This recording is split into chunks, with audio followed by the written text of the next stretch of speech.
Hey guys, good morning.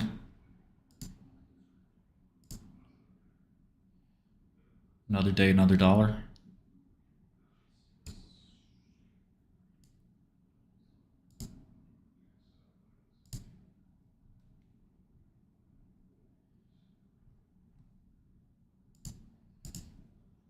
Oh yeah, I don't have the intro video here. I only have that on my desktop. At least I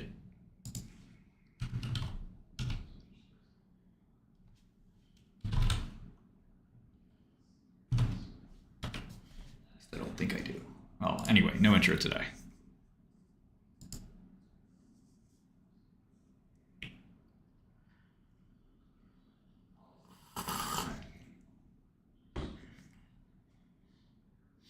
Pretty good temperature.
I covered my DJT pre-market. I actually think, I guess I think it could rally just because I've been so brain damaged by this fucking stock that I feel like, it's always gonna rally. I'm like PTSD.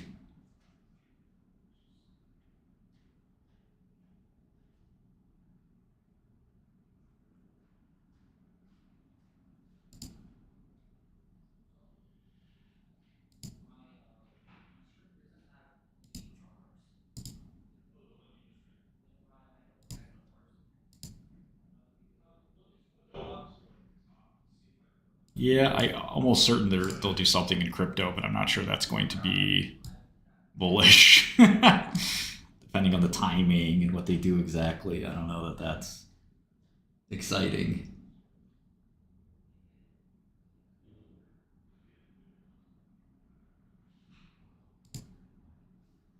Hey,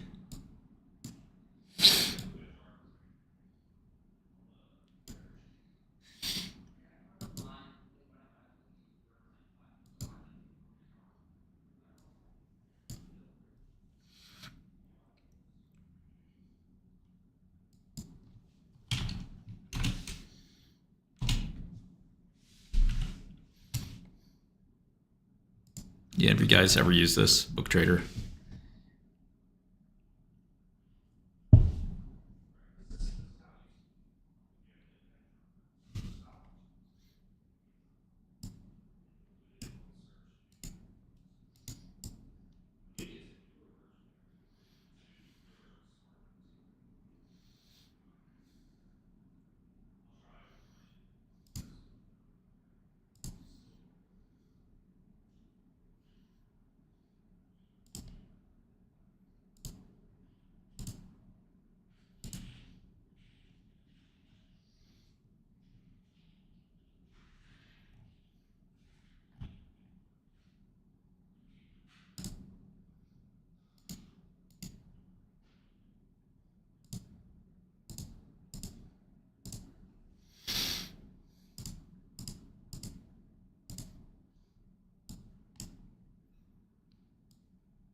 don't even know how to change this.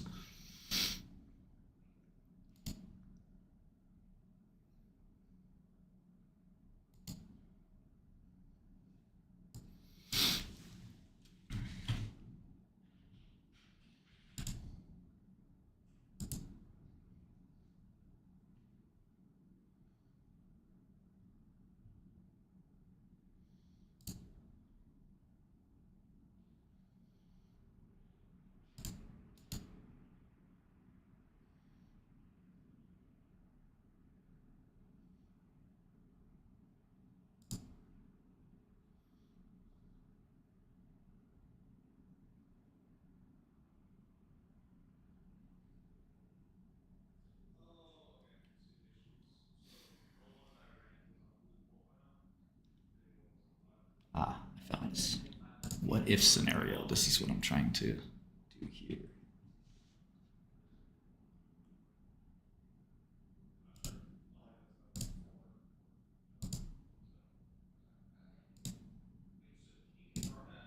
Okay, so if I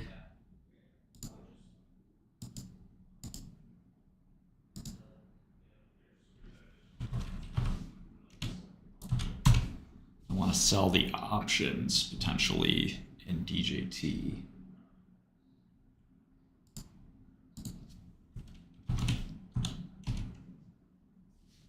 It's not showing me where I can do this. Oh, there it is.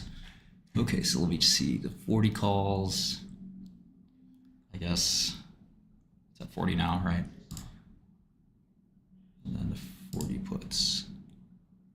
Okay, so I want to sell both. And then I want to buy the next month's contracts. These would be the Febs.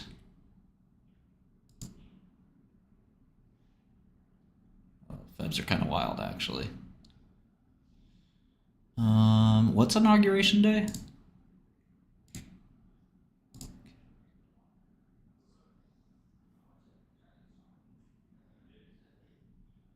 I thought these were in.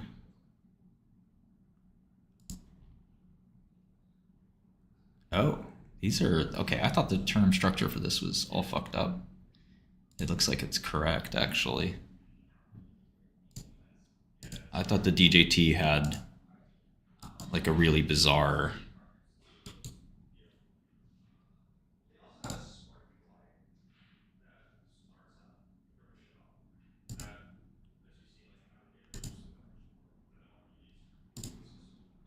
Markets open.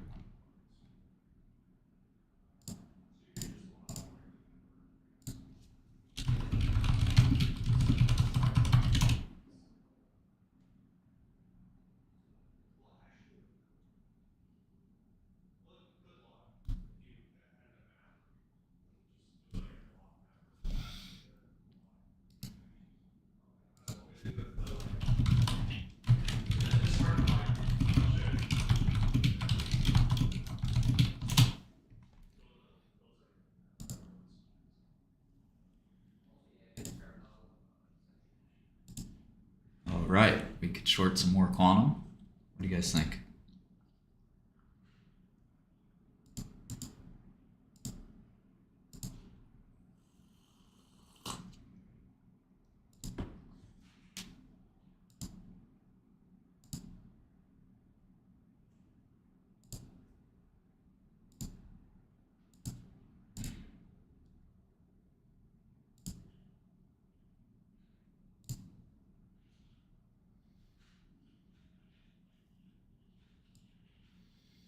Admit hasn't had any good news or bad news. The market's just been a little rough.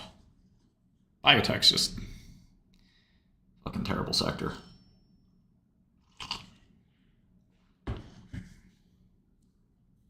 Yeah, Rigetti should be a good sell on this pump kind of thing. Let me see.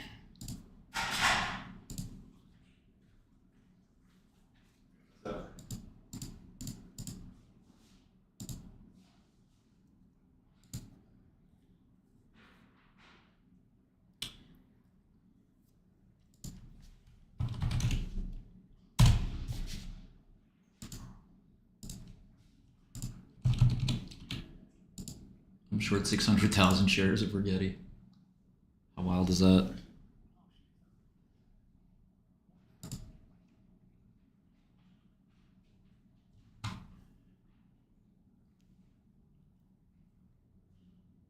So what do I do? Sell? Do I sell my nines? Let's see if I should sell my 9 calls.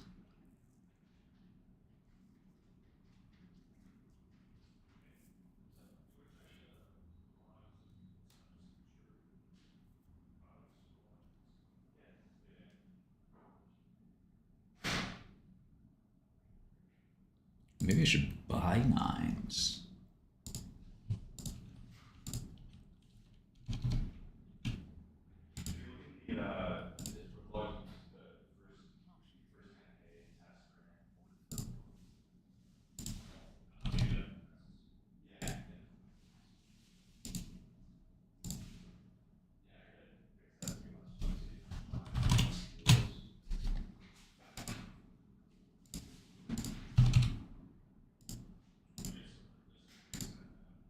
I covered all my LAES last night. It went down to like 250 or something. Somebody really wanted to get out of it, so he took advantage of that liquidity, and now it's back. So it's a good short again. I think 370 is pretty good. Ah, Lily getting dumped on.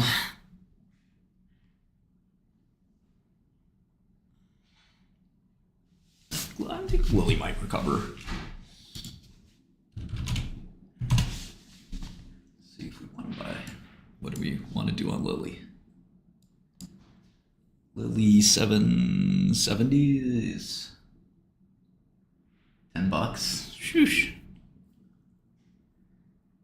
Lily 750s, $20. Those look better. 760s, 15. And maybe buy a little bit of each.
Yeah, it's a little underwhelming.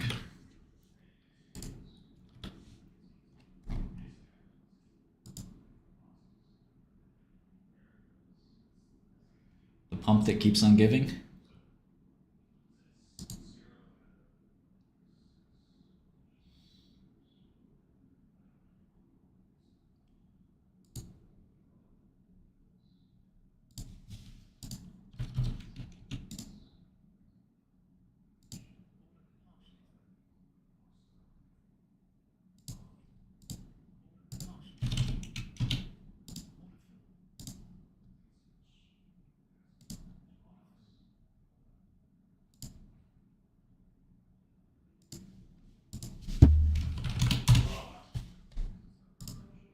Rigetti, Rigetti.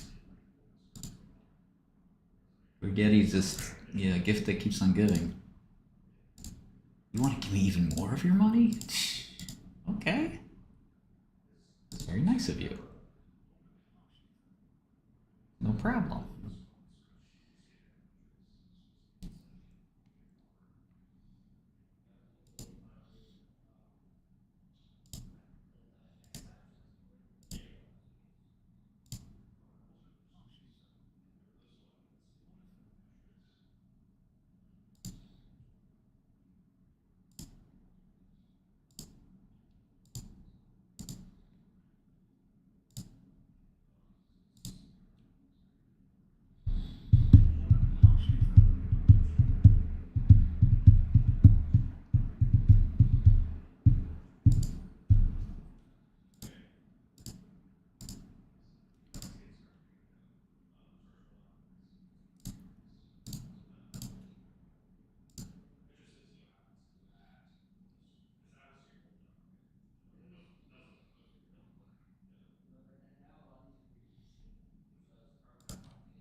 Hey James, what's up, man?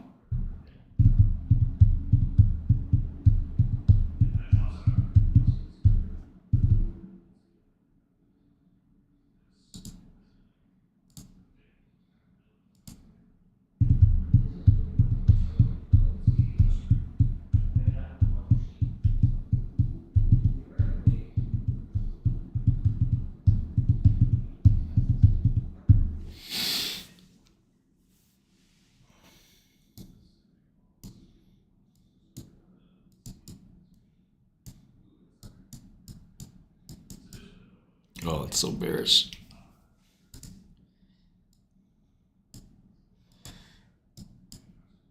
All these stocks are going to zero, man.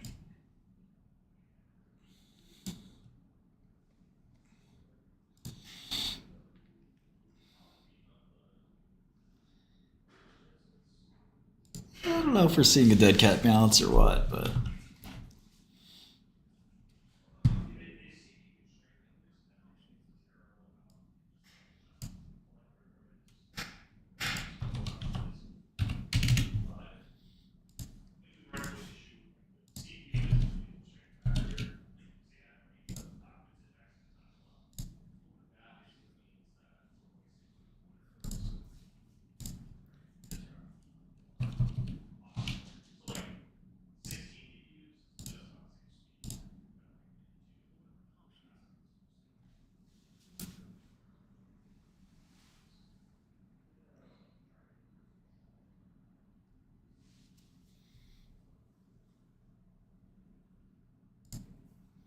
okay, after this we'll look at Novo Nordisk. We'll do some finishing touches on AbbVie. I was listening to their quarterly conference call. We got to resume listening to that. And then just go back a couple more.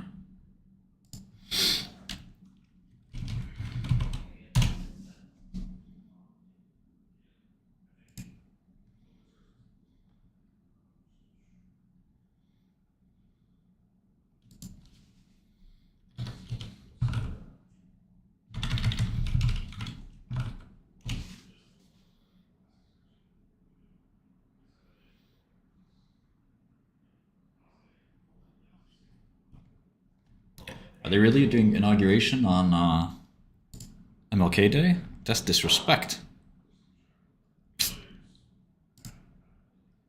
Fucking disrespectful.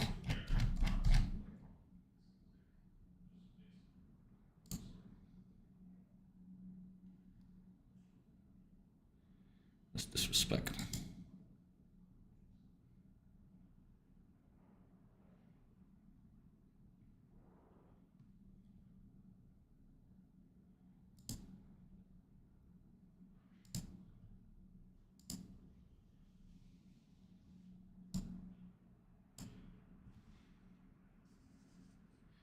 I got some galaxy gas here. I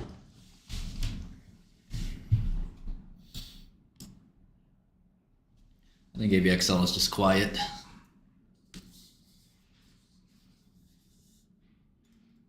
Let Rigetti run, man. Leave Rigetti alone.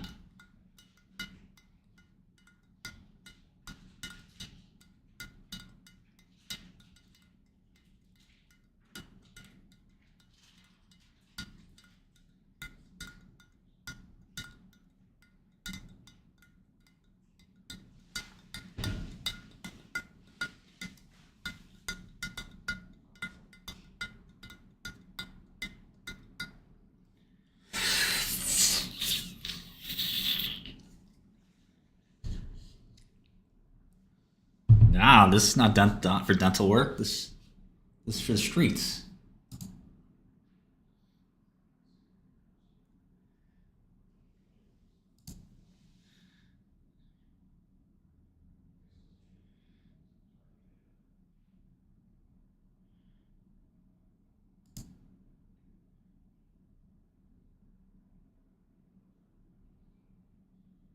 You know what my portfolio is. I'm short all these stocks.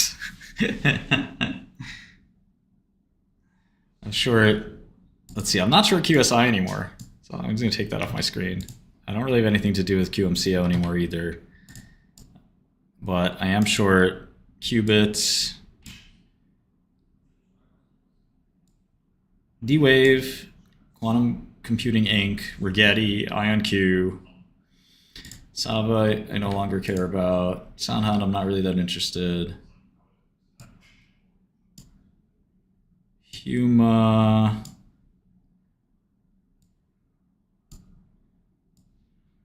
yeah, so these are kind of my core shorts over here. I never got bothered to look at ARQQ, so I should put that over here.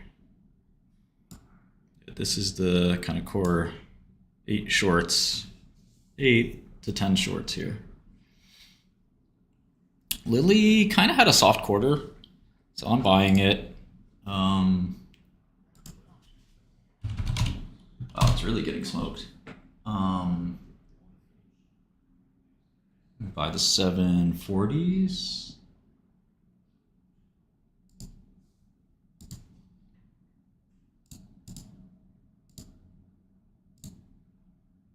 I just told my dentist to buy Eli Lilly, so now I'm a little upset.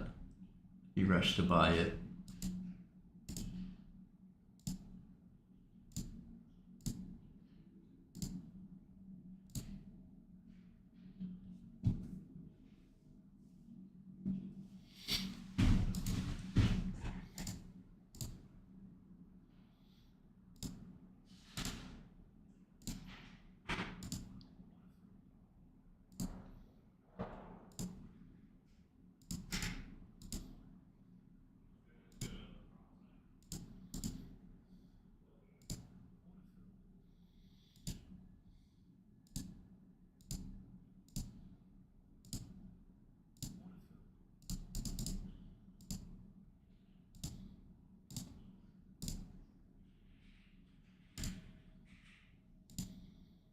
Okay, so I got the 730, 740, 750, 760, and 770 calls.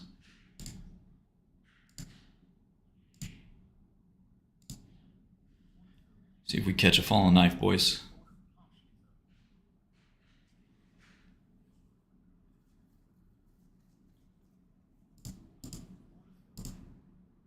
The guidance for next year is quite good.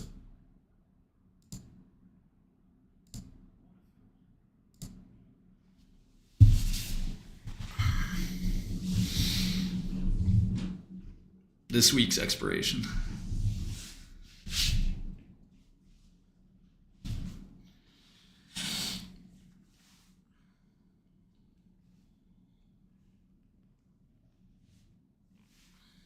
I covered my DJT this morning.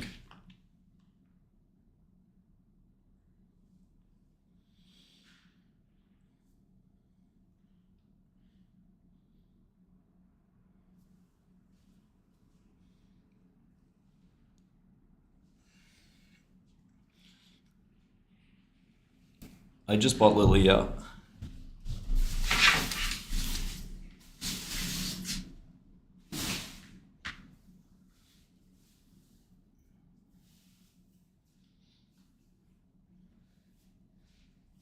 One of my colleagues got me this book on my desk. I don't know, it's kind of ridiculous if I should even show it. DJT is just like this indestructible stock.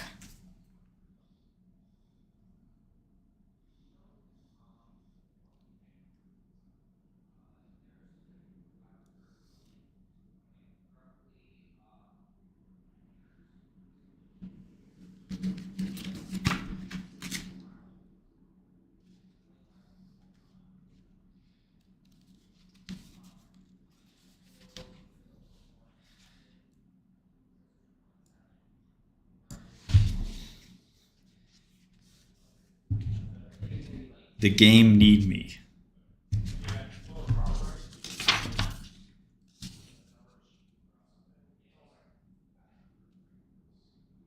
Rest is for the weary. Play your role. They can get it if they want it. Stick together like butt cheeks. Fix your own plate. Talk your shit. These are incredibly interesting affirmations. I did not ask for this.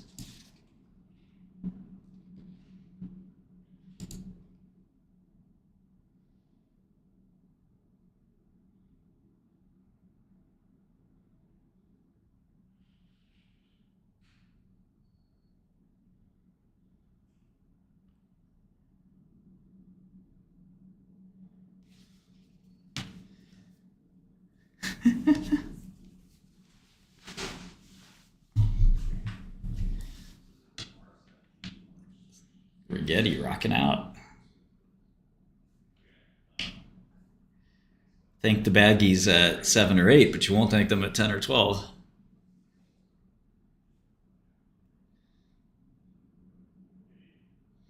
Baggies want to run it back.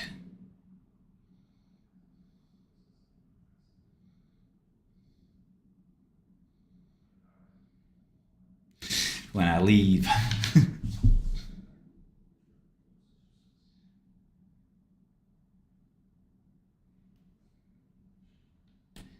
I'm not short Palantir, no. I actually kind of like it as a long against some of the other stuff.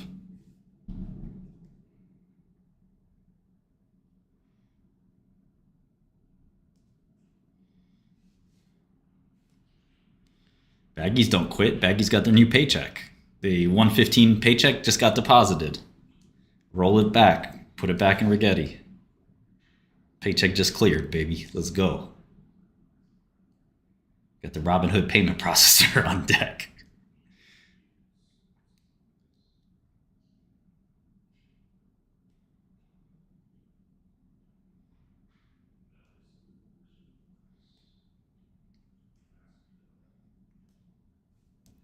Yeah, there's a bunch of player haters balls stuff here.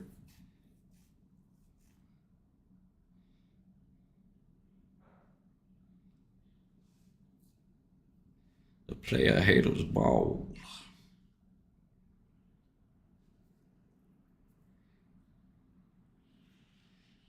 Nah, baggies pay the rent. If you're a real baggie, you don't even pay the rent. You put it in Rigetti because Rigetti's going to 5x and you could pay 3 months rent in one shot. But some baggies will pay the rent first, throw it on Rigetti, and depending on how Rigetti does, you got 2 weeks to figure out if you're going to take your girl to a nice dinner or not.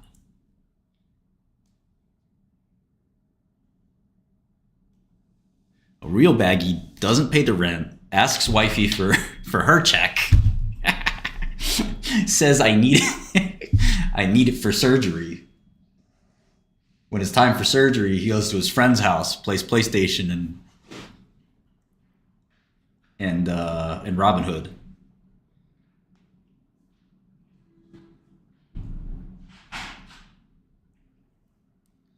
It's my mama's surgery.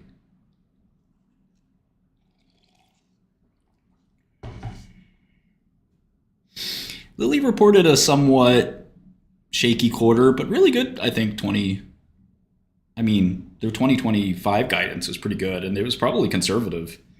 And so they said 58 to 61 billion. My model has 60 billion. And if they're saying 58 to 61, they're probably thinking they'll do 62 or 63, which would be, a good amount better than my expectations, at least.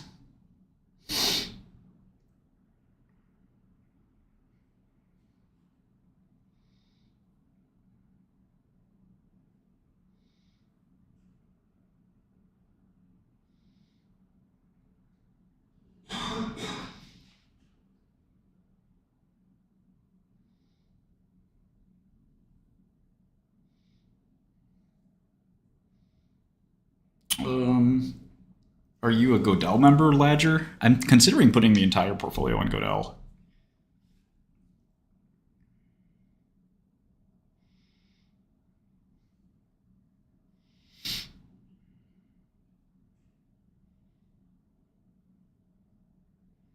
Blackmail your own girl? What?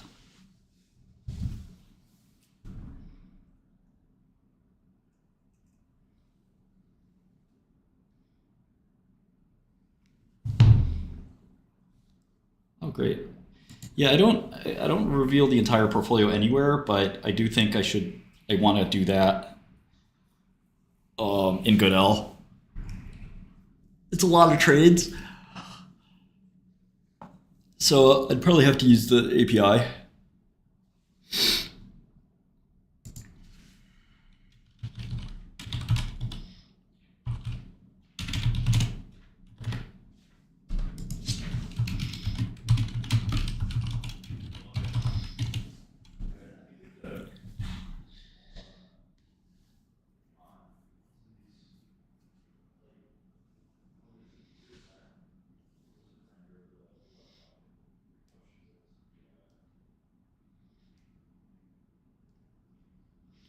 Yeah, it's funny. Godel is kind of linked to my own trading, which isn't good because I want Godel to be focused on the quality of the software. But instead, it's like a hybrid.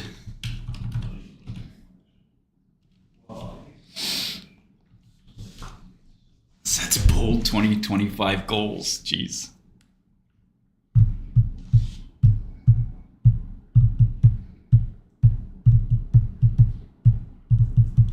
Nice numbers.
The guy who runs Hungary's biggest drug company, his last name is Orban. Is that an accident? I just like GLP sectors in general.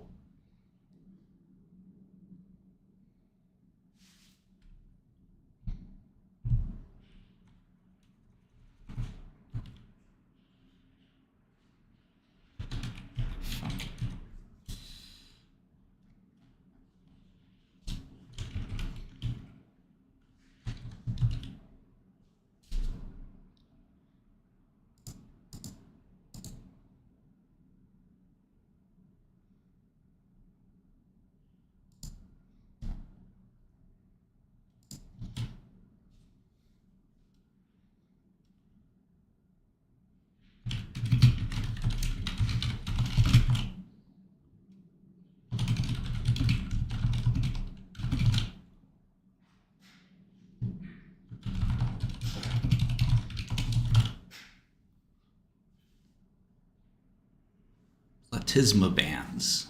We went over this once before. These are just like the weird jawline neck muscles. Oh, that's the and masseter muscle.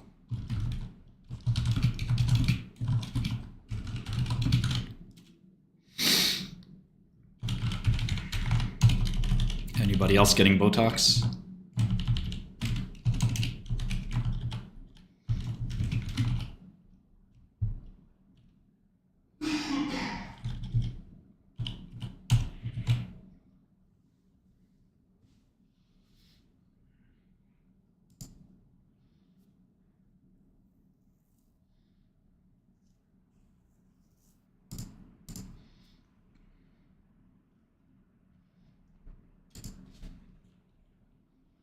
Yes, we're getting LSE soon. Don't worry. We've been spending a lot of time building our core infrastructure so that we can support millions of users.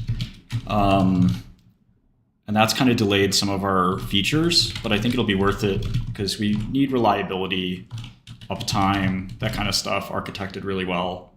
And then we could add more markets, more things like that. We could add all that stuff today, but I think the thing you'd rather have is a really reliable service. We don't want to put our worst foot forward where stock prices are wrong or there's a close price that's wrong or whatever. And some of these come from architecting a system that wasn't necessarily ready for scale.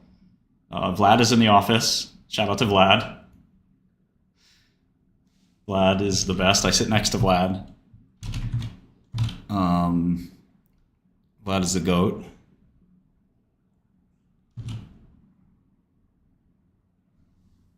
Thank you, IIB12. I didn't know that.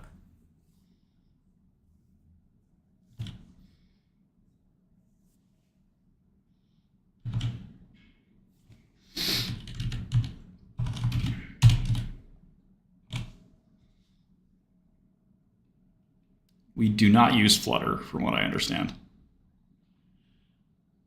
I was doing a little code base review the other day.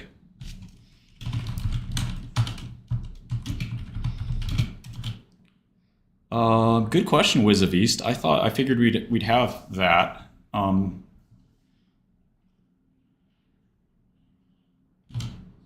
Maybe we just have close. We have a relationship with TSX. The thing I think we're negotiating right now is like a master relationship with one of the huge data providers, and we're just going to use them for like everything. INQ is more volume than Apple. Gotta love it. I think Apple's a little bit of a higher stock price, but point taken. We're about to create some real baggies, real bagman. Real bagman.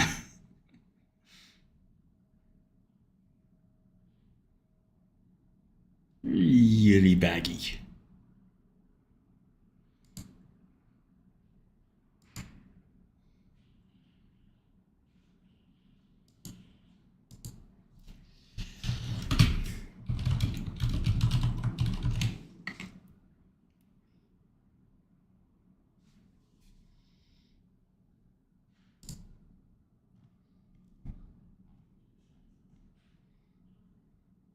I'm the hood, Mark Andreessen. I love that. I'll take that every day. What's next after quantum? I mean, same thing. You just try to find every stock you can. I think my history is I get out of these trades too quickly, and it's better to just have a little bit of staying power. I debated this morning, okay, should I just get out of all this quantum shit and just move on? And I think I should just squeeze the blood every last drop. I don't really look at the macro to be so.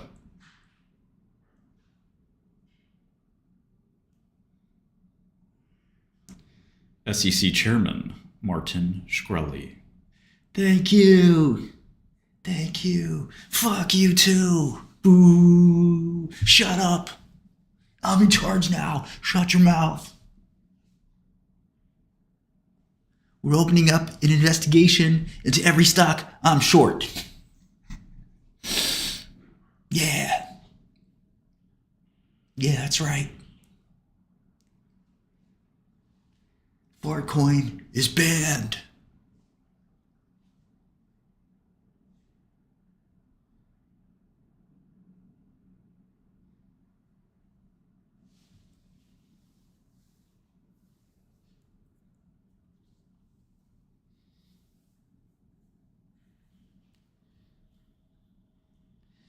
Introducing the new board of the directors. The board of directors, the RZA, Jizza, ODB, Inspected Deck, Ghostface Killer, You God, and Raekwon the Chef. Yeah, Novo might be down off the Eli Lilly sympathy. That makes sense. It was a weakish quarter, but they're saying that it was just inventory stocking, which makes sense too. Well, in that week, they sold fucking $3.5 billion of one of the GLPs, Mounjaro, and another, 1.8 of the other one? That's a weak quarter. I don't know, man. $5.3 billion of GLP-1 sold in one quarter. I was expecting a little bit higher myself, and that's why the stock is down. A lot of people were. Yeah, all because of Willow Jacob.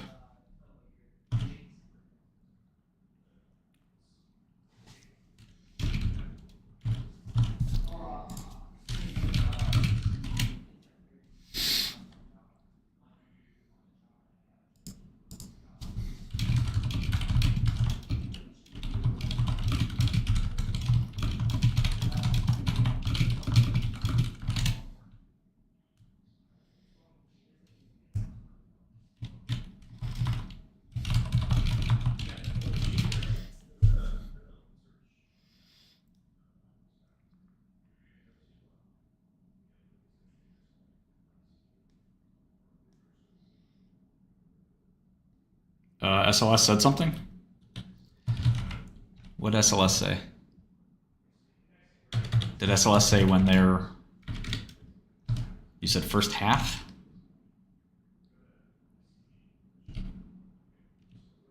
First half of 2025? They said January. No? These guys are such clowns. I will finish PLX, relax. DJT rallying a little bit.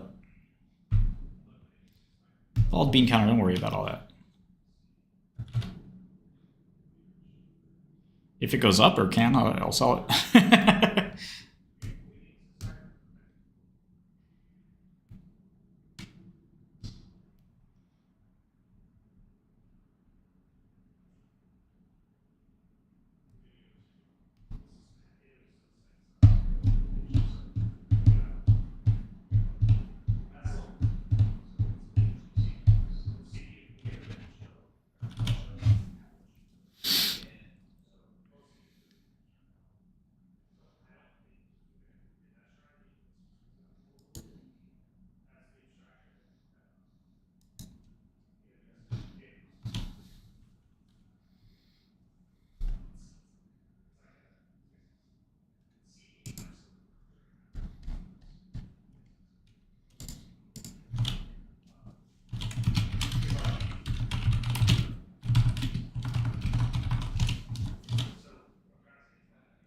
Definitely one business I don't understand is the aesthetics. Yes, I thought the prison thing was a witch hunt. No, I didn't do anything illegal.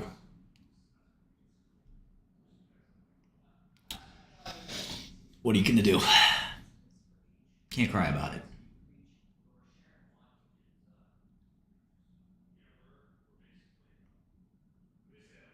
Yeah, Vinny, you might, just might.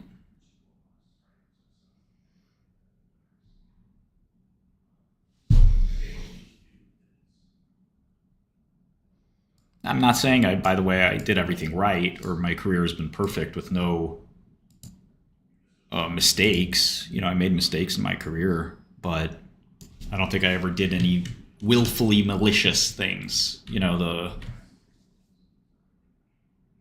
the threshold for a crime is willfully malicious. Vinny, I don't think he can do that because there's a conflict of interest. I mean, he could do whatever he wants, right? But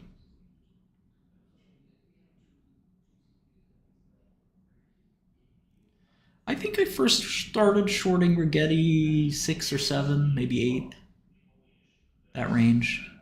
Got pretty big as it got to 18.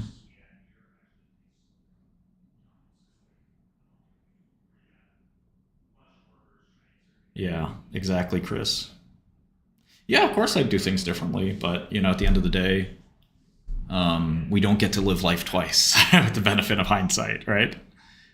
And the people who have lived it twice, all the advice they give us goes one ear out the other.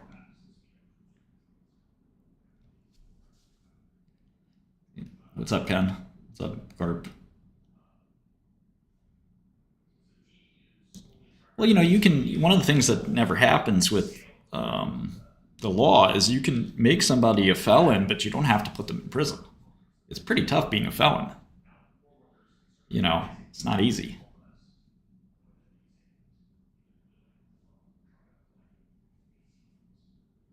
No, I haven't looked at Transmedic. I don't have that much time.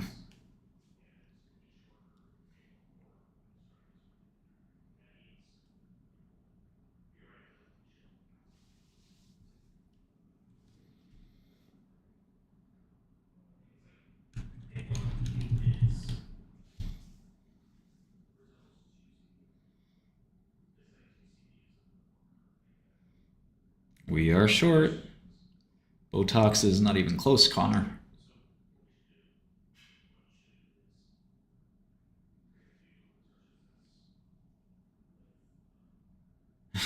Yeah, kind of, Josh. Oh, Blue Horseshoe. I'm managing my portfolio, which I've grown 20x in 4 months, something you've never done. I'm managing my startup, which is worth hundreds of millions of dollars, also something you've never done. I'm managing my social life, where I bang beautiful women all the time, something you've never done.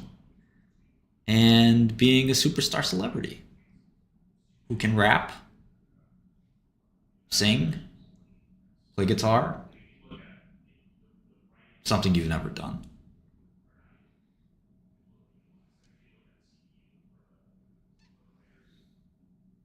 All the people I have to manage who give me advice, or I give advice to, professional ball players in the NBA, NFL. Shkreli, you got a big game coming up. What do you do to motivate yourself? I'm sitting there in the gas like this.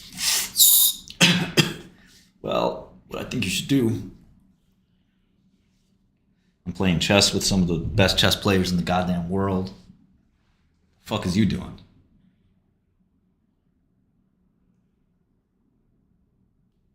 The fuck are you doing? I'm crashing stock markets.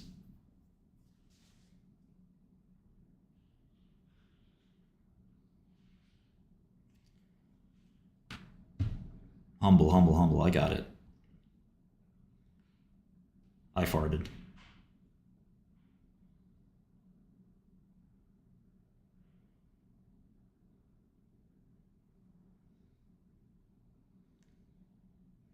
Spaghetti, spaghetti.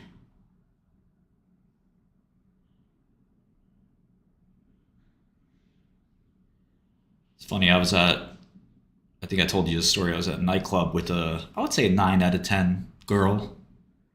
And the waitress, the bottle service girl, who was, I would say also a 9 out of 10, she DM'd me in my Instagram, like the same night even. She was like, I was your bottle service girl tonight.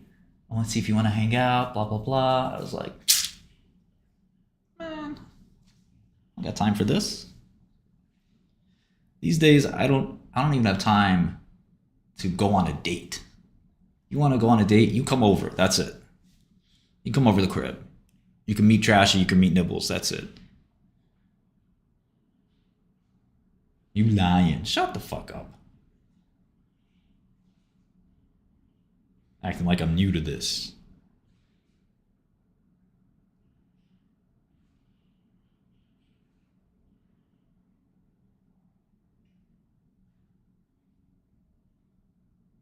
Be connect. Be connect. I'm 41 actually.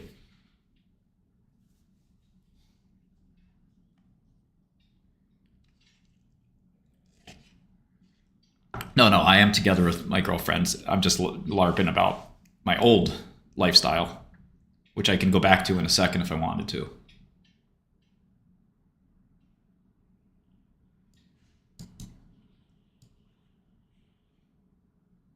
Nah, I'm still streaming with as a dad. I don't care.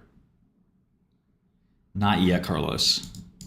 We are working on making the best historical data possible, including for stocks that no longer even listed.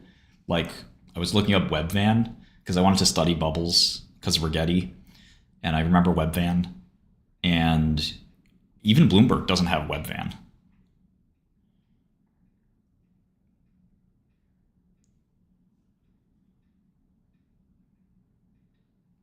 She knows. She knows. She's a cool chick.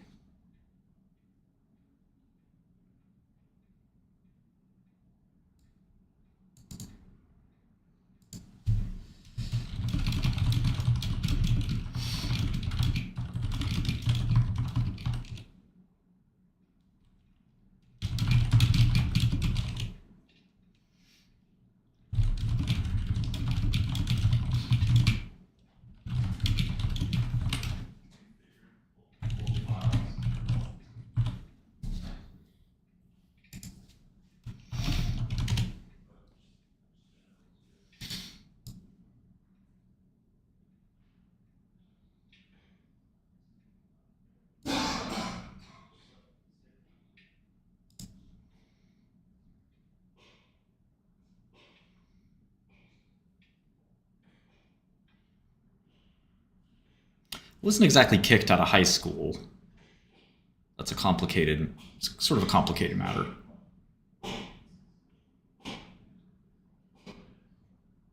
I was not in a really great state of mind back then. I was too busy for school. I didn't want to do it. I'd already accomplished everything I wanted to. I've been with my girlfriend for 4 months.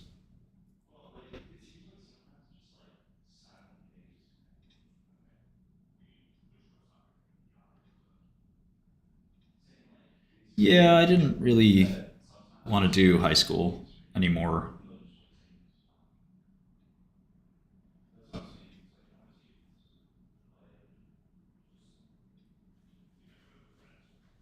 I didn't want to do high school when I was like 14.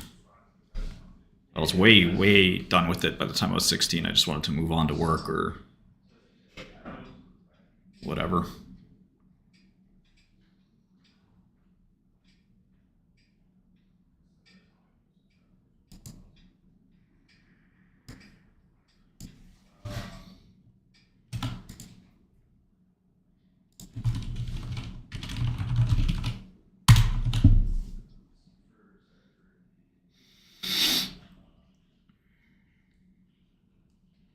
Carlos, it's ready when it's ready, man.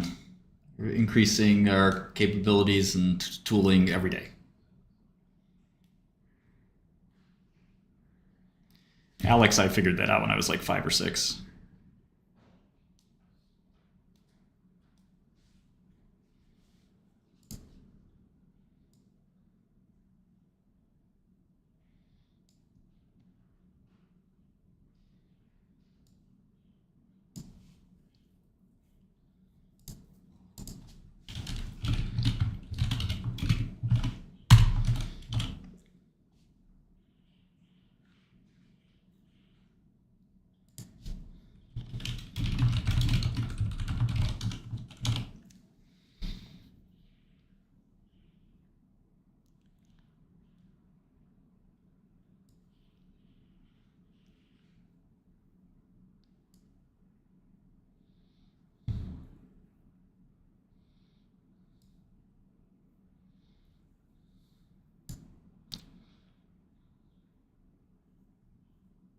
Black female identifying respondents.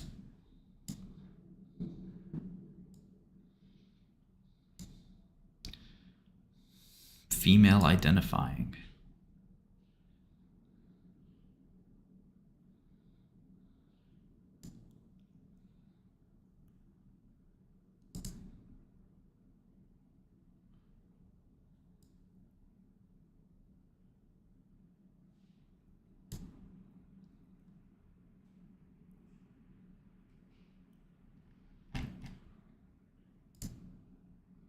I am still short Rigetti. Black female identifying, yes. You're shorting puts? Okay.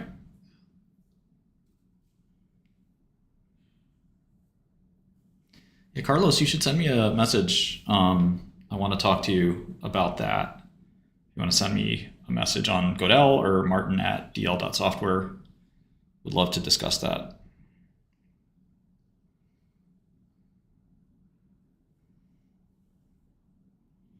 Need your consulting advice. Kramer's great. Kramer's high energy.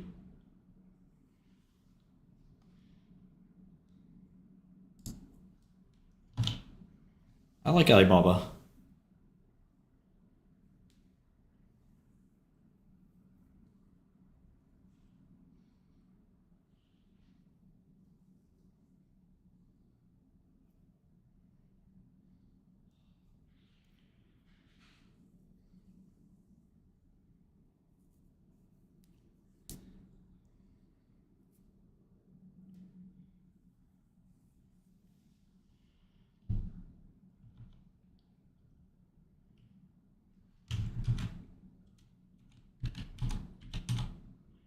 I would call the Rigetti move a dead cat bounce.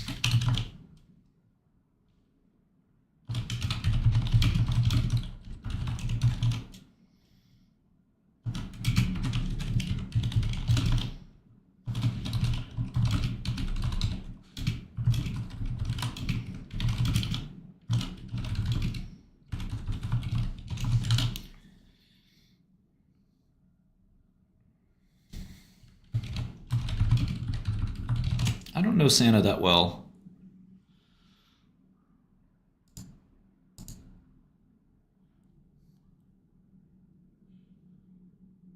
Oh, wow. I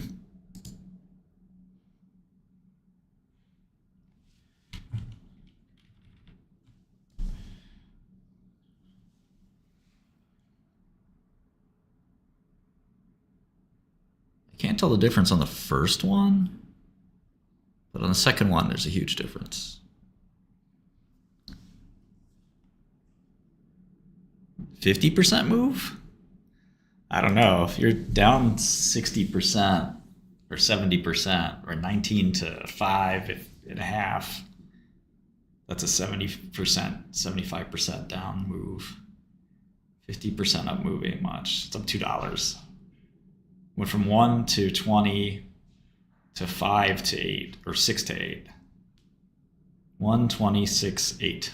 Yeah, that's a dead cat bounce.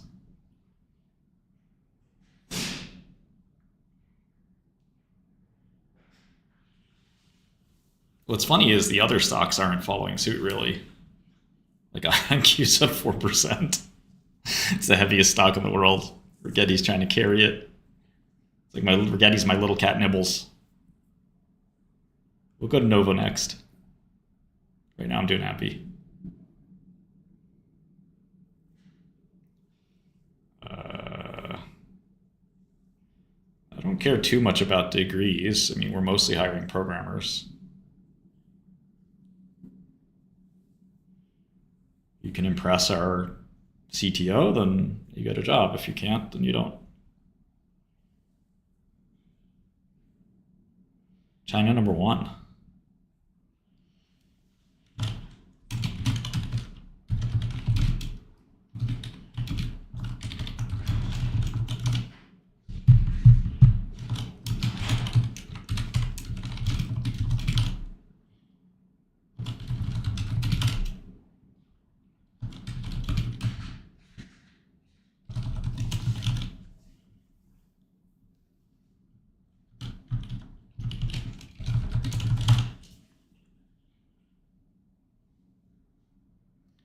Best language to learn for finance? Oh, I guess Python.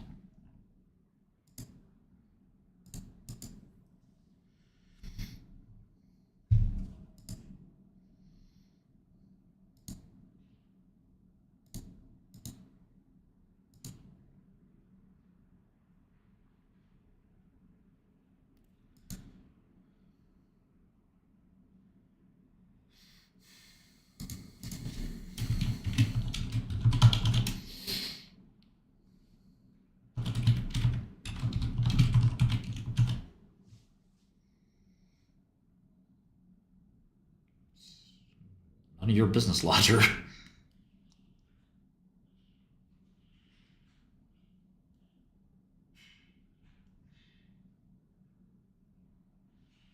Yeah, I'll pay for your bill, Carlos.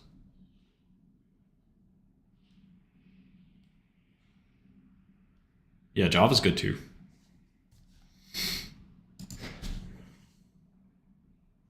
Yeah, we'll do more small mid cap soon, Ruben. Don't worry.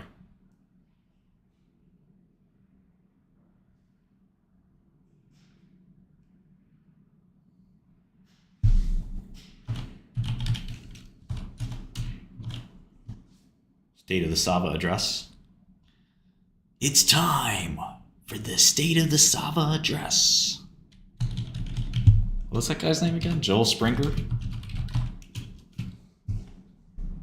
#1 ranked stock analyst now at your service. Dog. A dog. What? Oh, he has blocked me. Oh, man. The State of the Sava address is now public. It's pinned. This guy can't be doing well. Last post he made was fucking 3 months ago, bro. This guy is struggling. Bruh.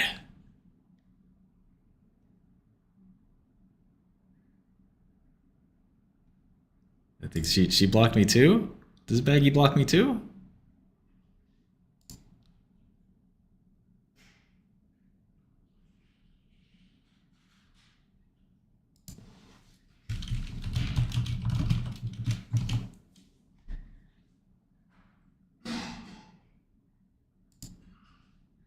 Lara will...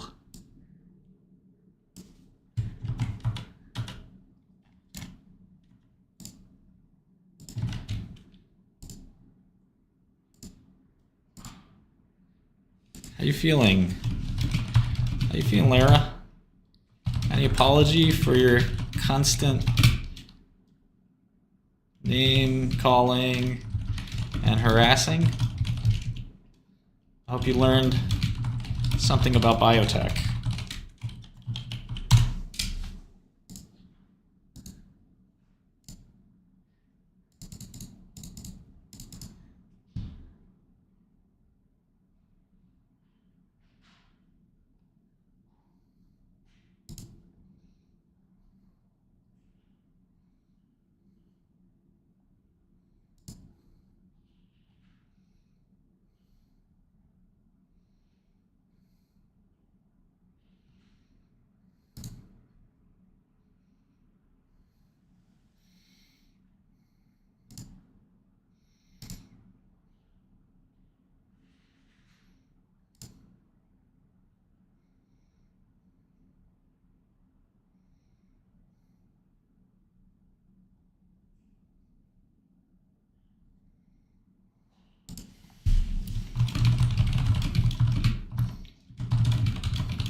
No mercy.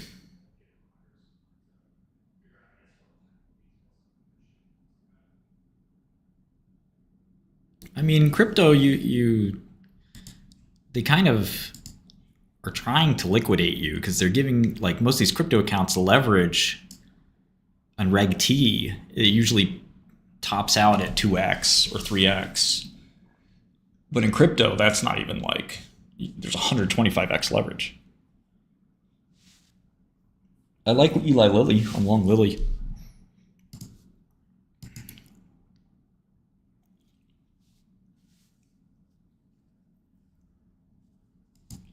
Yeah, all these stocks are going to zero. Don't worry. We got this, Scott. We got this. I'm a boss. I'm a fucking boss. What up, though?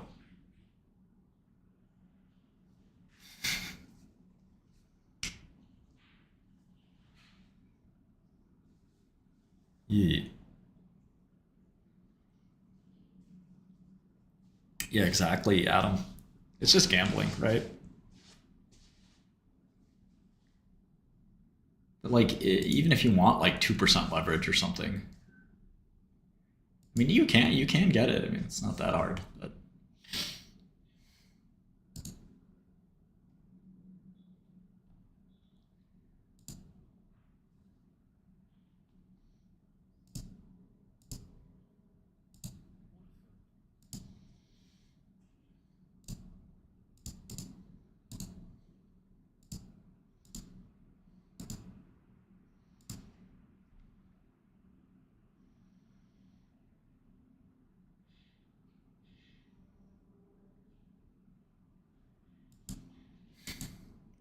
yeah, I gamble.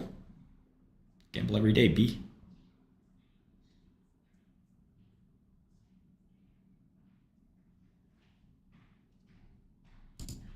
I'm happy to talk about GameStop. I like Ryan Cohen a lot. I think he's a pretty good CEO, but he's got to do something. He's got to make a move with that cash pile. He's being very patient.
Yeah, I mean, I've talked about Novo quite a bit. That one of the biggest issues I have is trying to figure out the genus versus species patent issue they may have.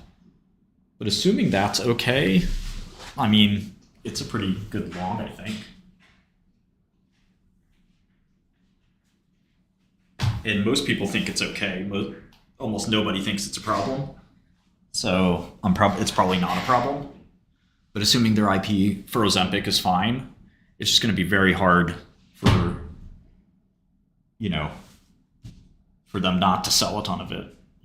They're manufacturing as much as possible.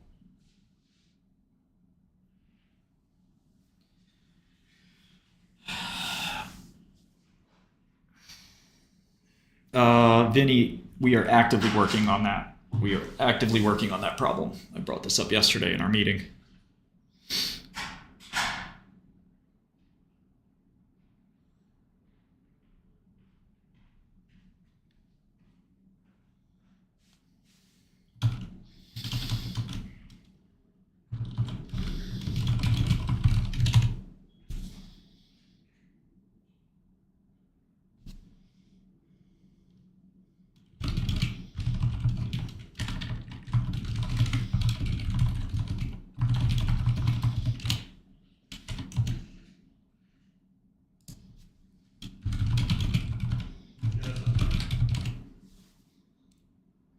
Shout out to my GF who is watching.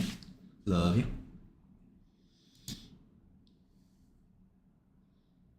Got a special glow about me when I talk about her, think about her, right? You see the glow? See the glow? Homie glowing right now. It's supposed to be, Eduardo. We pay the exchanges, but we're definitely seeing some issues right now with our options functionality. It will be repaired. Like I said, growing pains here for scalable systems, hiring as many engineers as we can. We got a great new dude coming in from Google. Really excited about him. Do not simp for my girlfriend / wifey.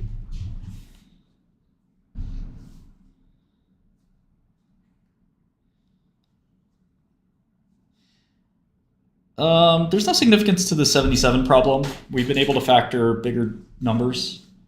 We got up to a 6-digit number.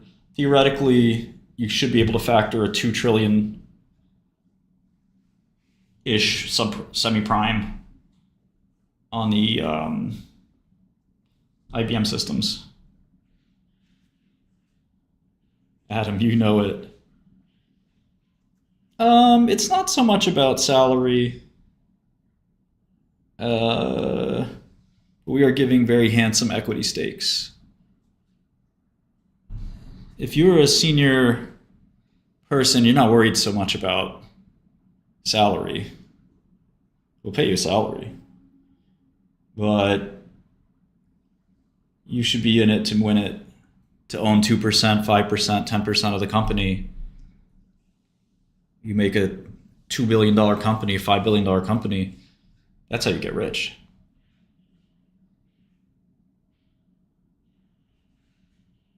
SaaS founders, man, sell, sell, sell. It's always about selling. Always be closing. Never stop.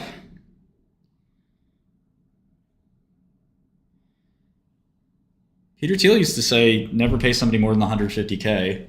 I think in today's world, you can up that to 200K because of inflation. But if somebody wants 500K, it's like, cool, but what are you bringing to the table? And are you going to really be that incentivized? Or are you going to be spending that money running around New York, throwing parties, having fun instead of working? Yeah, Will got the right attitude. Consulting is what it is.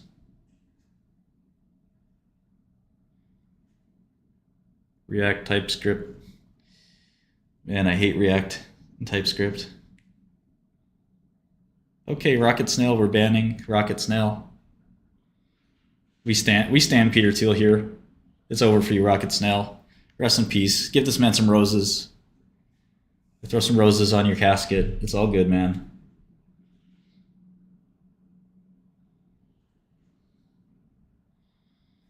It's over for you. F's in the chat, please. Pay your respects.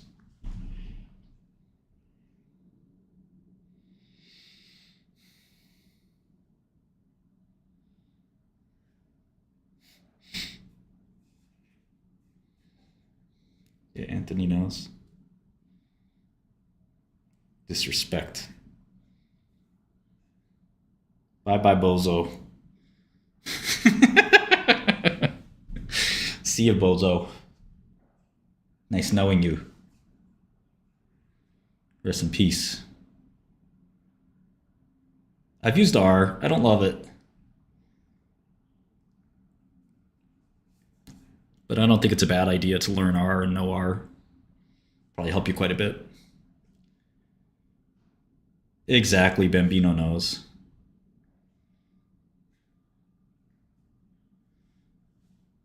Got to keep people hungry. Duke, I can send you that message. I can send you that number privately because I fuck with you. But we haven't really made a public splash yet. I mean, I'm going to take a front page ad or full page ad in the Wall Street Journal with a smash Bloomberg keyboard. Like, what? And I need some really nice lines for headlines like Something really that digs deep, not like something as simple as like throw away your legacy terminal. Like, no, it needs to be deeper. Like, get back, take revenge on your vendors who have abused you for decades, and a broken Bloomberg keyboard. Ooh, I like that. All right, Duke Durrell, let's go. I don't even know Quick. What's Quick, Shactus? Is that like View?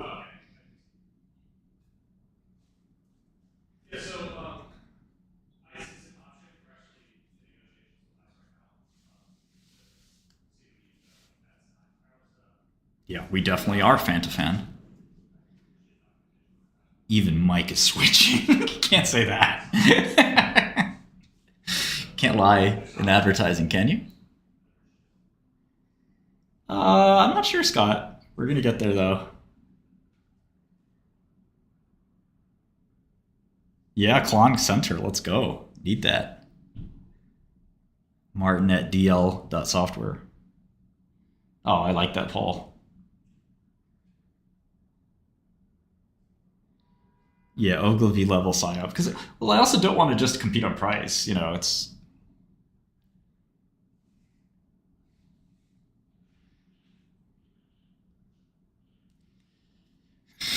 I don't know, Fanta. No, I mean I don't think it matters that much.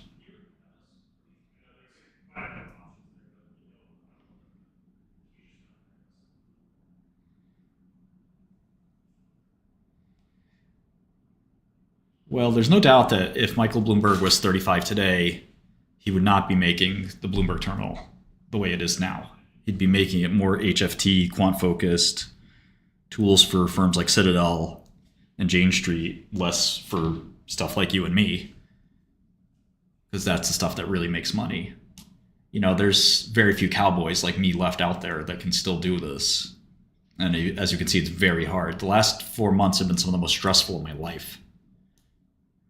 Going up 20x in my account for you guys. Oh yeah, definitely, Mateo. Yeah, no, we're not. We're not selling to Robinhood guys. So, like,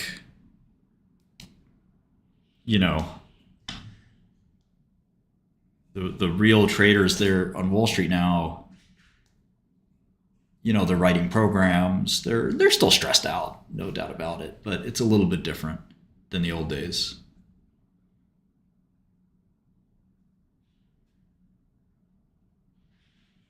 Not really, Duke. It's hard to make this kind of software.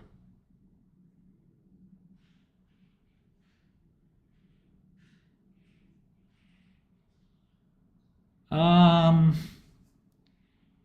I do a lot of PE. That's kind of my bread and butter. So I'm not sure about that. And yes, we know Michael himself knows about us. Senator was told Michael about us at a party in DC. You know, Bloomberg is a fucking DC guy. He wants to be president so damn bad.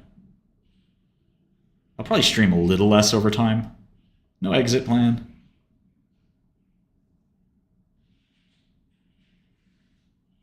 Oh, that's really interesting, Shactus.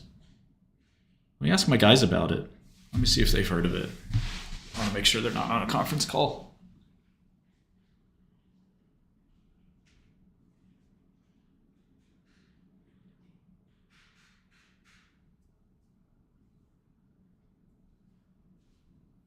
I think they're on a conference call.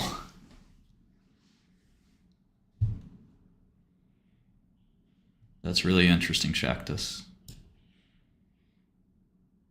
I gotta let them know.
I don't follow macro.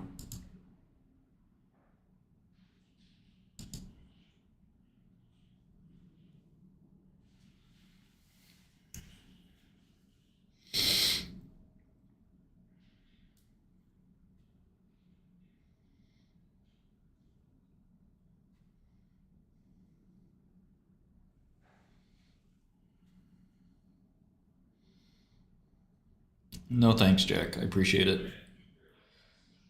I just don't have the time to evaluate.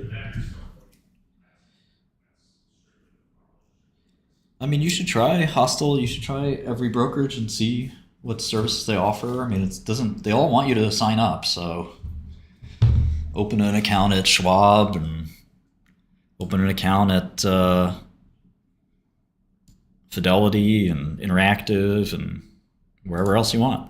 Try them all. Each one is a little bit different. Each one has different, benefits for different traders. You might like one interface. You might hate a different part of it.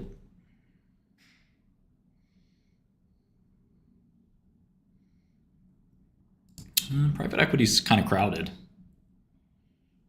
but I hear you.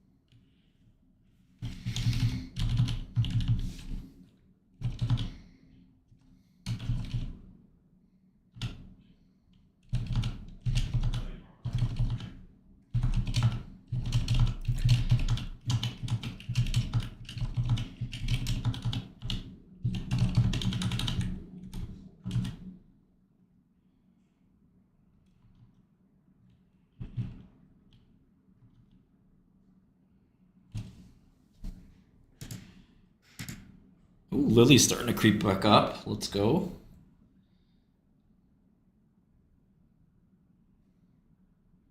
If we can get Lily down 2 or 3% today, that'd be nice. Hey, Erkan, great to hear it. Are you on Godel, Erkan? I'm gonna shame you, name you, and shame you.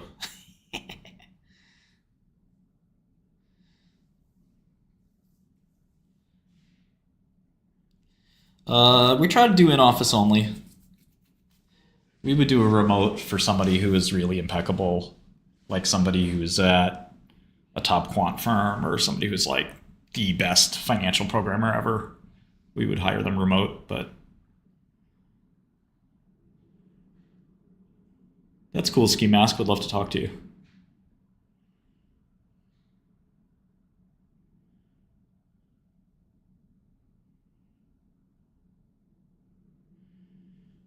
You shouldn't go all in on anything, Iman.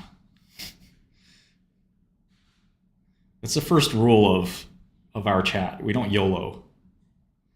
YOLOing's for idiots. I didn't really care about the Carvana stuff. I mean, financial engineer.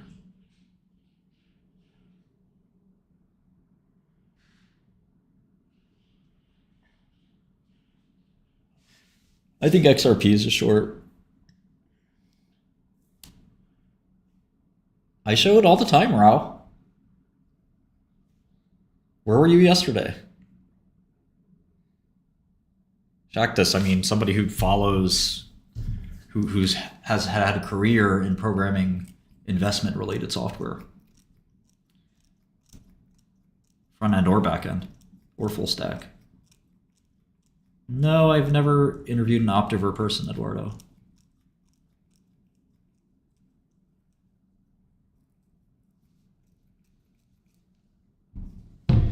Well, cheeky, I'm doing this portfolio for this account just for fun. I put 100 grand, which is not a lot of money, into this account, and now it's 2 million. So don't YOLO. When I YOLO, don't this is for you to get ideas, not to be, not for you to copy me.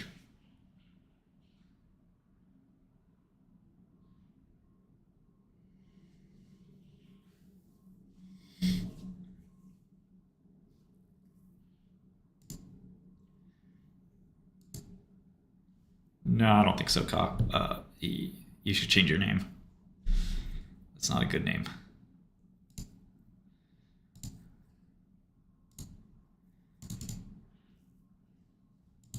Yeah, exactly, RC.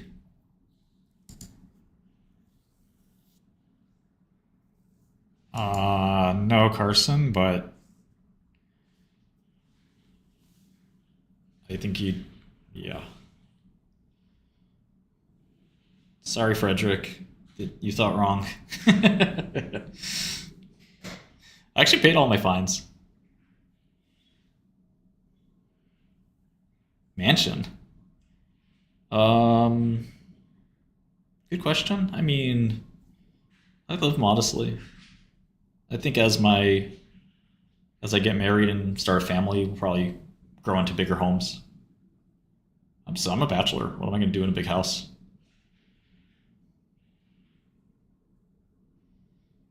Yeah, we're at 2 million as we speak. I like Lily. Lily's good long. I like Adma. I am looking for an analyst, research assistant, junior analyst. I don't live in Midtown. I'm not allowed to live in New York until May 22nd. Not that anybody's counting. I'm 41.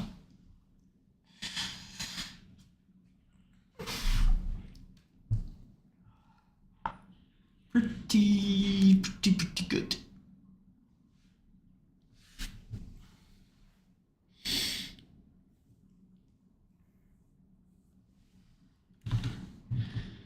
We always want teamwork. Teamwork makes the dream work. Remote is not great. I don't know, Duke. Most professional investors are not trading from a mobile app or doing investment research on a mobile app. So we have a mobile view. It's actually not that bad. Not allowed to live in New York due to my federal probation restrictions. I'm in Manhattan. I work in Manhattan, but I don't live in Manhattan. I am short AVXL, yes.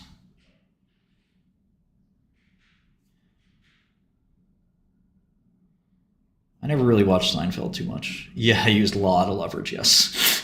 New York. Massive amount of leverage. Of course the analyst needs to live in New York, yeah. They're basically going to be at my side at all times. That's just the way it works in probation. You have to live in the district in which you're confined to probation. Marcos, what are you trying to Luigi me? I got that Luigi repellent. That's the Thule. For any Luigis that want to try me, I keep it on me.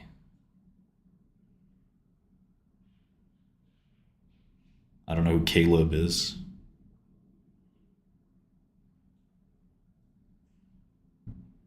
You guys are... I got 5 months left on probation, I think. 4 or 5 months.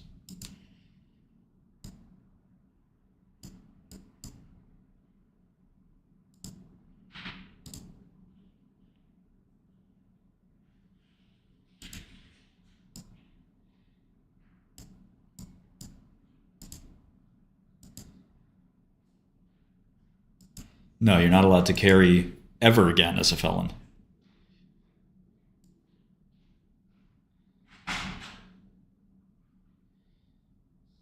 New trader with no funds. Man, get out of my chat room. Block this guy. You're done. That's your first lesson. What advice can I give you? Get the fuck out of here. That's my advice. Wall Street's a hard place. It's a cold world out there. Bundle up.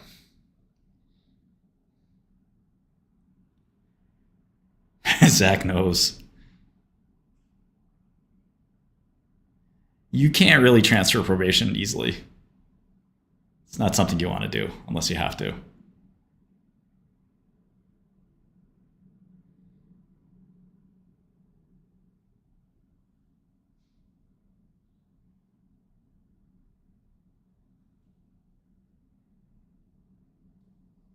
Yeah, felons cannot be in possession of a weapon ever again. You lose your right to the Second Amendment. Unbelievable, right?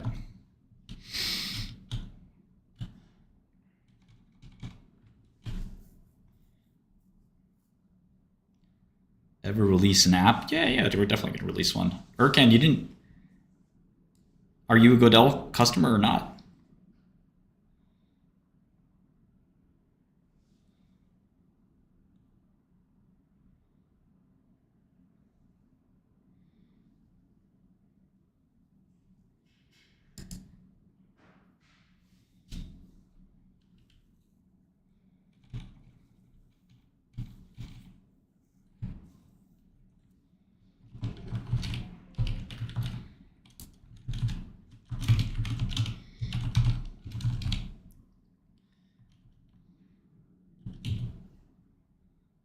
Nah, prison wasn't bad.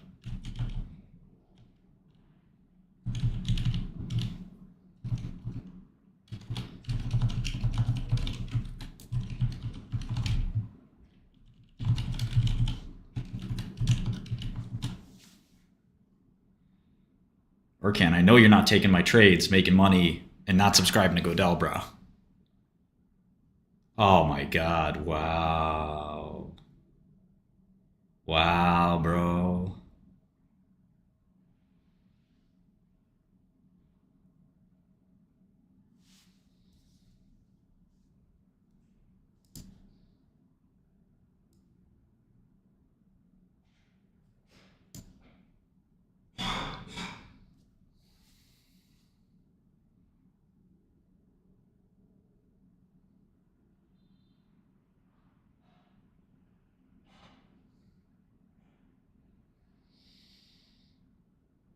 I worked so hard.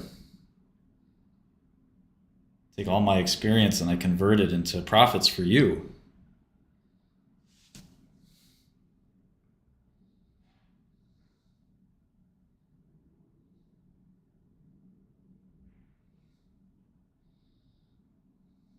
Oh, okay. Well, if you're down, that's fine.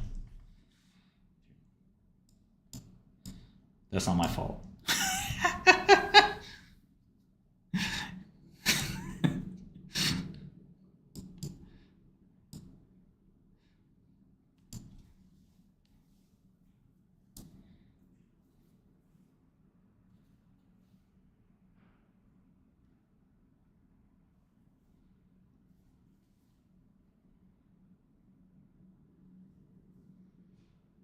Oh yeah, we got to do grid snap.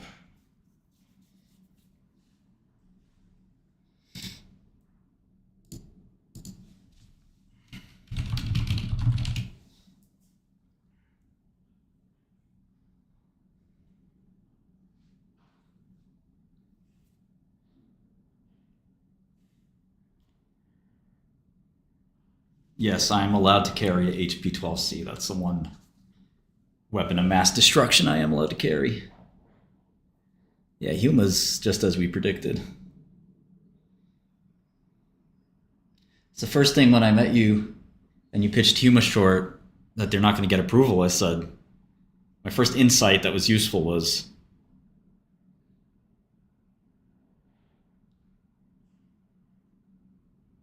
I'm not sure they do well with approval. Somebody said they released pricing. Did they release pricing?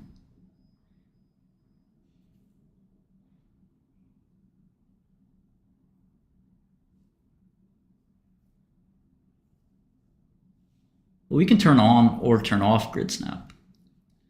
I think there are other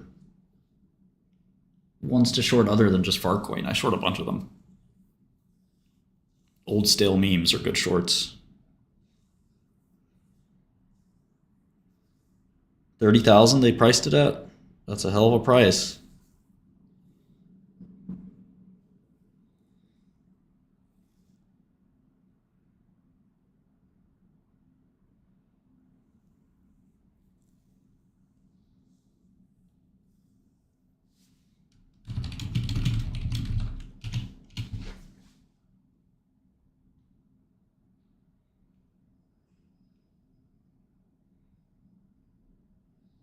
Yeah, I think we're going to do that J58. There's so much we could do with focus.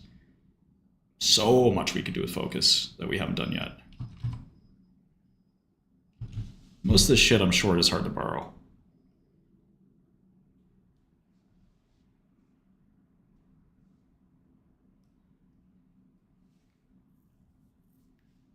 But yeah, typically you get paid to short.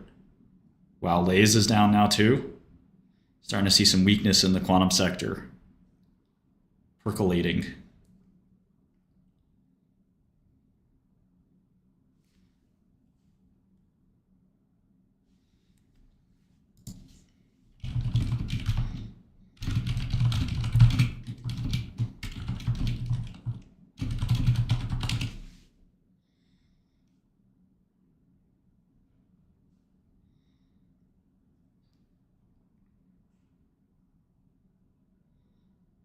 Pepe. Pepe's at 8 billion? Pepe on Sol? He has some weakness today, intraday.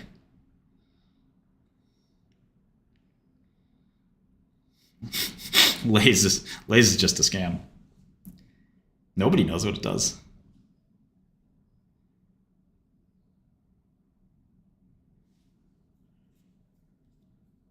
They change their mind every day. They do social media. They're launching a satellite for some reason. They think that's the coolest thing in the world. I think the CEO just enjoys being a CEO.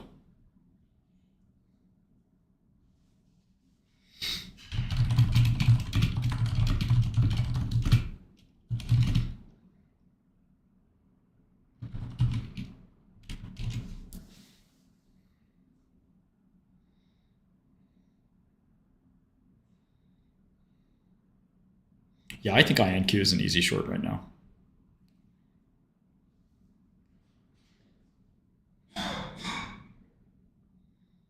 Yeah, Slim Booster. Yeah, he enjoys spending the company's money. There's a bunch of ways to short crypto. First is exchange, centralized exchanges. The second is decentralized exchanges. And the third, for the real players, is OTC desks.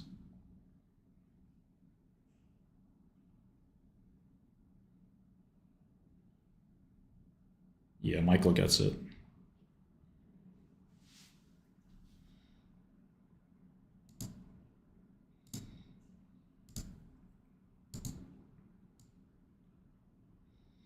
Yeah, we're going to do that, comedy. We're working on a portfolio module. It will come. That's very important for us.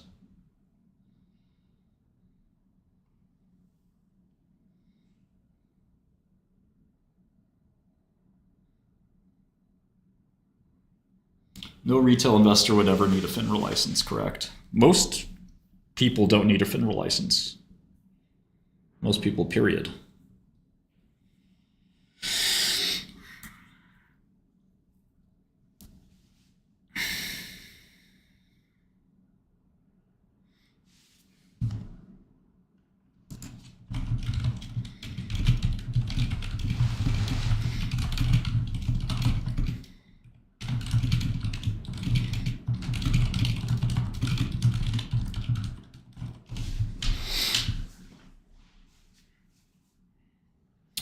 The OTC desk, I mean, I think it's going to be at least 100K for your trade before they're interested. Wintermute, I think, is the well-known one. I never seen that movie, The Big Short.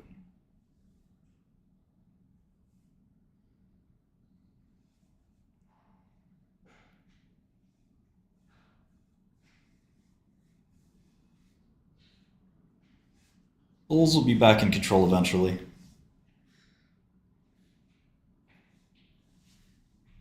Ski mask, nice and cynical. I get it.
Mukesh, I had a big short position in 2007 that went really horribly wrong.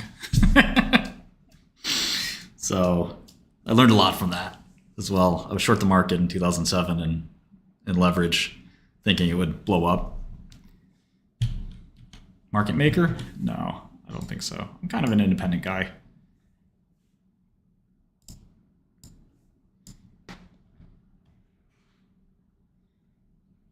If I'm not the boss, I'm not doing it. Feel me? Needham conference? With the Rigetti presentation or something? I don't know fucking anything to say. Come on. All nonsense.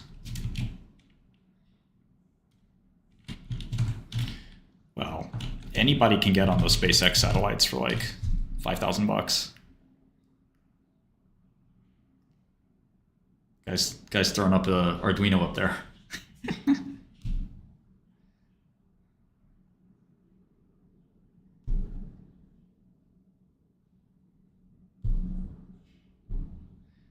V, I don't know. I'm not sure I have one. Experience? The ability to dive deeper than others?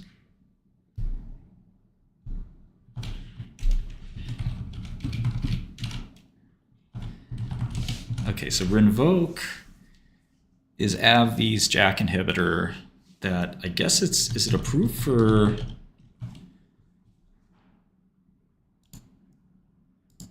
atopic dermatitis, which is kind of exciting. Pretty sure it's approved for atopic dermatitis, also known as eczema for you home gamers.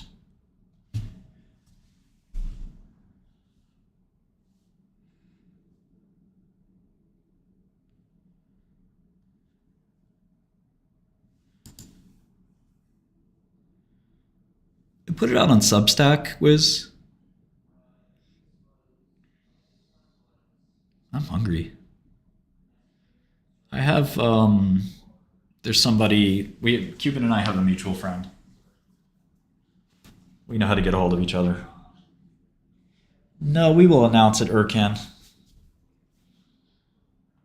There'll be like a couple days before our next price increase. Our next price increase will come around when we add futures and other countries and stuff like that. And we'll just say, here's your last chance to get this price locked in. And I think we're going to do away with the lock-in stuff too. We have too many users now that we don't really need to do that. So it'll be the last time you can lock in the price at $60. And yeah, I'm pretty sure we'll go to $80 a month. But I'm really waiting for a couple of new functions and new markets and a little bit more stability. I don't want to raise prices unless I have a really solid product I can stand behind. Yeah, that is true, Michael. Oh, I should lift. Ergun, I would definitely read books. Don't worry about $1,000. You could trade crypto.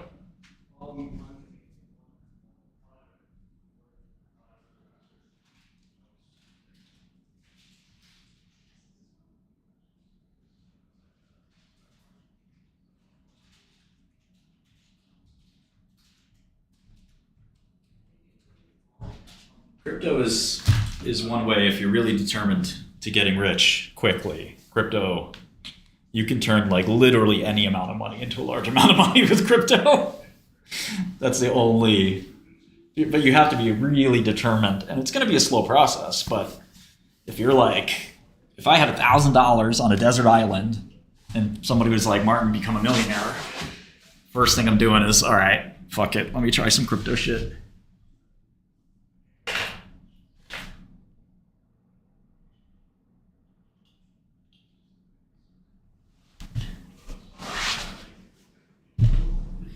Yeah, let me know when the Regretti call starts. I'll jump in there. Nah, I wouldn't buy a lotto ticket. I mean, you can find arbitrages in crypto pretty easily.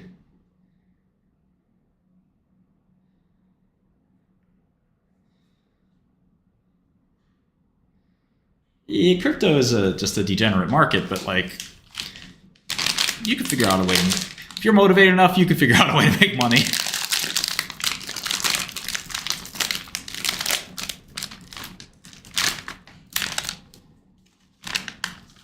It's not ugly. It's not pretty. It's going to be pretty ugly, but you can do it. There's plenty of people doing it. You got to figure it out. The hustle changes every day. Poly market's a clue. That's a good clue.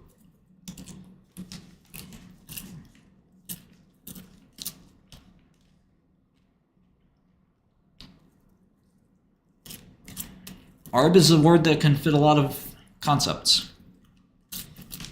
Michael's got the idea.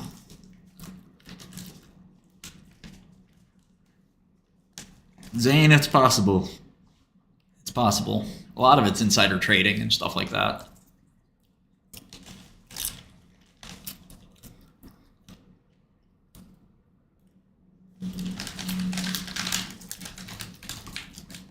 I'm not saying it's a good idea. You don't see me chasing the next token.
I have to look at Chegg again. I'm curious how their quarter is going.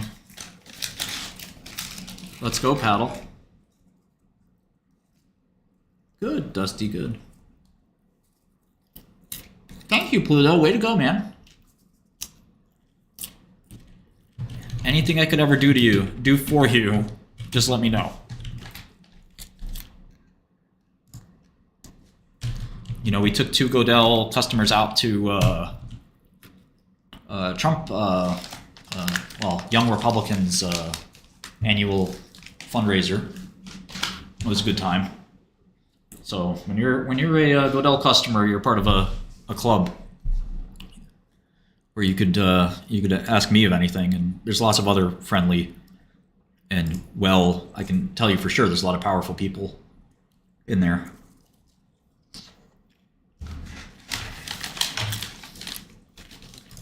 All right, let's do some work.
I'm surprised Rinvoq isn't a bigger drug.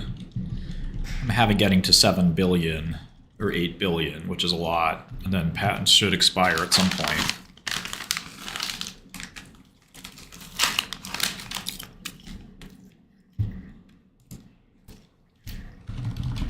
Let me look up the patent expiry.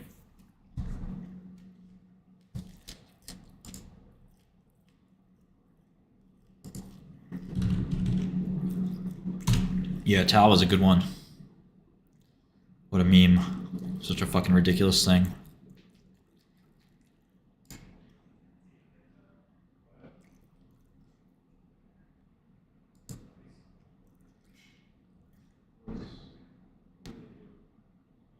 It's like 2036 or 2031.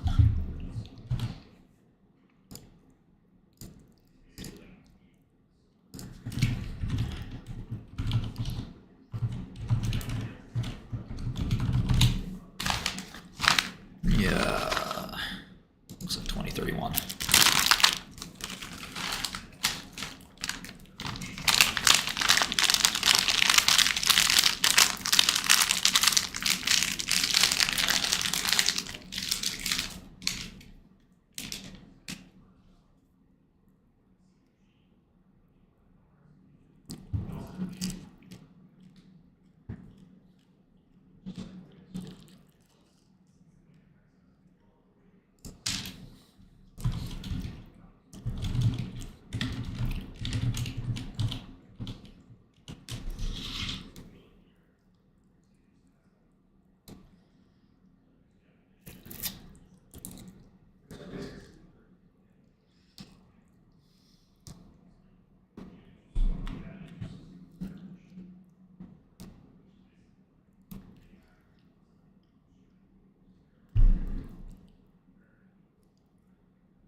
I think Lily can get to 1,000.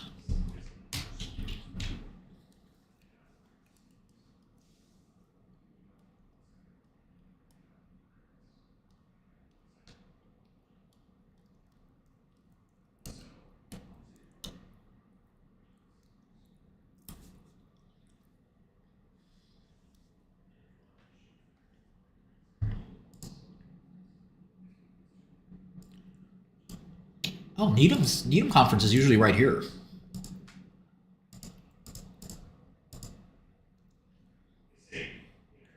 Where is it this year? Is it in Boston or is it New York? It should be in New York.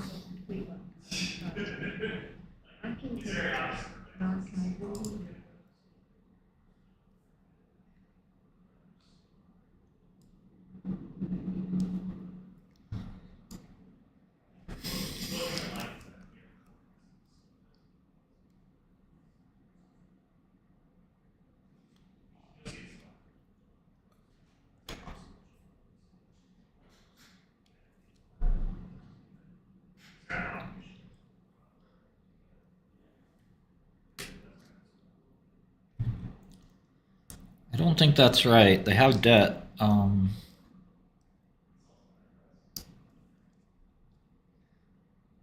Juniog. But I can redo the numbers.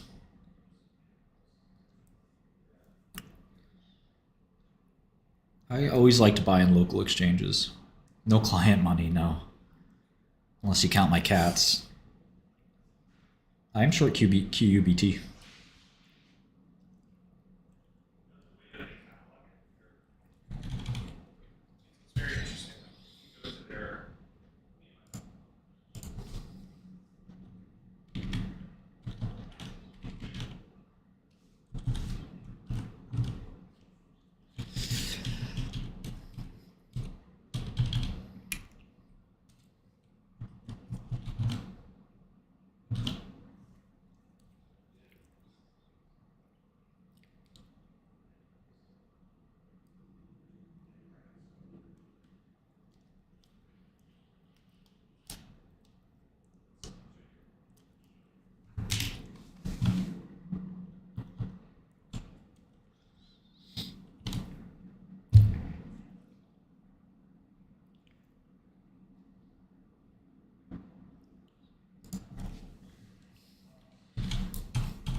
I don't think Bitcoin's a scam.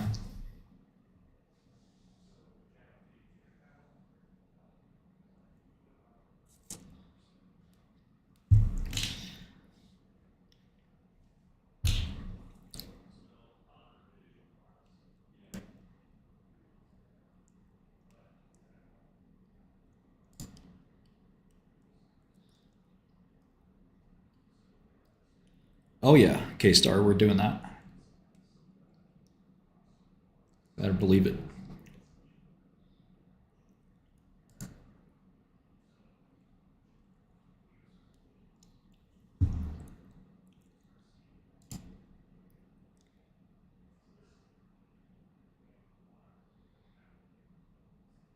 Yeah, Adam, I mean, the word scam can take on a lot. I think in this case, it's not like a literal scam, but we're just a suspect kind of thing. Maybe, maybe not, Millen. We don't know.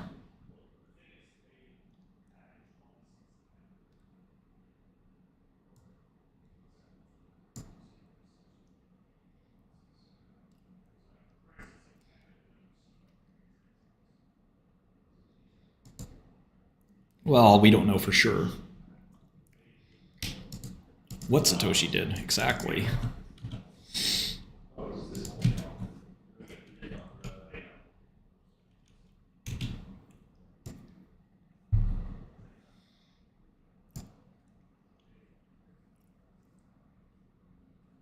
Probably, though. May end up being a tulip. There's tulip risk.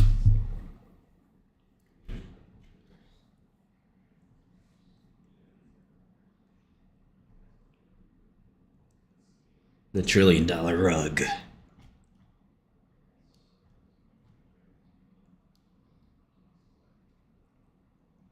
No, not a buy.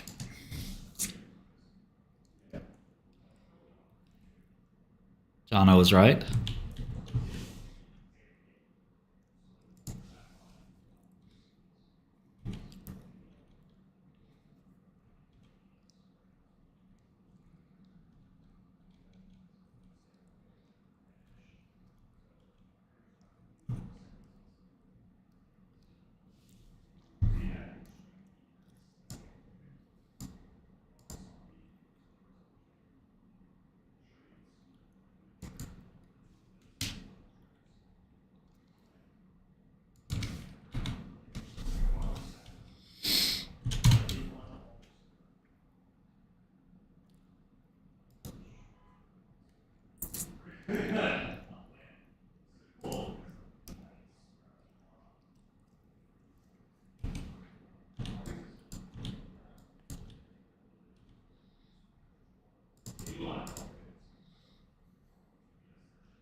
Gold is the example that Ponzi schemes can last forever. There is lindiness. Lindiness is real.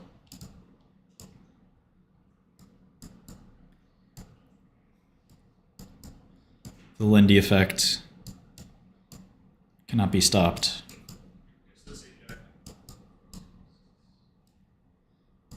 This is Novo. Pride of Denmark.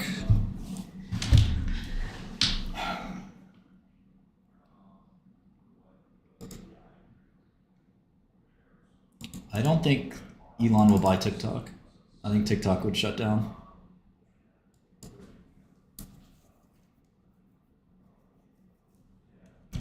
But it could be that Elon buys it.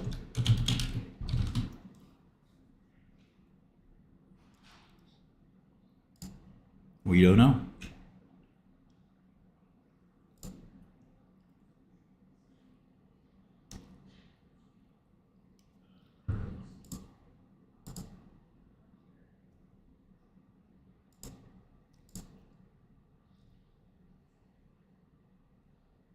Yeah, it's a little too big for just about anybody to buy.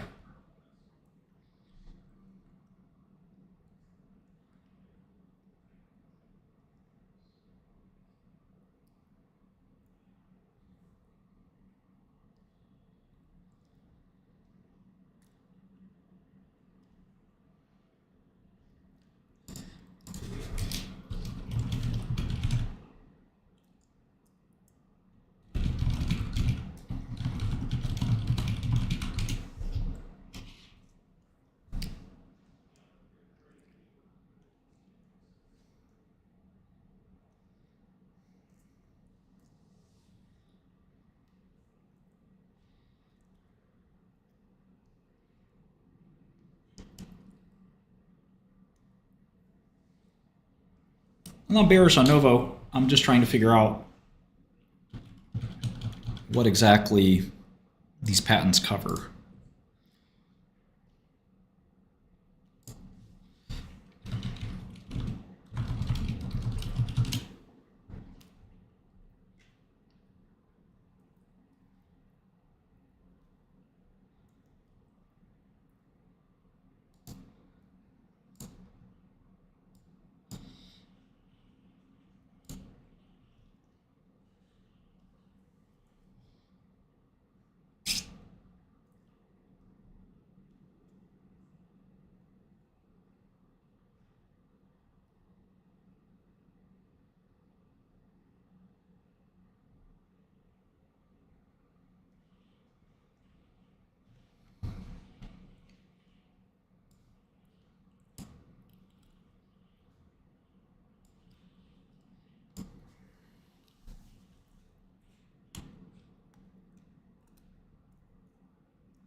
Okay, so this is the same application, created the same patent here.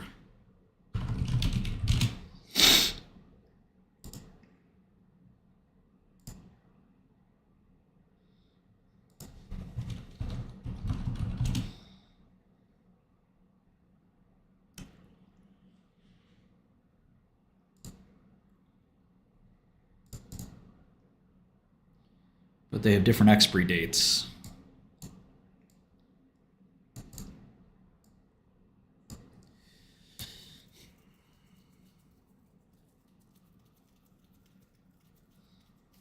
Yeah, Y Combinator is great. Can't go wrong with Y Combinator.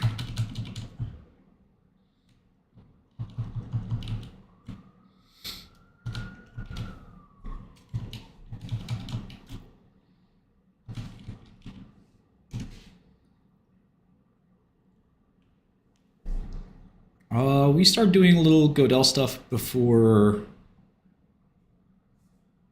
I went to prison. Some of you are really old school and you know that. You were even on Godel V2, it was called. Any V2ers? Nobody was on V1. I made V1. Yeah, what's up, Humphrey? Chesbizo, just type in your name in general chat.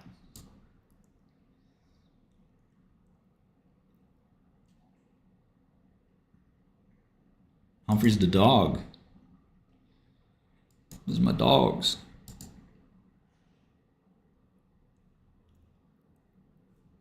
V2 was free. I don't think V2 did payments yet. We got two guys who knew. I'm the opposite, Humphrey. I've been paying way too much attention to it.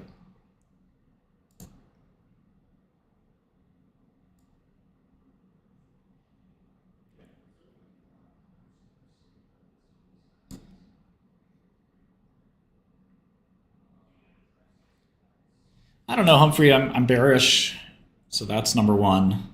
It's a good time to exercise prudence. There's a lot of hot air leaving the market. Don't be a victim. Bonds are your friends. A lot of people sleep on bonds, but you know, being able to sleep at night's really important. Don't gamble your life in the stock market because we could have 2-3 years of terrible performance.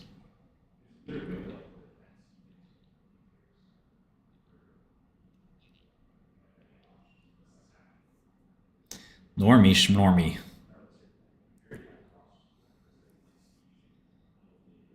So yeah, I'm bearish.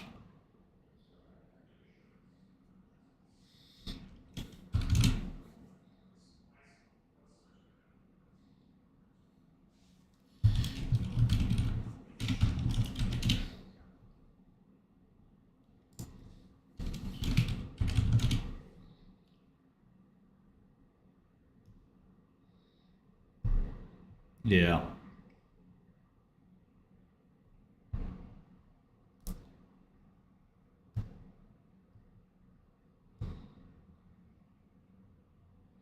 They're the same thing, Vinny. On Bloomberg, Oman is the mnemonic, so we make it backwards compatible. We use OPT. There's a lot of mnemonics we'd like to keep the same. I don't own bonds because I know how to manage a portfolio, I think. But the average normie might want to buy bonds. I don't know, a lot of people have trouble sitting on their hands. So buying bonds gives them something to do that's not dangerous. But to be honest, I would just sit in cash. Look what Buffett's doing. Buffett's sitting in cash.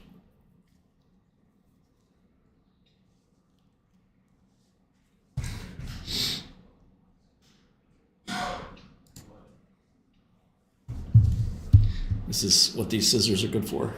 A little banana action here.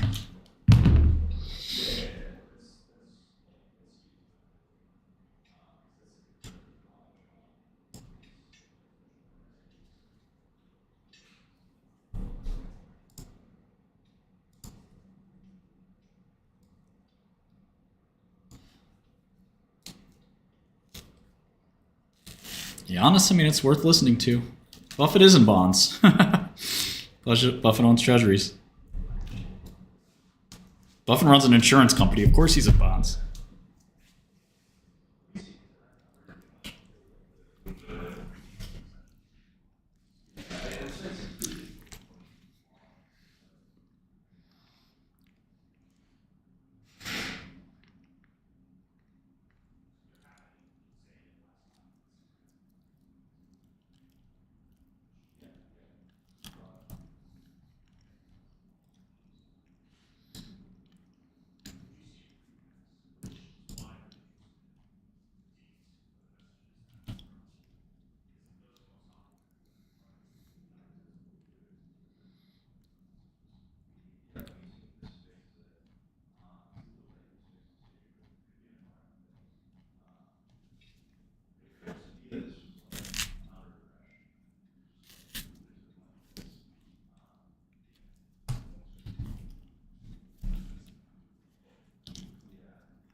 We're doing some nitty gritty research now.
Okay, so Mylan filed an IPR, which is basically asking the patent office to overturn their patent, which is kind of a bold thing to do.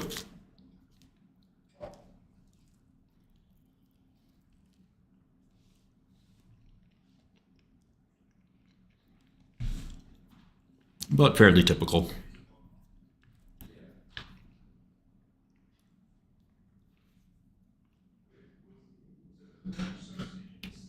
They were basically arguing that people already knew how to make GLP-1s like Ozempic.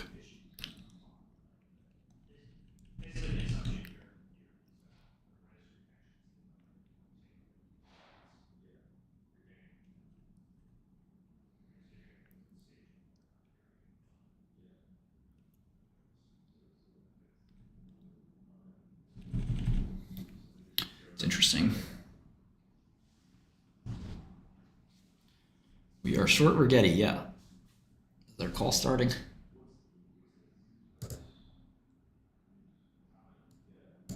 Call is starting.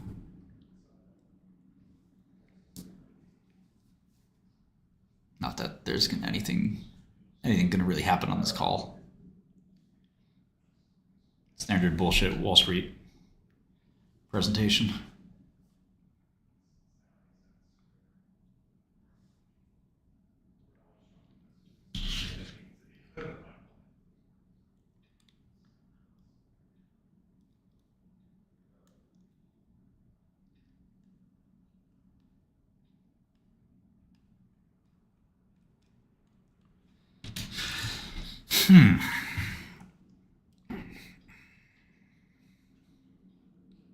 Yeah, D-Wave is a good short too.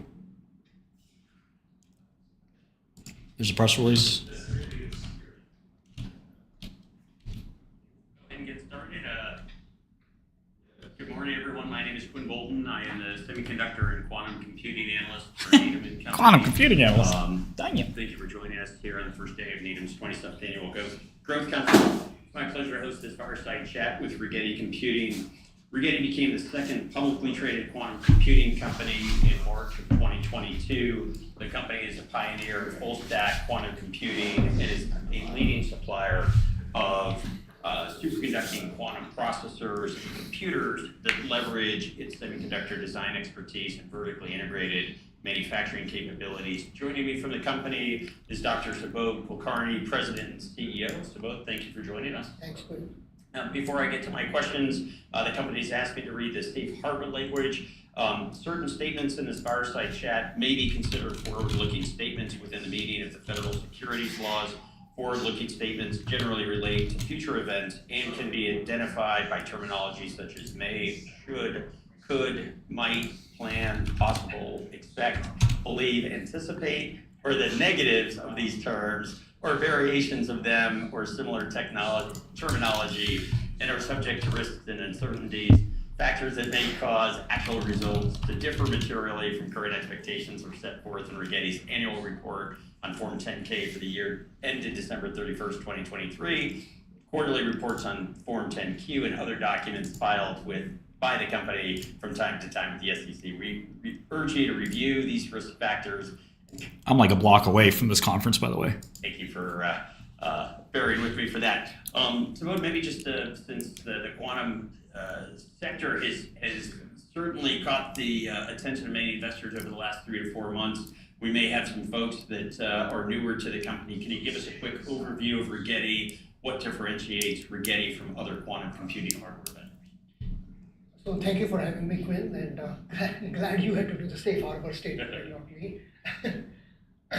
So Rigetti is a public company based in Berkeley, California. We are about 140 employees.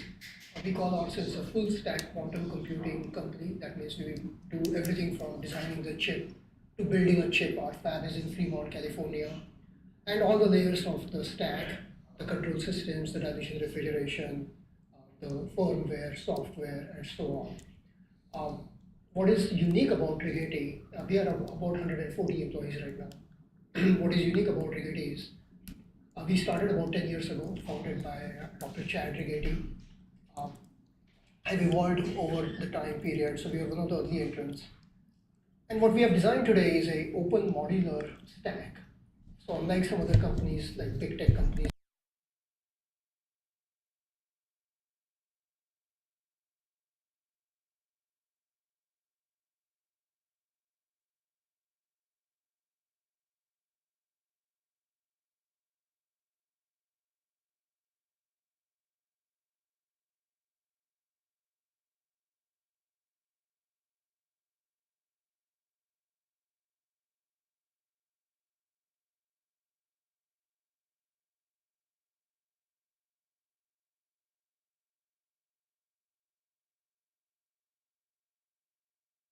and we'll get into that.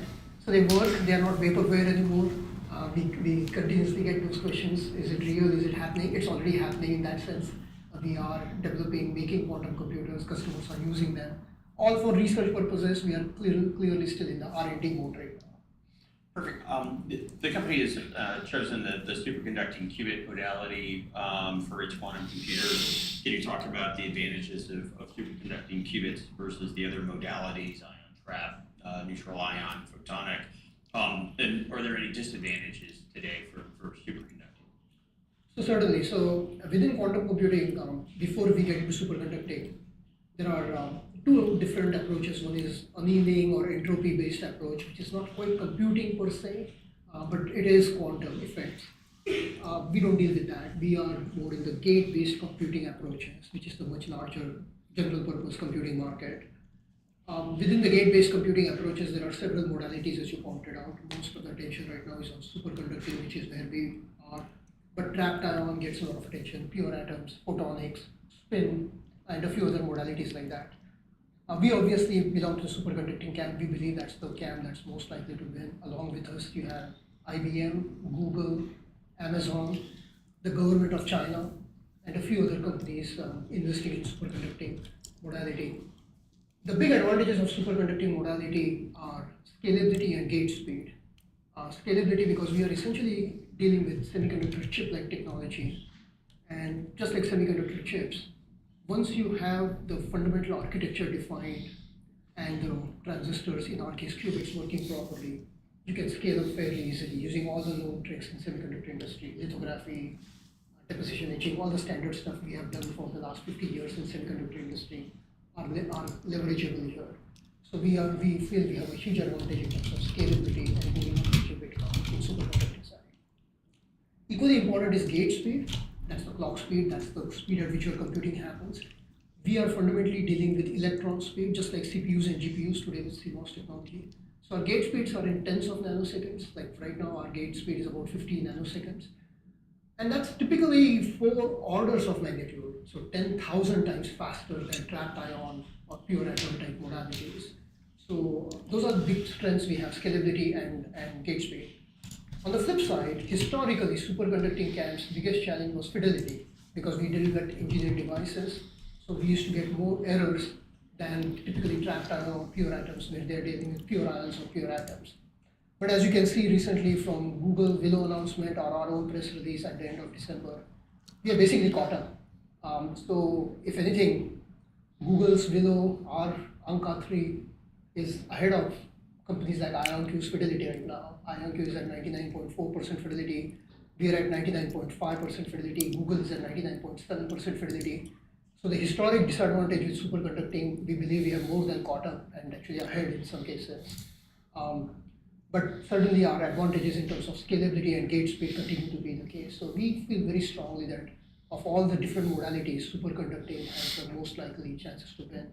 And look no further, right? Why would a company like Amazon and government of China invest in superconducting if they didn't think this was a winning modality? They could have chosen any different modalities to invest in. The fact that they choose to invest in superconducting and not trapped ion or pure atoms or spin, that should tell you something right there.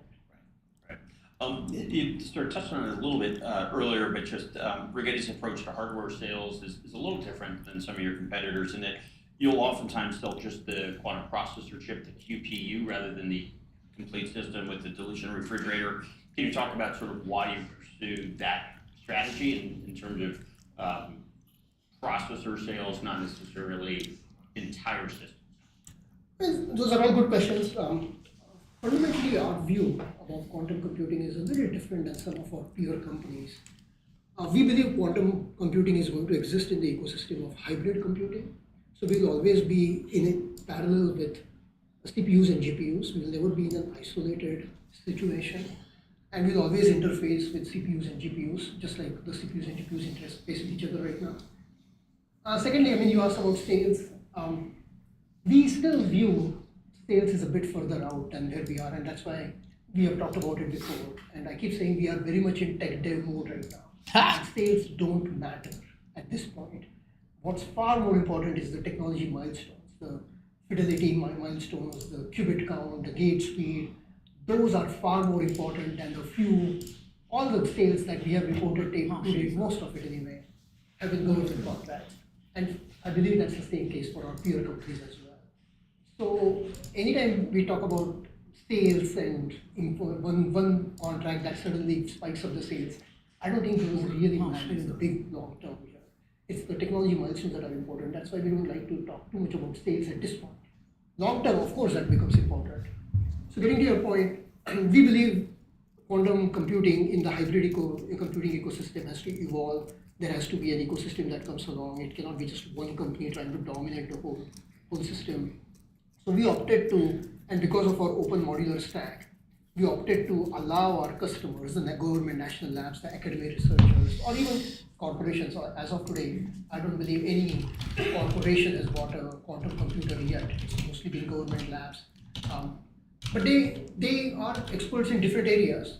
So one of our customers, for example, is Fermilab in Chicago. And Fermilab is one of the inventors of cryogenic systems in the world. So they obviously understand dilution refrigeration probably more than anyone else around this planet. So it kind of is a little idiotic for us to try to sell them dilution refrigeration technology. So what we told them is that you keep your dilution refrigeration technology. We'll give you the QPU portion that you can interface with your dilution refrigeration technology. So we opened up our stack. We are modular. So if a customer wants the full stack from us, we are happy to give the full stack. But if they just want the QPU portion, we are happy to do that.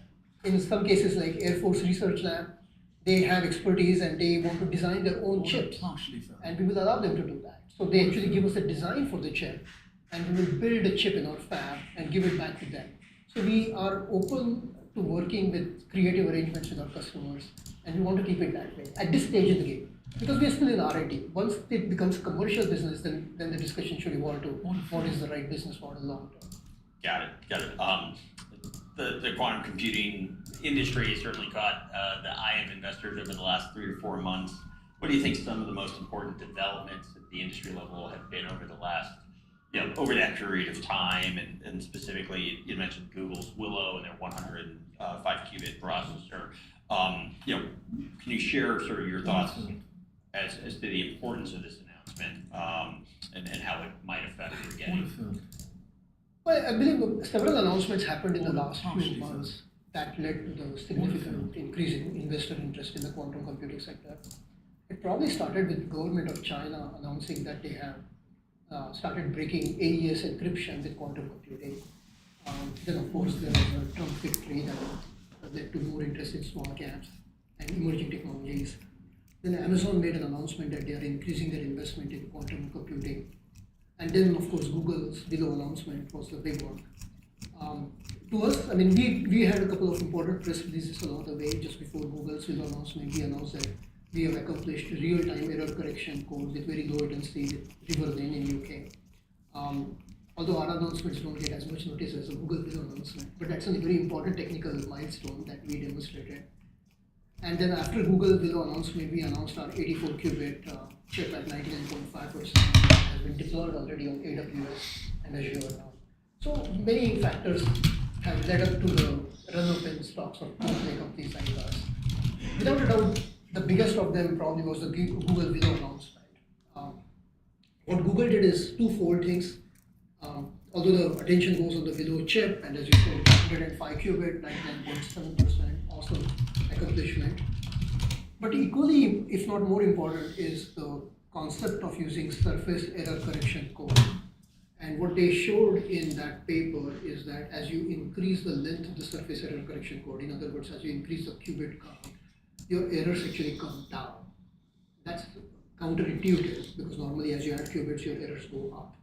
So Google's demonstration was a very powerful demonstration that once you start deploying surface error codes, you can actually bring it down. Now, surface error codes have not been invented by Google, they have been around. But it was, as far as we know, it was the first deployment at that scale where Google demonstrated something like that. Obviously, we have been working with Riverdale and will continue to do so. So expect us to be doing surface error codes and similar demonstrations in the next few months here. But that was a very important announcement that led to the interest. I guess with Willow and the surface code, I mean, isn't that the whole concept of quantum error correction? Absolutely. That as you deploy it, the fidelity of the logical qubit should be much higher, or error rate much lower than the underlying physical qubits. So, but it was on paper, now it's on real. Now it's okay. Got it. The last question, sort of at a high level, was hoping to get your comments in response to comments made last week by Jensen that it could take 15 to 30 years before we have commercially available. He's going to say, I agree. I guess Zuckerberg made some comments either over the weekend that the stocks yesterday as well, which I think don't forget about me. Sort of implied the same. Sort of, it may be a while before we get a don't forget about me. Computer. How do you respond to those comments? Well, it's tough to respond to vague words like useful, right? What does useful mean? Somebody may find something useful today, may not find it useful even 5 years from now. That kind of. So I hate to get into those subjective, vague words, particularly going tete-a-tete with someone like Jensen. What the fuck?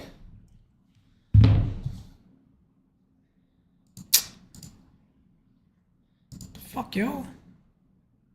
Come on.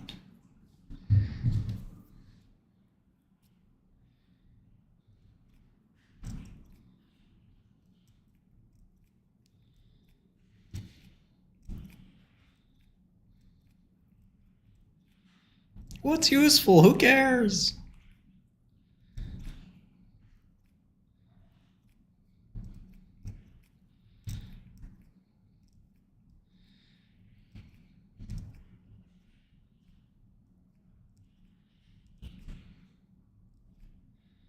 They must be using Rigetti computers to get this to work.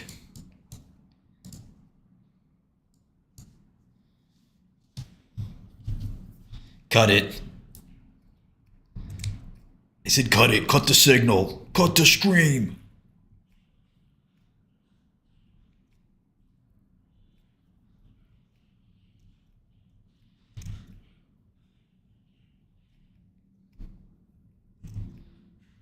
You guys know Triple H? He's my favorite. Whenever I make the wrestling voice, I'm trying to be him.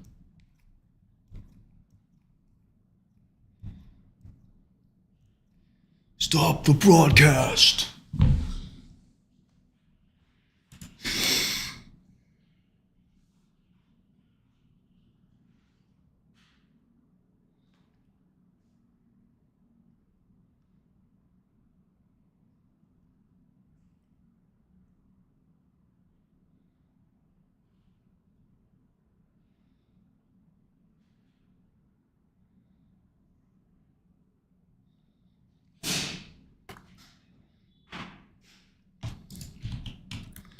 Anyways, back to myelin. Challenging.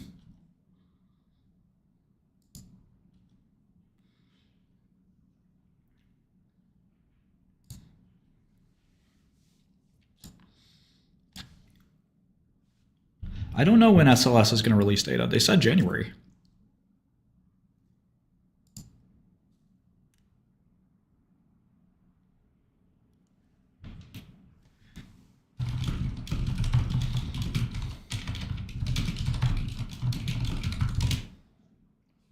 And we are starting to Whoa. differentiate ourselves from peer companies like IBM and Google in the supercomputing camp. Our view is that to reach thousands and tens of thousands of qubits, we will need to tile chips together, just like the CMOS industry. And the reason is simply the same reason why CMOS industry does chiplets right now. If you look at the most advanced nodes, 3 nanometer, 5 nanometer nodes, so take your latest iPhone or latest gadget, chances are very high that you are using chiplet right now.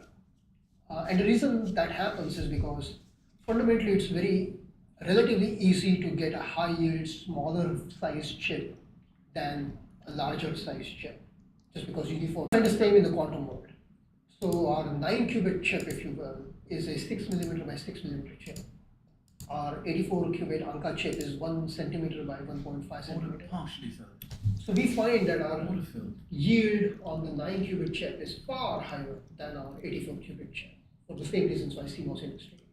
So our view is that this is going to continue. I mean, CMOS industry has tried for decades to try to get a single chip to a high yield. There is a reason why they ended up with a chiplet format, and we see the same way. So why try to reinvent the wheel when the CMOS industry has already paved the path here?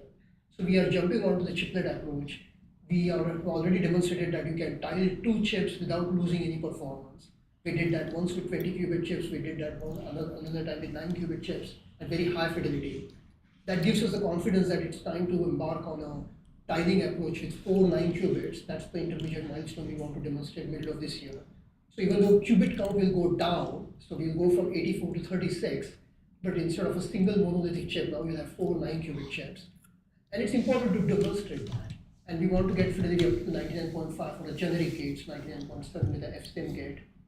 So we'll bump up the fidelity from where we are today, but more importantly, we'll demonstrate 4 chiplets, if you will. Assuming that we succeed with that, then we'll try to continue that, and we think that's the right way to go to several thousand and several 100,000 qubits. IBM has said something similar in their disclosures that they are thinking about the chiplet approach, but as of today, we haven't seen anything, and we haven't heard anything from Google about that or any other companies. So we believe we are the first ones to embark on this milestone. Okay, got it. In August, you released a paper introducing a new chip fabrication process called alternating bias assisted annealing, ABAA, which allows you to sort of tune the frequency of the qubits. Talk about the advantages of that new process and sort of how that helps you increase the fidelity of your qubits. So fundamentally, when we build a qubit, I mean, essentially, in physics words, it's called a Josephson junction. It's a sandwich structure of aluminum, aluminum oxide, and aluminum. And we are sending a microwave pulse to one aluminum. It shoots a pair of electron and hole to the other side of aluminum. And in the insulating aluminum oxide layer is when all these quantum effects are being observed, and that's what we are using to do the computation. That's the simple layman's description of what's going on in a fairly complex quantum physics world. And so these microwave frequencies that we send to the qubit to get it initiated in the quantum state, in the ideal world, we would get a perfect frequency for every qubit, but we don't, because there's fabrication methods, there's all kinds of things. So we get a frequency spread of qubits. The tighter the frequency spread, the better control we have, the better fidelity, the better everything. So we try to tighten up the frequency spread.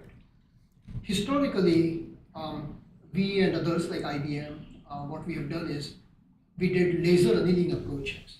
So what we do is once we build a qubit, we actually go around the qubit with a high power laser, and that heats up the perimeter of the qubit, and then that heat permeates towards the center of the qubit. So you're essentially using the heat of the laser to adjust the morphology, if you will, of the aluminum-aluminum oxide interfaces. And that change of interface enables us to get a tightening of the frequency distribution, which also means the irregularities in the interface is the root cause of the frequency spread of the qubit. That's been done for a few years now. It's not that it's a bad approach, it's been working, and that's how we and IBM and Google have managed to get the systems to where they are right now. What we didn't like about the laser annealing approach is it's slow because it's an individual qubit going around laser. It's not a scalable process. You can do it for 100, maybe even 500 qubits. But imagine doing 100,000 qubit chip or chiplets and going around each qubit one at a time. All the alignment issues, the cost, the pain index associated with it. It's just not a manufacturer's process. So we have been experimenting with many approaches, and one of the approaches that seems to work really well is this ABAA, we call it alternate bias assisted annealing. Essentially, it's DC pulses, plus minus DC pulses, through the entire surface area of the qubit. So essentially, once the chip is built, we are probing the chip to test it for all the room temperature properties. So there's already a probe sitting on top of every qubit. We are using the same probe to derive DC pulses plus and minus through the qubit. So it's literally part of the qubit manufacturing processes. But we found that with the right sequence of DC pulsing, you can alter the morphology if anything better than the laser annealing approach. And it makes sense because we are sending the DC flux right through the surface area of the qubit instead of from a perimeter hitting. So basically, a flux through the entire area of qubit is far superior than perimeter heating controlled morphological adjustment. And we find frequency spreading to be remarkably better. So our frequency spreading is significantly better, almost 10x better than what we were getting with the laser annealing approach. So certainly it's a key part of our go-forward process is the ABA annealing. And of course, there's a lot of IP that surrounds it. And was that sort of used, the ABAA, to get to the 99.5? Absolutely. Yeah, okay. But in all fairness, we could have gotten 99.5 or better without ABA. Case in point, Google Willow. I don't believe Google Willow is using ABA. I believe they are using something like laser annealing, and they obviously managed to get it to 99.7. But I would dare say that to get to 10,000 qubit chiplet or chip, we will need an ABA-like manufacturing process. Got it. Okay, so as you scale the qubits, Yeah. it's more Much more important. Got it. Okay. You've mentioned the quantum error correction work you've done with Riverlane. Maybe spend a minute what you were able to show in your work with Riverlane. So first, we did our own error correction. We continue to do it. But as I mentioned earlier, because of our open modular stack, if a company X comes up with a creative solution and is willing to partner with us, we will do that. And Riverlane is a good example. Riverlane is a small company in Cambridge, UK, about the same size as we are, 140, 150 people, very creative. They do fantastic work in error correction. So when we saw what they were doing, we partnered, we started incorporating their error correction code in our stack. And a couple of months ago now, we published some papers with them and demonstrated real-time error correction with very, very low latency. It's a very powerful demonstration. So normally error corrections are done in the background. So you generate errors, you do it offline, you bring back the results. But this time, literally you are doing real time. So as you are running the computing and as you are going down the depth of the circuit, as you discover the errors, you fix them on the fly, which is very important in practical computing world. So if you're just doing an experiment, it's fine, you can do offline. But if you want to do a real computing, you need real-time error correction. So that was a very important demonstration, and the latency was extremely small. All of this is in the papers. The next challenge we have, obviously, is do what Google Willow did, which is surface error correction code, and demonstrate that you can reduce the errors with longer surface error correction code. No reason it won't happen, we just have to demonstrate it within enough. And to demonstrate the surface code, do you need to get to 100 plus qubits for like Willow did, or I guess it depends on the length of the surface. Exactly. So it literally comes down to the diagonal, right? So right now, if you take our uncut chip, it's a 12 by 7. So the longest diagonal we can find is like 5 or something like that. So we can do surface error correction code even with the existing chip. But at 99.5% and 99.0 for the standard Clifford get, we don't think it's good enough to try that. So we want to get to this 4 by 9, 36 physical qubit and then before you can. Okay. So I believe Google had to get to 99.7 before they could demonstrate surface error correction code. And pretty sure we have to do the same, that too quickly. Maybe shifting to sort of some of the contracts or work you're doing with your Novera QPU, you've sold that to Horizon Computing, to Fermilab and the Air Force Research Laboratory. You also sold a 24-bit QPU to the UK National Quantum Computing Center in QCC. Can you talk a little bit about what those government agencies are researching with your QPUs? So from what we can see, and they are very open with this, most of the work that they are doing right now with the QPUs we have sold them is research applications. So they are doing fundamental quantum physics experiments, pulsing, tuning, retuning, algorithm development. So really understanding the physics of the device and how they can learn and improve on that kind of stuff. Some of the conclusions that they come up with, we try to incorporate them. So things that they learn as they go along, and they feed it back to us, and we try to incorporate that in our next generation technology. But so far, it's been all research applications. They are not really trying it on any commercial kind of applications yet. And now that you're in those government labs, what's your outlook for potential sales of additional either Novera non-qubit QPUs or higher qubit devices in the future? So certainly the two big DOE labs we deal with the most, one is Fermilab, other is Oak Ridge National Lab. We deal with others too, but to a lesser extent. Their funding comes from the National Quantum Initiative. The original NQI Act that was signed in 2018, that expired about August of 2024. The NQI reauthorization bill is being tossed about between House and Senate as we speak. We expect that to get signed in the next few weeks once the new administration is in place. That's a $2.7 billion over 5-year spending by the DOE, essentially. That's more than quintupling of the original NQI bill. Certainly, assuming that gets signed, and no reason to believe, there seems to be bipartisan support right now, so it's one of the first things that's going to go through, we believe. Assuming it gets signed and then appropriations takes a month or so typically, we certainly expect Fermilab, Oak Ridge National Lab, and other DOE labs to be big beneficiaries of that funding. We hope we get some. Right. And we are talking to them about it. So they are showing interest in the next generation and the latest technology, right?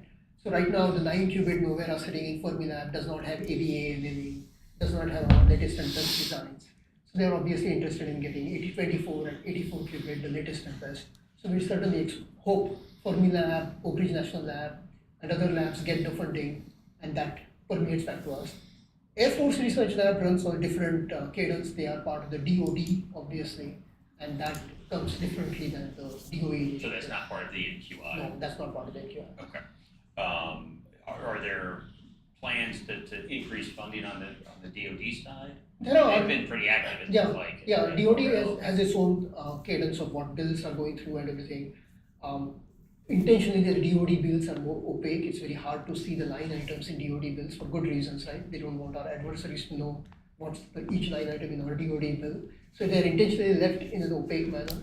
But there are many, many line items in the current DoD bill that's likely to get passed. That's the $925 billion bill. That's the all-encompassing Pentagon bill and everything.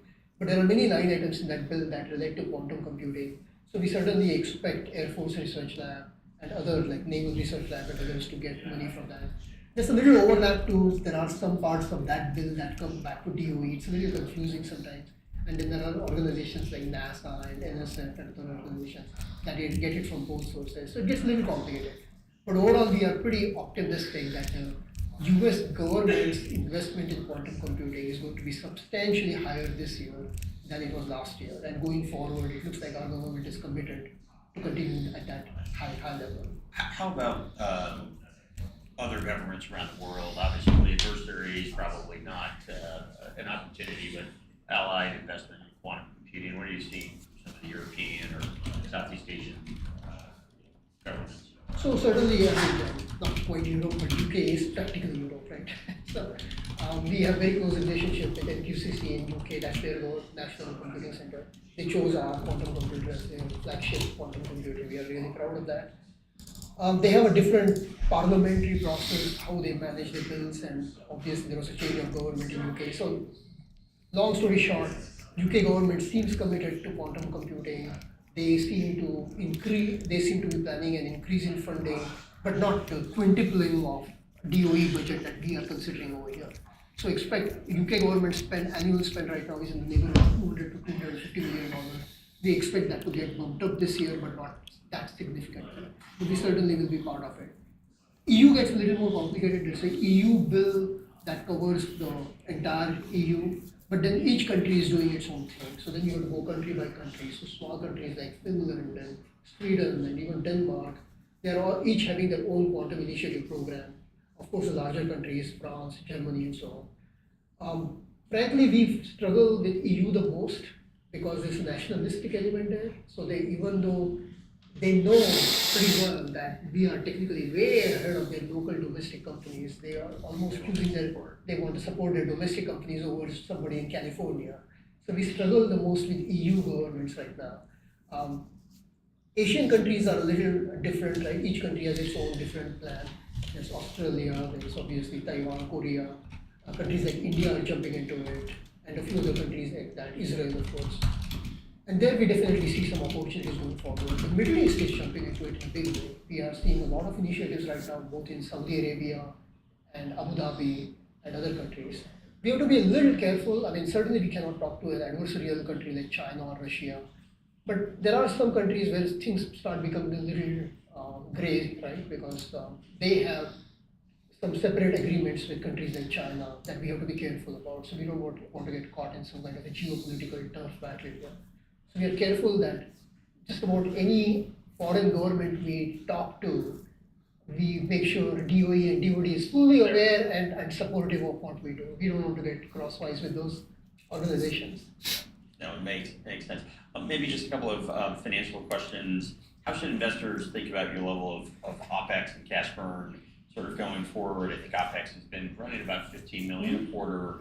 EBITDA loss has sort of been 11 to 12 million a quarter. Do you anticipate a step up in those levels as you come into 25, or do you expect to hold those levels fairly flat? So you're right. Right now our burn rate, if you will, is about $60 million a year. We have roughly $225 million cash, no debt.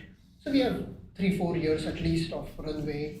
Plus, obviously, depends on government funding, right? Like this DOD has a big initiative for this quantum benchmarking program, $300 million over 7 years. So we hope that our existing cash is good enough to take us to break-even position, frankly, for 3-4 years from now. We certainly expect OPEX to increase, partly inflation, partly some hiring that we need to do. But we don't expect a dramatic shift in the OPEX structure. So count on inflation plus some additional OPEX increase. And revenue hopefully starting to trend higher, especially when we get the Certainly, exactly. NQI reauthorization is a big trigger point. The DoD big one is a DARPA initiative. That's a $300 million over 7-year project. We are obviously competing and fighting for that. If we get a big chunk of that, that will obviously be huge help to get us faster to a break-even situation. And obviously, we'll continue to work with other governments and other agencies in the US. What are your highest priorities for this year? Fidelity. I have said that for 2 years, and I'll continue to say that. Right now, we are at 99.5 for FSIM GATE, 99.0 for ISWAP GATE. We want to reduce the error rates by 2x before the end of this year. So we want to get the FSIM to 99.7, ISWAP or CZ to 99.5. While we do that, we have taken the additional burden of tithing. Right. So we want to obviously take care of that. Those are the big ones. We want to obviously, these are not in our control, but assuming NQI reauthorization is appropriated, we obviously want to tap into it and increase our government contracts. So sales, we hope the sales will increase based on NQI reauthorization and other DOT and other initiatives. But frankly, that's Musk might shut that I know shit you don't down. like me to say that, but sales is not what I focus most of my time on. It's fidelity, tithing. It's still a technology development company. We need to perfect the technology before worrying about sales and sales growth right now. With that, let me open up to questions.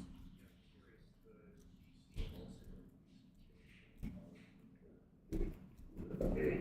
Is that a one-time thing that you use to then measure, okay, we now have narrowed the frequency target, or do you have to do it every time you run the chip? No, that would be impossible. So no, we do it once, then we package the chip, And we are noticing some drifts over time, so we are thinking about what we may have to do as an intermediate thing. But it looks like it's holding reasonably steady over a few months at least. Other questions? Yeah.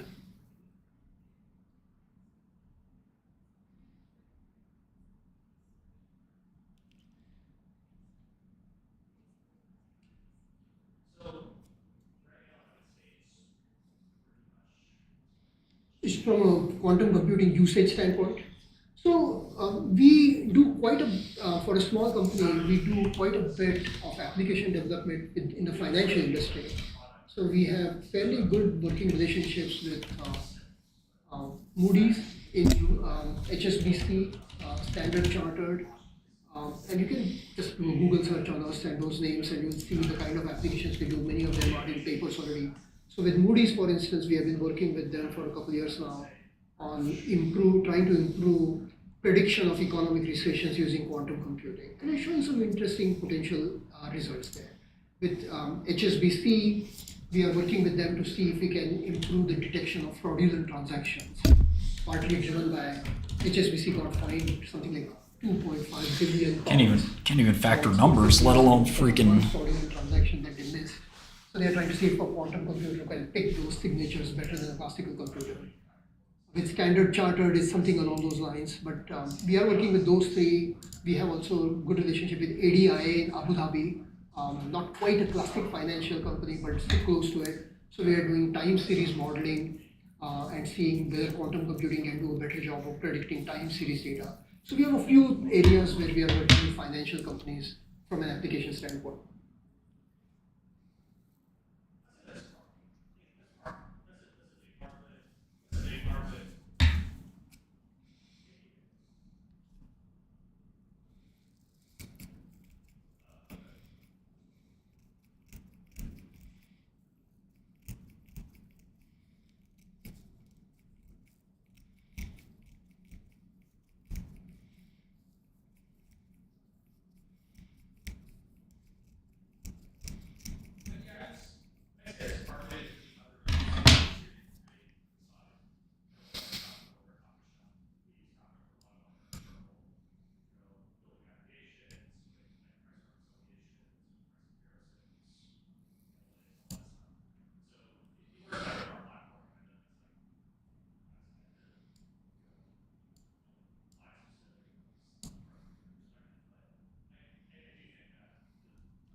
That's an investment conference. They generally don't have that kind of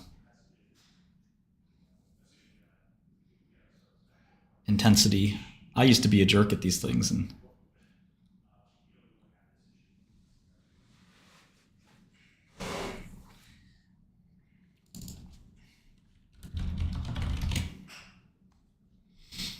no, we have a CTO.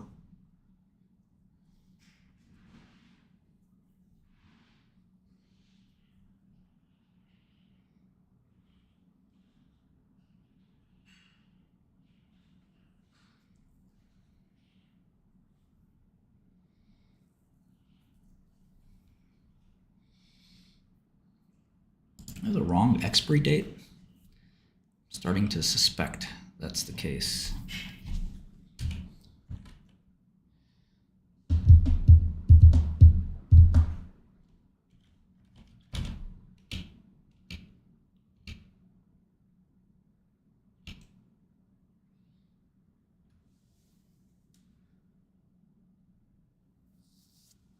Oops, not 112, 122.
This is big litigation.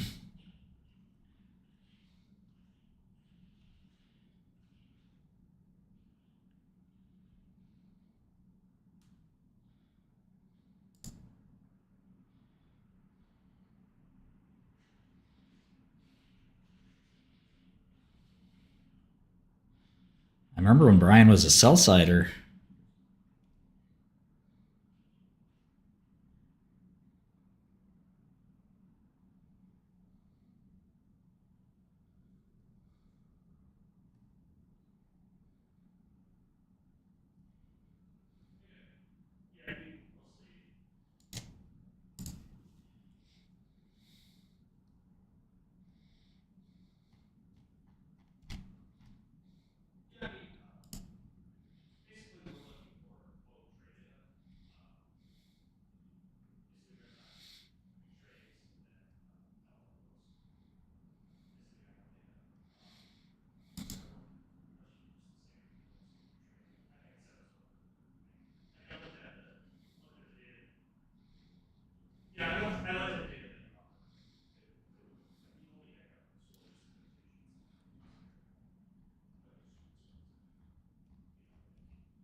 Okay, I think I sort of got to the bottom of this. The 122 patent expires in 2026, but it doesn't really cover semaglutide or Ozempic.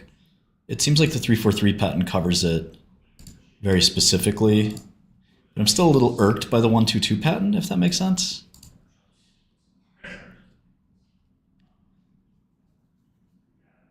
So Mylan settled, but I'm not sure if Sun and the other parties settled. So let's see if there are still docket entries here. Yeah, there was a docket entry just a few weeks ago. So, oh, wait, remark, case closed.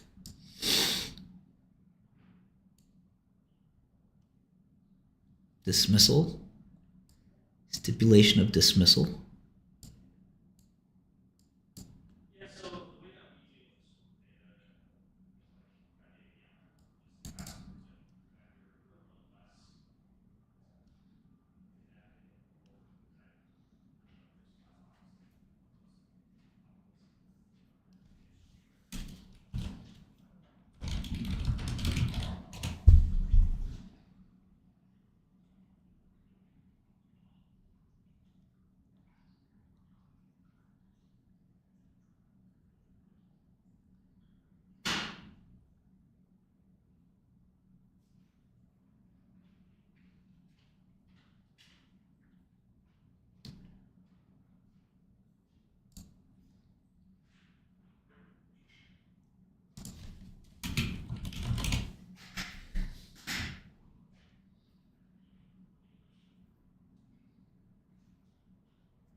That better?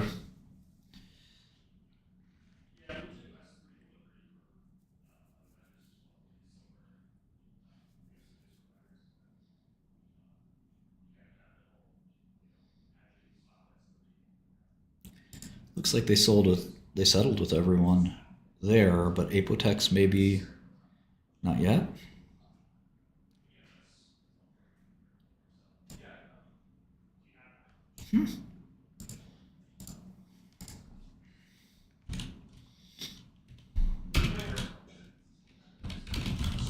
No, Sun, Apotex, Dr. Reddy's all settled. Wait, settled on 462?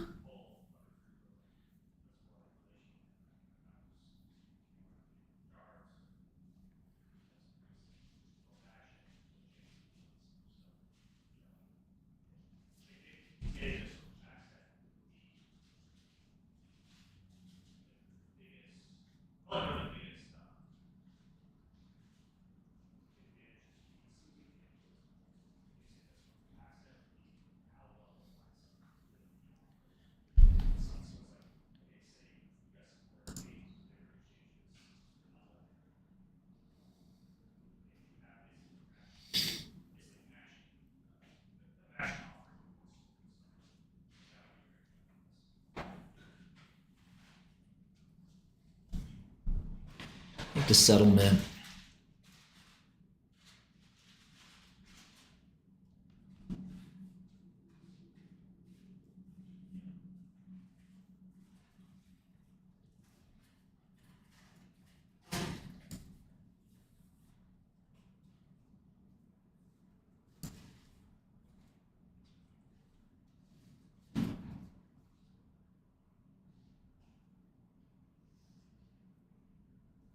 There's Aurobindo, Alvogen.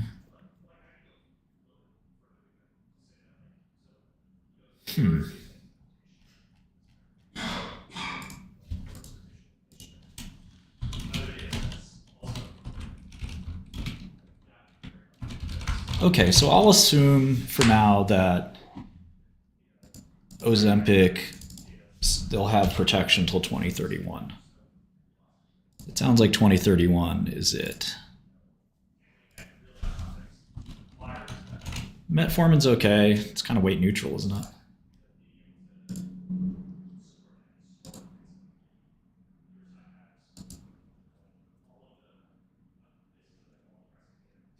Derek. I guess I should look up Alvogen too. I forgot that they were public.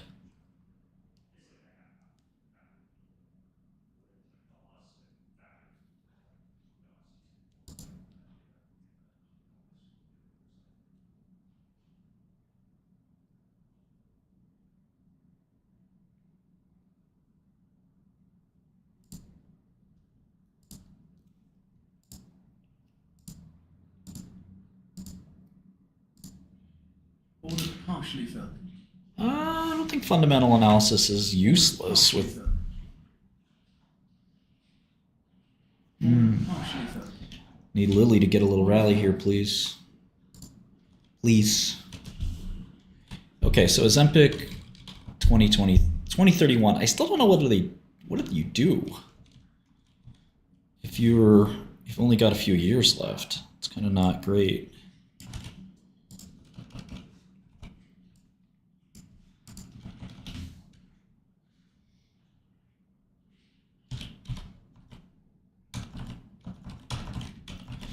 That's something you have to study with a lot of statistical analysis, Ruben. That it's pretty difficult to do that kind of thing well.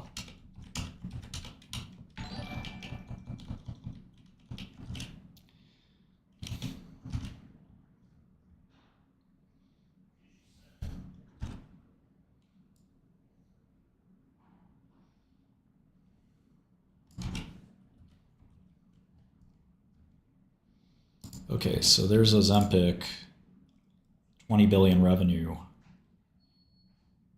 I think that'll grow continuously. But then you have the patent expiry here.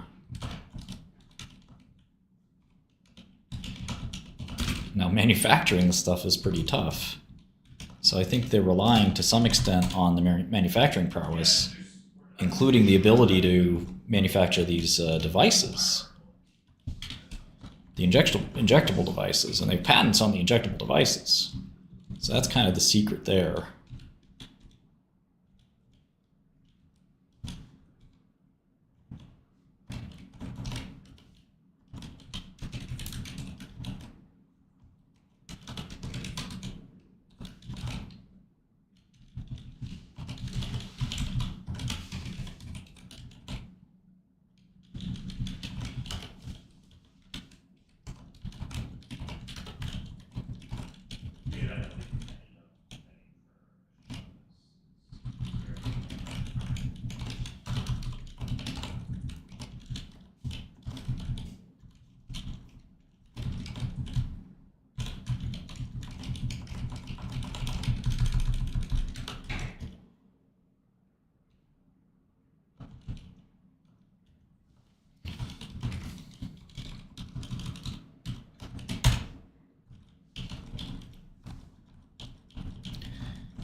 Yeah, you can find these files in my GitHub.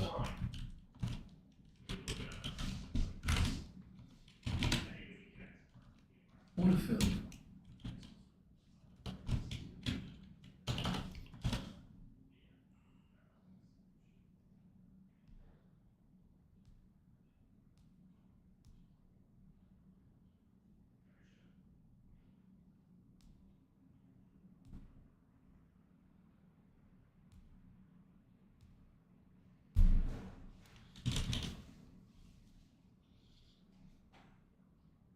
Okay, so if you just run off Ozempic, oh wow, this is all fucked up. And just assume that they'll never be able to sort of like get a drug after Ozempic, which is awfully hard to do, by the way. That it's basically all over after Ozempic. It's still along?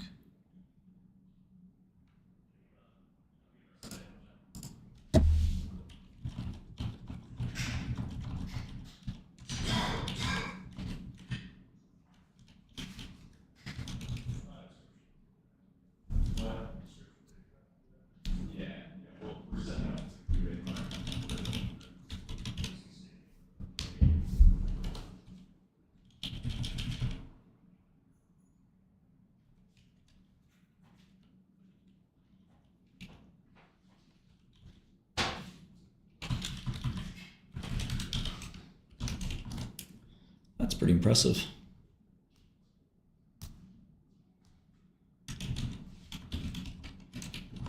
Is this the Danish share, or is this the J34461? B shares are 10 for 1.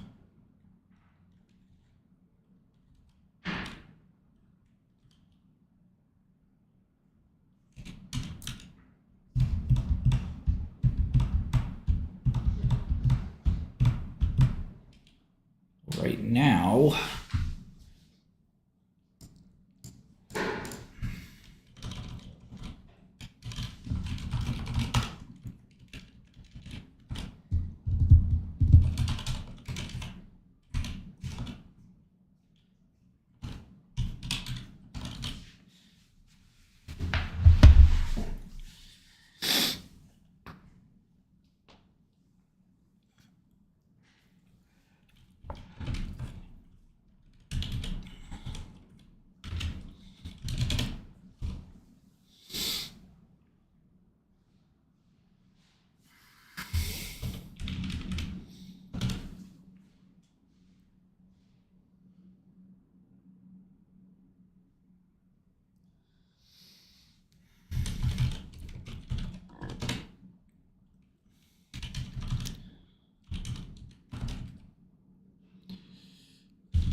okay, so that would be a short, 385 per share in Danish krone versus the $600 stock price.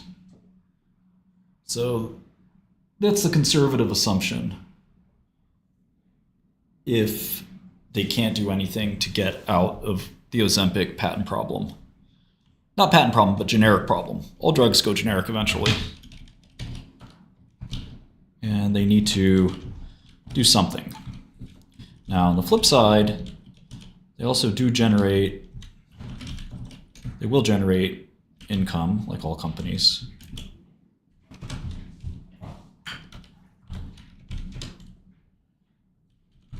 And they'll have some time to decide what to do with that income.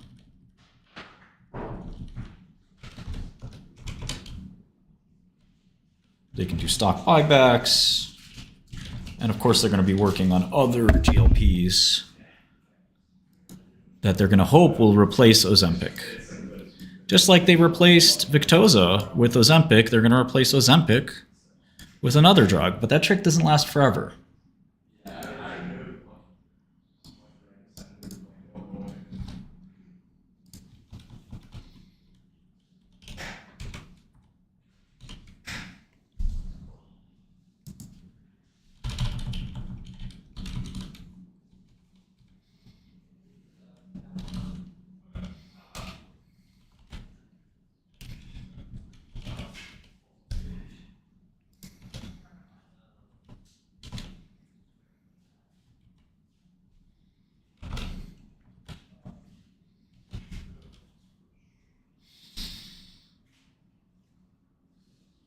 $585 right now.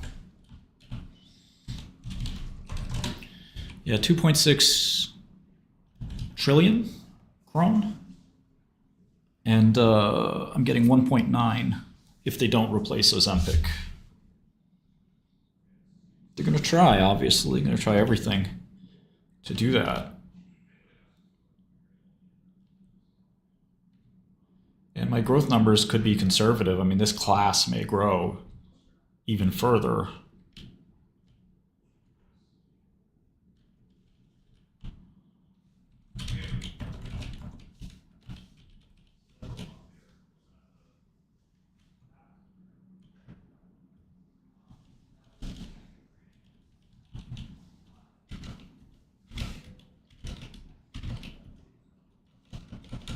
But eventually, there will be GLPs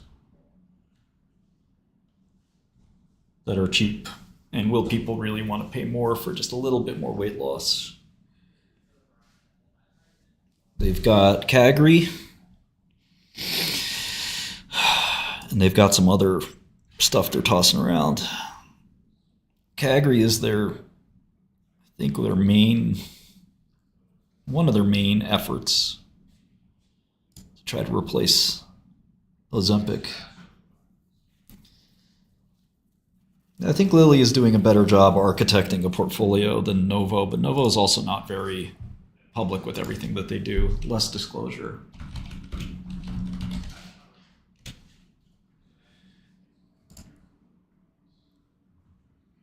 I don't think Vikings is short, no.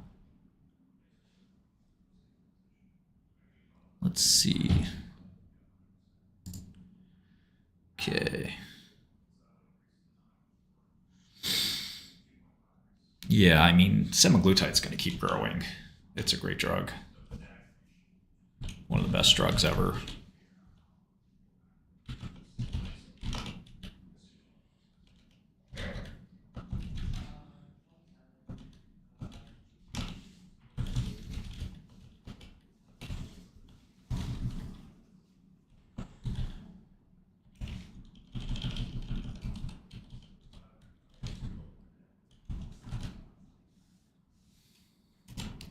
So amycretin,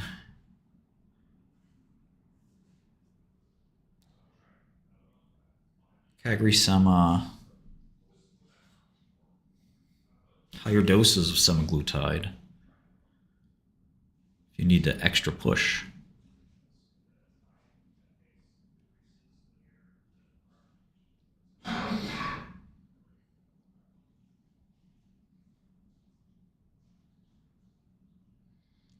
They have this other once weekly.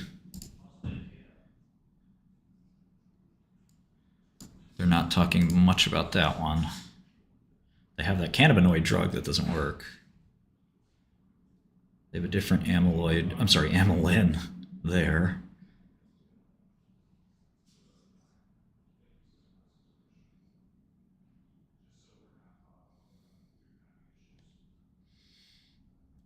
I mean, on one hand, they're kind of the GLP goats. On the other hand, every drug gotta die one day, man. Every drug gonna die someday.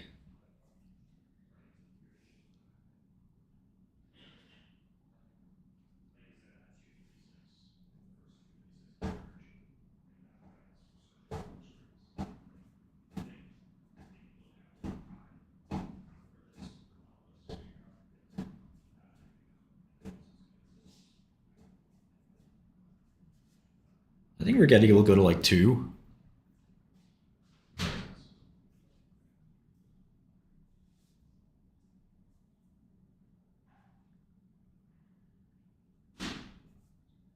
It's definitely part of the game.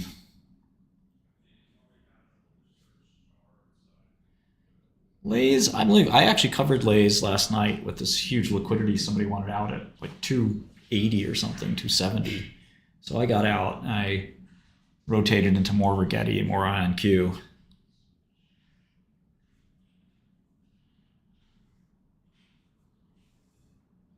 My dad wasn't Kyle. My dad was kind of a no medicine kind of guy. I don't do much in industrials, Davis, no. I mean, over the course of my career, of course, I've looked at like Deere and Caterpillar and Illinois Toolwork and the defense companies and stuff like that, but it's not my preferred space. Hi.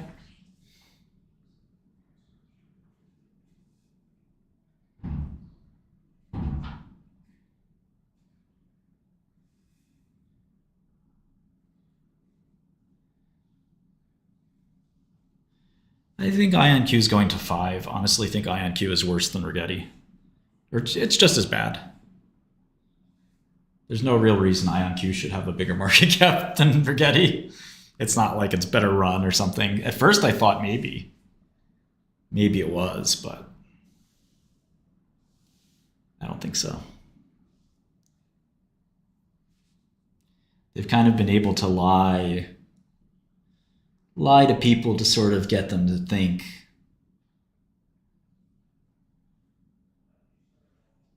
that IonQ is better than Rigetti, but it isn't. They're both trash.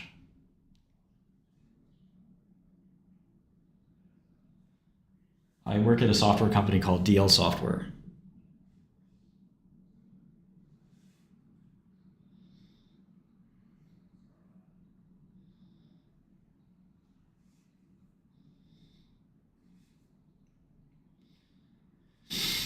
Okay, so let me see if I can get something from clinicaltrials.gov for Novo. I'm just gonna look for Nordisk.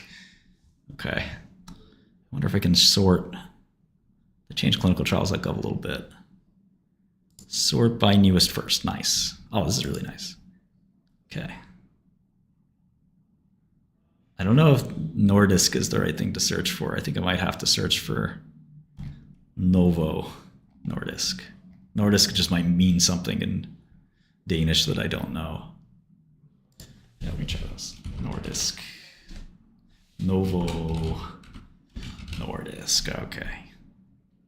So you know how many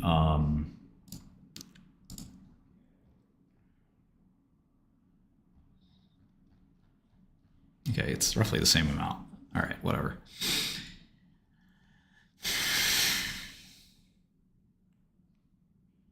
Okay, here's a code. NNC 06620419. Ooh, what could it be? First in human for overweight and obesity. They don't want to say anything about this new candidate.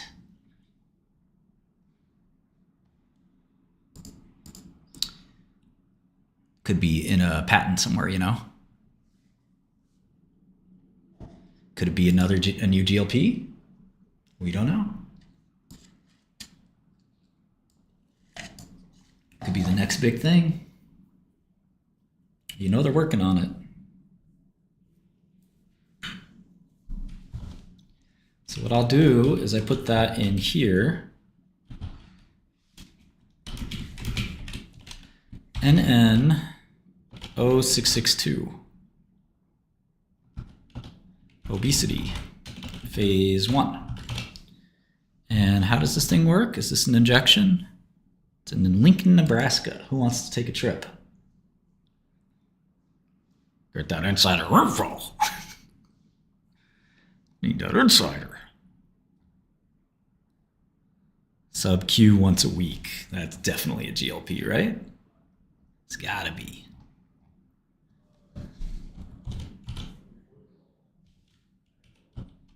One of you guys, give me that info. I need that info.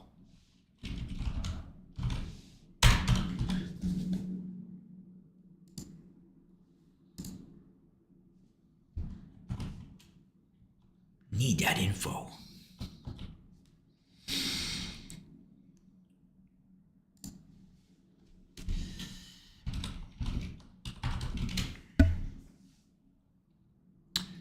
Okay, we'll have to look at their patents shortly, but that's a mystery drug.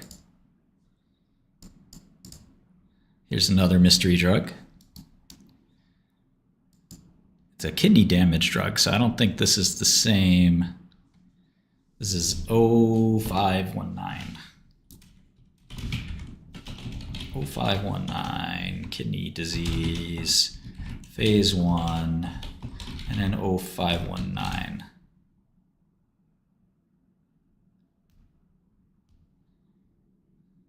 Someone's saying this is a GLP?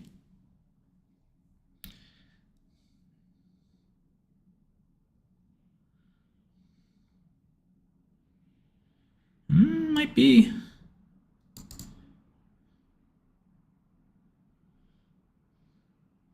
It's a GIP.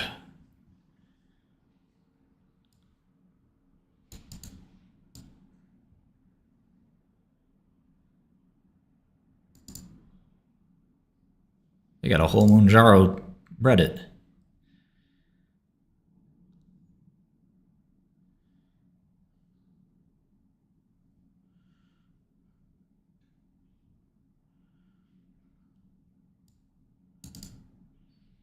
Okay, so this is their Mounjaro. Interesting. This is their GLP.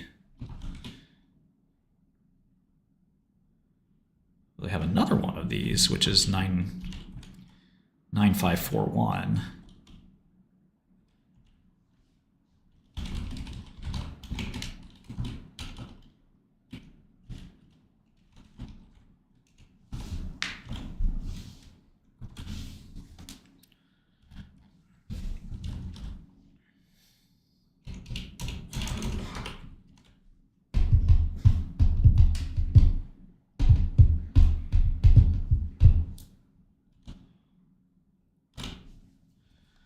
Okay, here's another one, 0174. They got so many of these. They're rushing.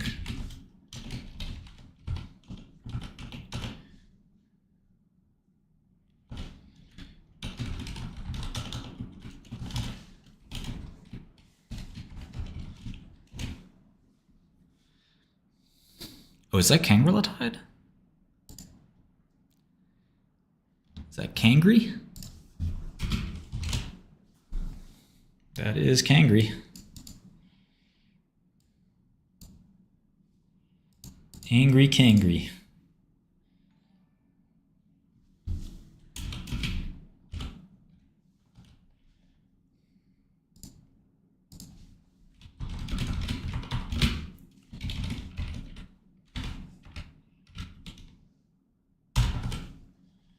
Long-acting amyloid analog. Cangrelotide.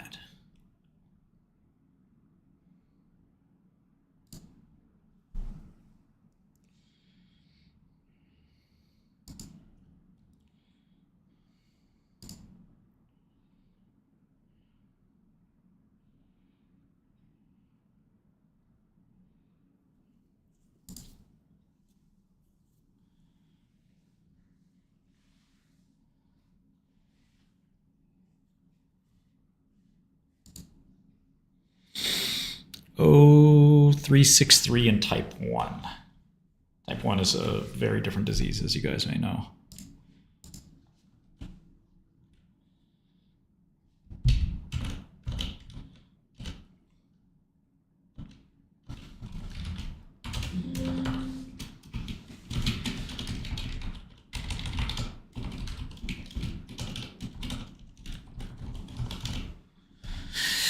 Okay.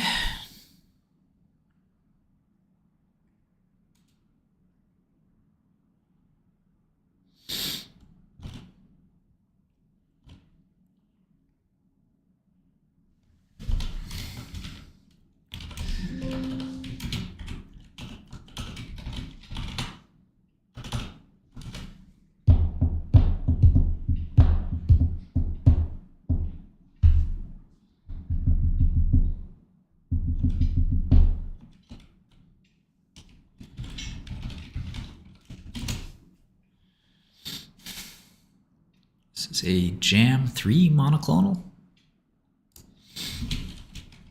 Never heard of that. JAM3.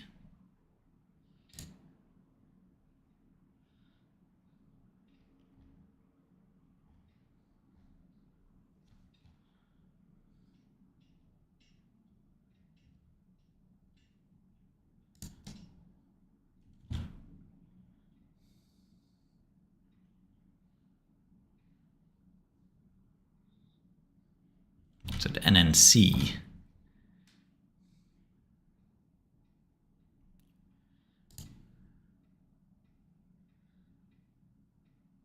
I'm short QUBT, QBTS, all these stocks. 0638. These guys are really cooking.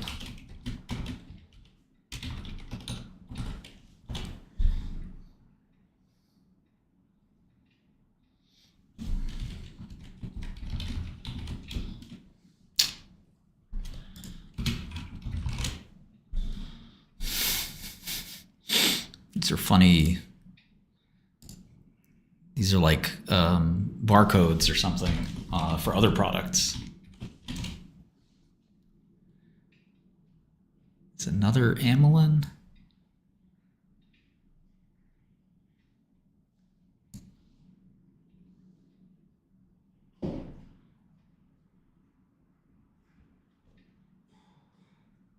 AVXL already put out all their data.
I don't know how much time they have for some of these drugs to get approval and change over the whole franchise by 2031. Not going to be easy. I think they're probably going to try to rely on their capacity.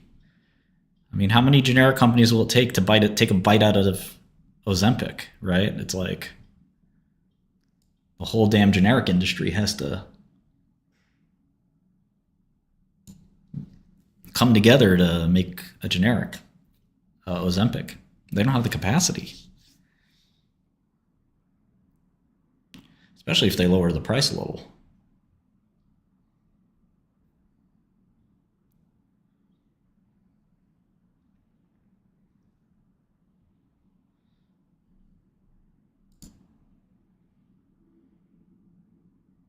Whoa, this is a triple? They got a triple combo?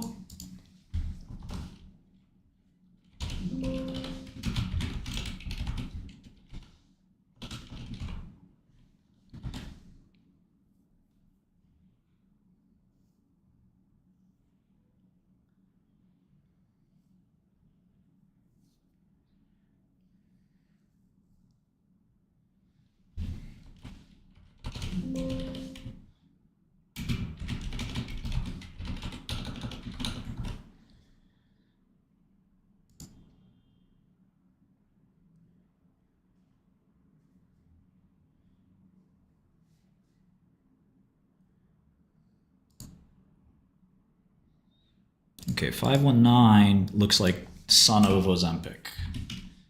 And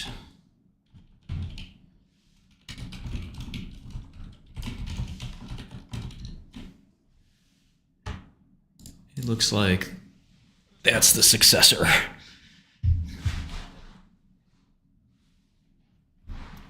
to get closer to this story and see exactly what the scenario is.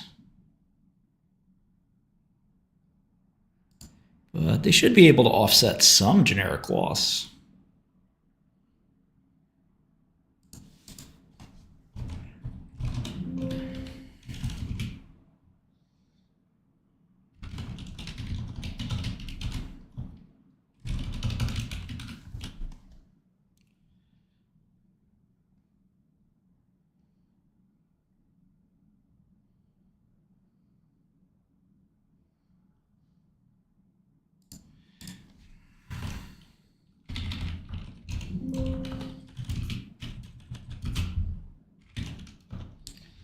One of these is amylin 355.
Yeah, generic Ozempic is coming.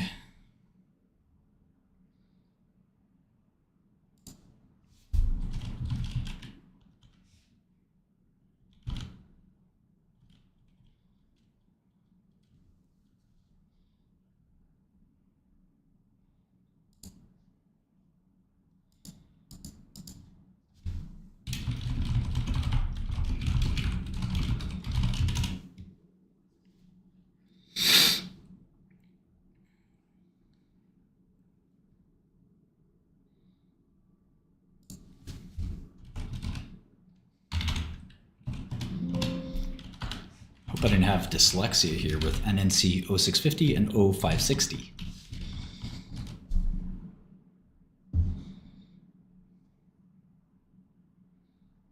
Oh, they're doing a CagriSema versus tirzepatide study. There's a war from Eli Lilly and Novo. And the war is good for both companies.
Is 194 just Cagri? I keep getting this wrong. No, it's 174. So 194 is in play as another replacement for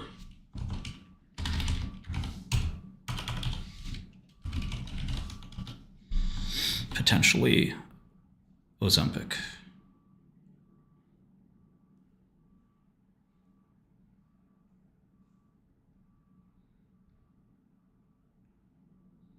And watching these clinicaltrials.gov new entries is pretty important. We'll put them on Godel, actually.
Okay, some of these are now starting to get older, so probably not that important to keep looking at these.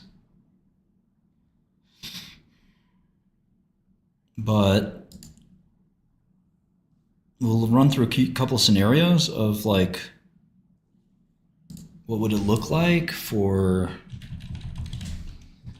Novo to try to replace semaglutide with one of these drugs, and when potentially they could start to market that, whether it's Cagri or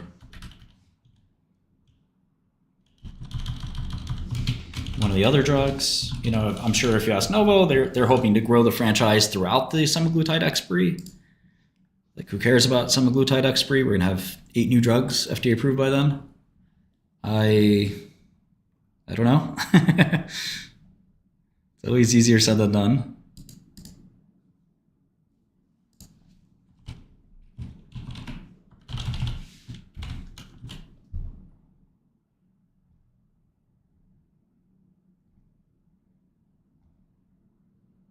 Okay, let's see if we can find out what some of these are. Okay, somebody said this is an NLRP1, so that's NLRP3, excuse me.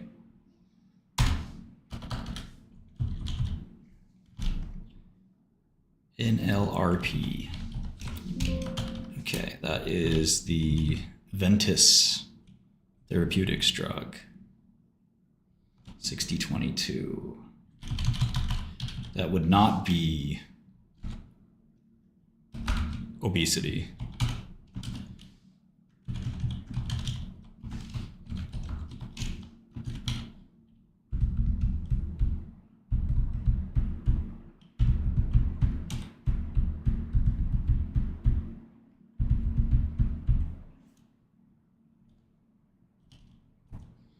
Now let's look at this private company. Who are these guys?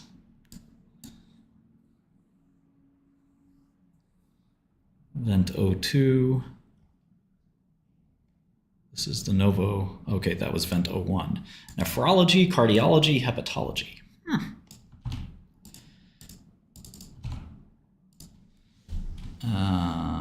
Ventus.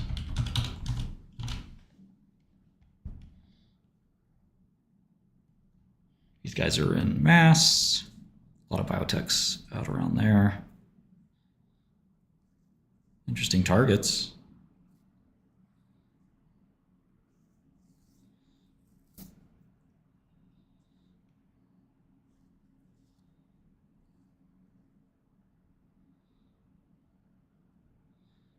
When was the last time these guys raised?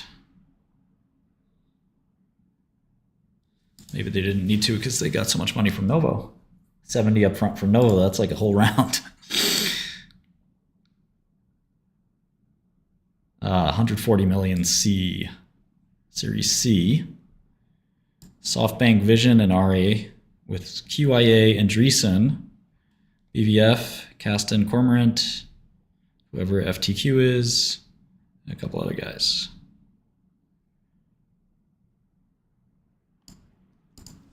Ventus. Let's see if we got it on our list. There it is.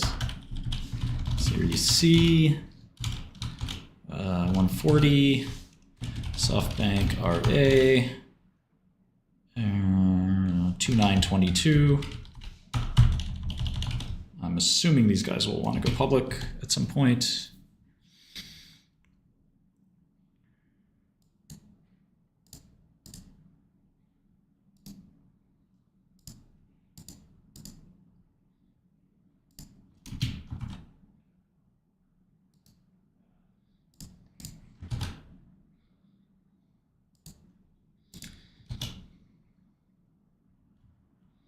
Rigetti spaghetti. Okay, so we found out that one. Now we keep going. We just keep going until we know every drug. So this is not going to be part of the and we have this here for NLRP. So I'm just going to put this as the new NLRP. This is called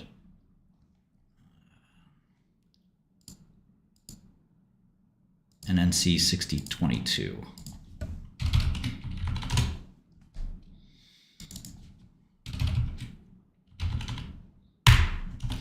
NLRP 3 is like a target that a lot of pharma got excited about, but it seems to me like it has not lived up to its potential. But you never know.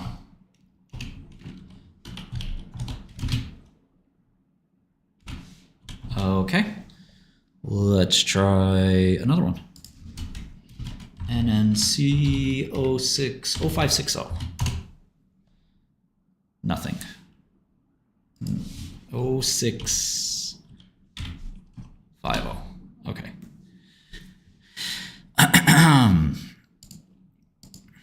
Type 2 diabetes.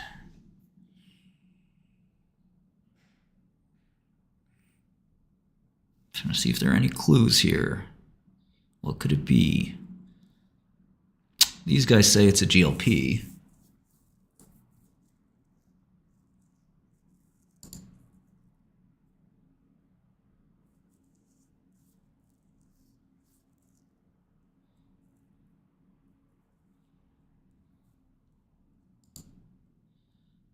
They just put it out too, it looks like. This study.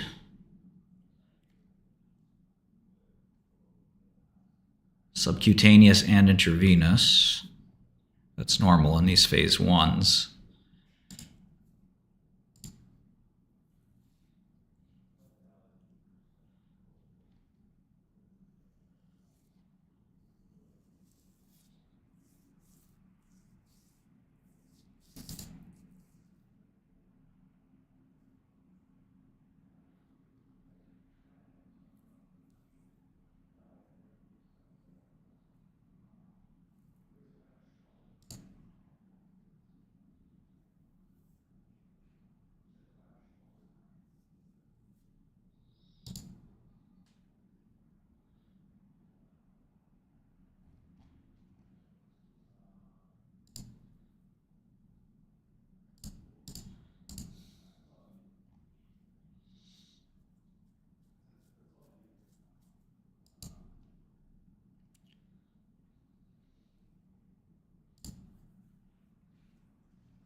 way to tell. All right, well, we'll just keep in track of that. Let's try 0560.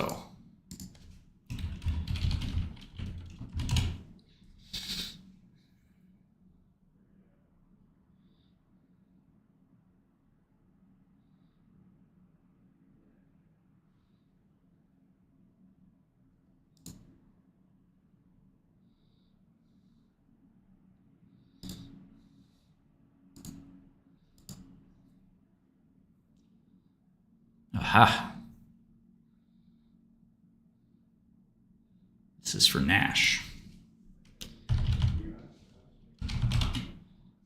Nash, whatever. And it's partnered with Ubi.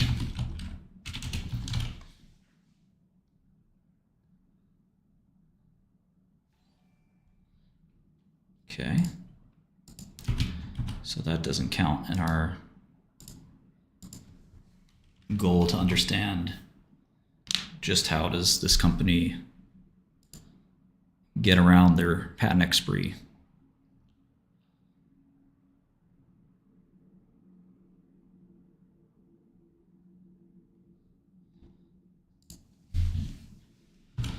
Okay, let's try another one. NNC 0487. Okay. Says it's a GLP-1 amylin. Kind of like a two-prong molecule. Amycretin. That's this guy.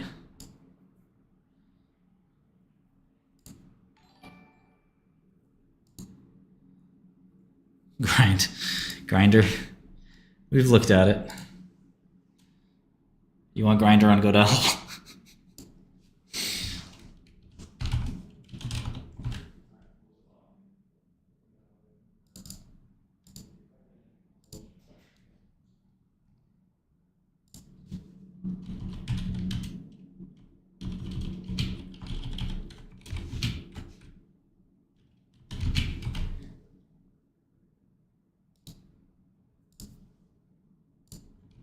Okay, so a couple more here. Let's try NNC 0537.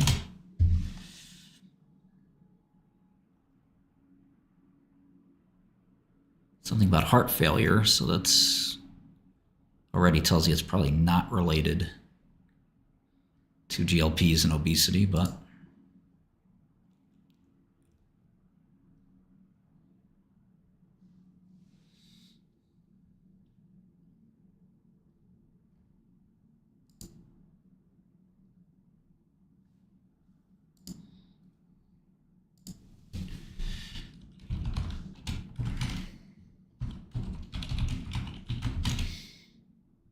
this is an insulin. A new insulin.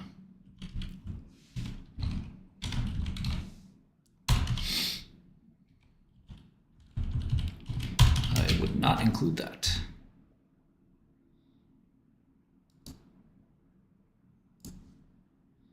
I would not really include this either if all we know is it's heart failure. Okay.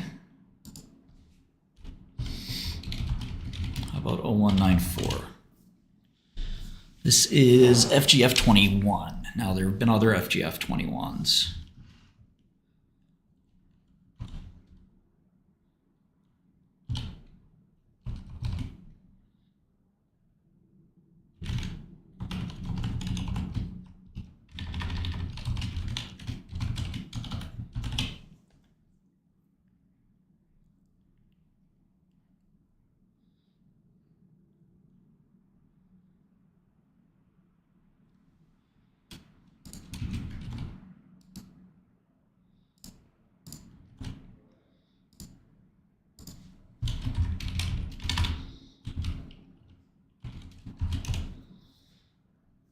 I already looked at this one, 0638.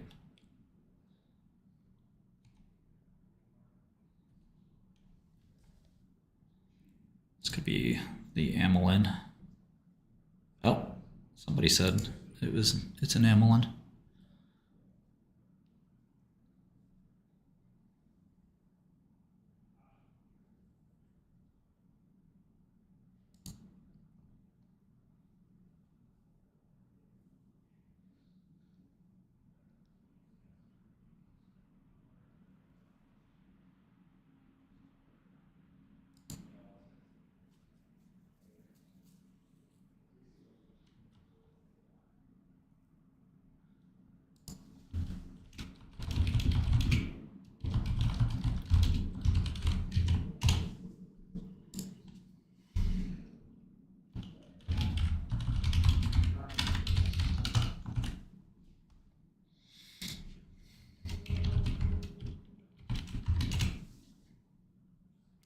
Rigetti 810. Oof.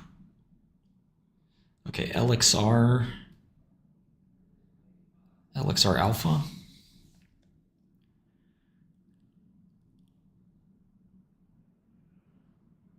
Allegedly.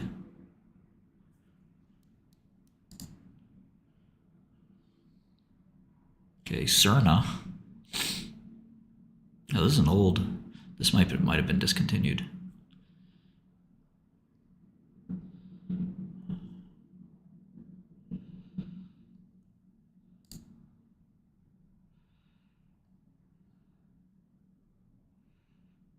I think they might have killed this one.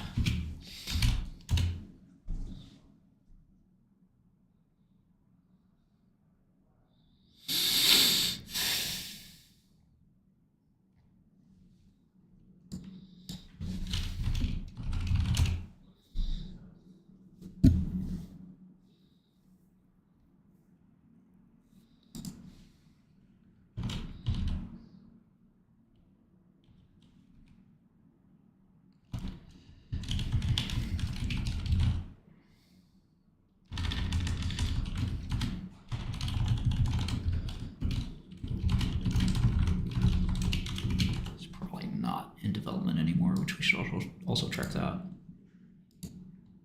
I don't know. It's probably not too easy to do finance with ADHD. I mean, you could do sales.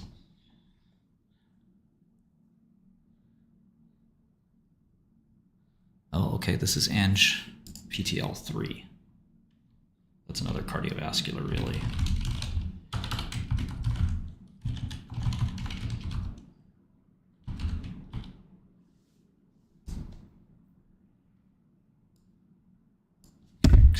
That here, but now I have a name for it at least.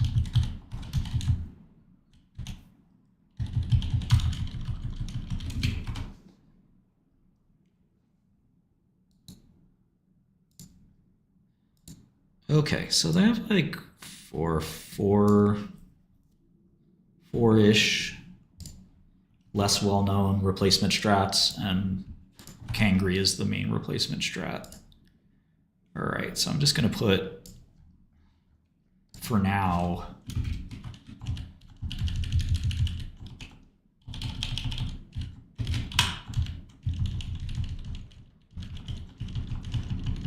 protein cells. Pretty funny. I just remove this from here.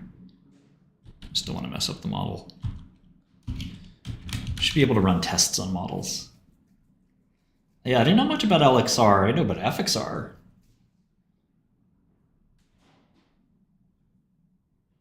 Okay. So we'll call this son of Ozempic and then 0519 for now. And obviously this is subject to change. Top 5 people who know what I know. Well, I would just look into the top hedge fund people. There's a book about one of them, not Bad Blood, that's about Elizabeth Holmes. For Money and Blood, for Love of Money, for Love of Blood, something like that, about Wayne Rothbaum. But then I would just look at the top people who manage money in biotech. Trying to think of a smaller player that doesn't necessarily have a big fund. I mean, usually the cream kind of rises to the top and you start managing a lot of money.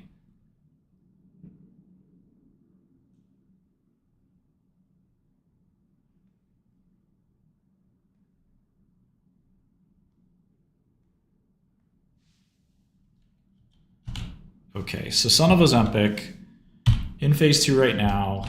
They'll do a phase 3 in 26. Need me? Do phase 3 in 27, and then they'll have 4 years maybe to get it approved.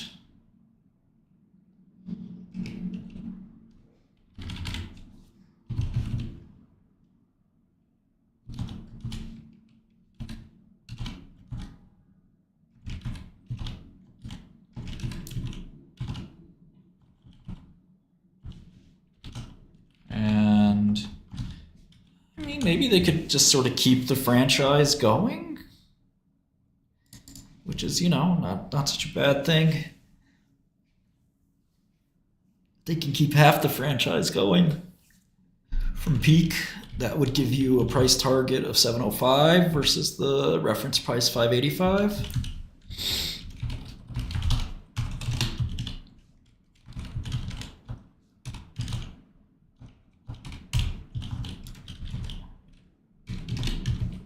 %, upside. Seems reasonable.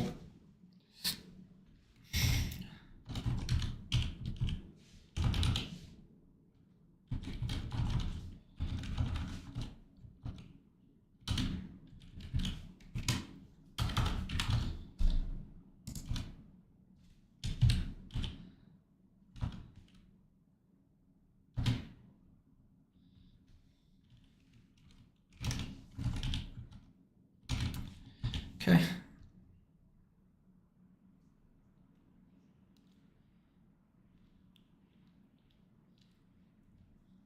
And you'll notice, and this is kind of what should happen, you'll notice that my fair value estimates in biotech are around the same price as the stock. And it doesn't mean that these are the be all end all. Again, you should not use models as monoliths. But I think that this tells you about efficient markets to a certain extent, right? These are big companies. Total market cap here, 1.5 trillion. It would be weird if they were wildly undervalued or wildly overvalued, right?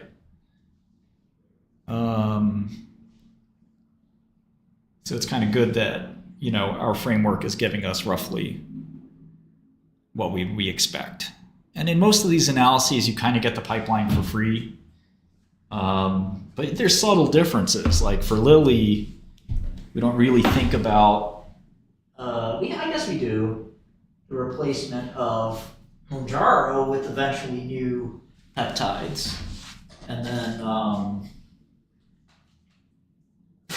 for Nova, we kind of assume that might look uglier than it looks for Lilly, and maybe that's not true. So all these subtleties are important to chew and weigh in your mind and chew on.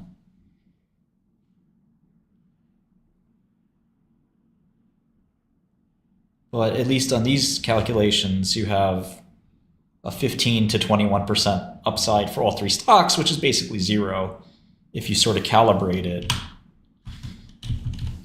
Well, the Merck, I had a negative 8% for Merck, and I have to refresh that and see where we stand there. But basically, we're saying, within a margin of very small error, AbbVie might be the best stock and Merck's the worst stock. But our margin of error here is so low that it's hard to really take it seriously. We also have to do deeper dives. Go into every single drug, patent, etc., really, really deeply and carefully. Okay, so maybe we should look at Johnson & Johnson next.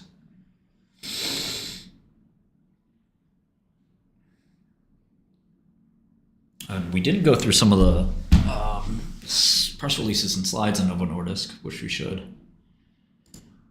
Wow, Ergetti's almost 40%.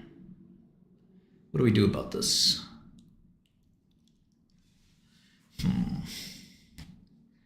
Rigetti.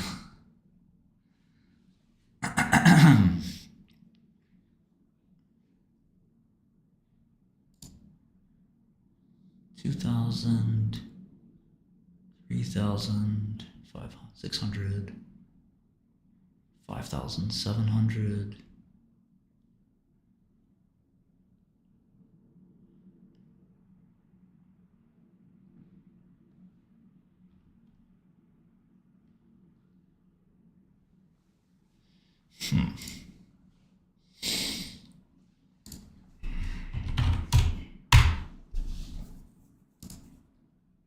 Can't believe it's an 8 handle.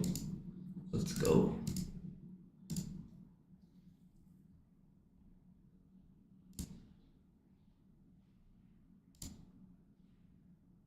$2 million shares available for shorting too. Order filled. I'll take it.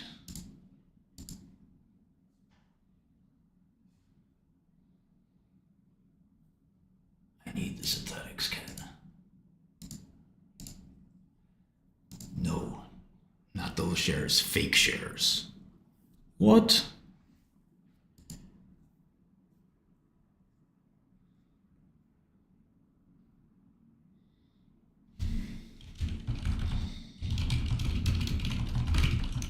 Order filled.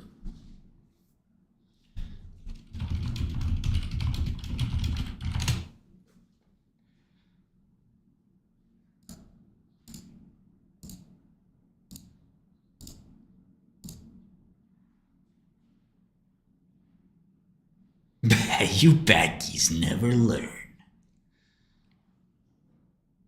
Order partially filled. God pump? Order filled. This is not a God pump. I'm short almost Partially filled. 700,000 shares Order filled. of rigetti spaghetti.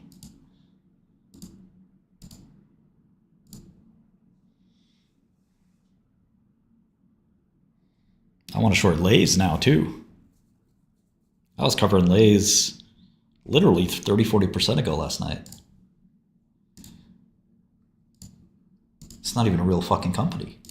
Just a Swiss guy. Swiss guy LARPing on X. Chilling. He's honestly hilarious. He uses fucking Midjourney to make images of seals, because his company's called Seal. CLSQ. Like, what? Oh man, I don't dream about quantum. I sleep sound.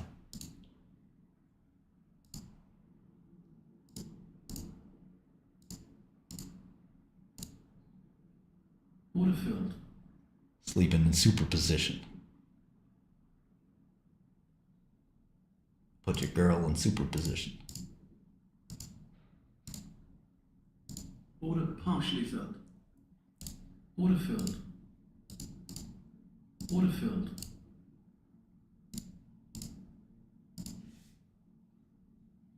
VKTX is, I don't know what to say, I like it, but it's just such a dog, dude. Fucking dog.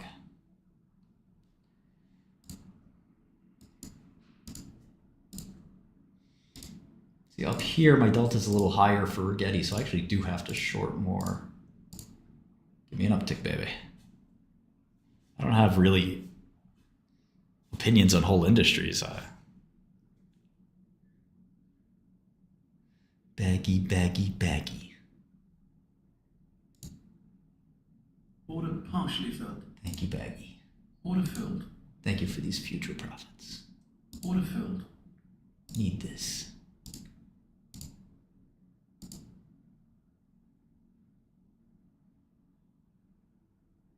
Order filled. Order partially filled.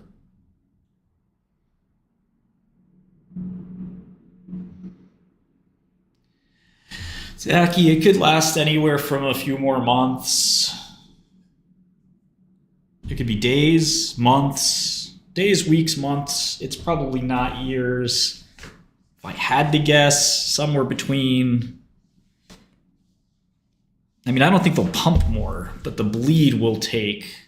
Like, for example, I'd say we're still in bleed phase. This isn't pump phase. Like, if you look at this chart, the pump is over, right? Like, look at this chart. This was the pump. Let's even go back 3 months. Let's see, here we go. It's supposed to be 3 months, but our chart system is a little... Okay, yeah. So here's a really good graph. Okay. So the pump is over, right? Like, there's no chart that comes back from this.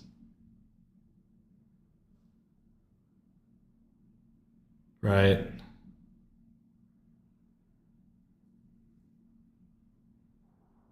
Like, this is just a temporary lull before the collapse. This is Ion Q, by the way. Like, how do you get,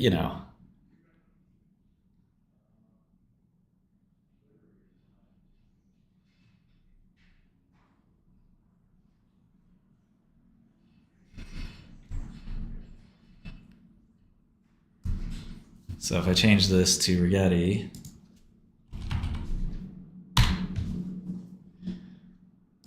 okay, that should auto size, but whatever. I mean, it's so much worse for Rigetti. Like,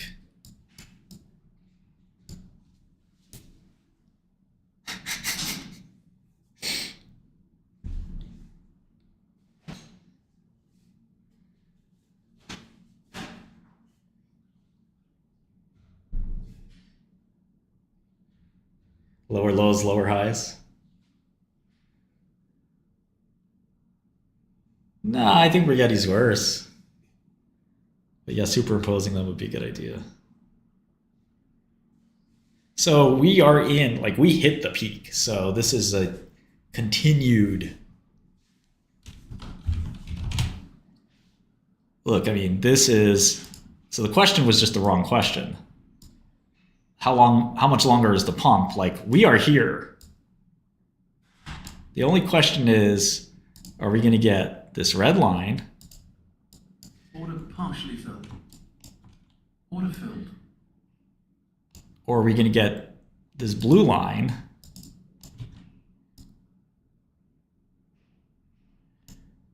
Or are we going to get this green line? But it's all going to end up in the same fucking place, which is the garbage bin. And, you know, we'd much rather have the red line than the green line. But it doesn't really matter that much. There's no expiry on my short positions. Sure. Even look at Shiba Inu. Shiba had a couple of rallies, but you should be able to withstand any rally.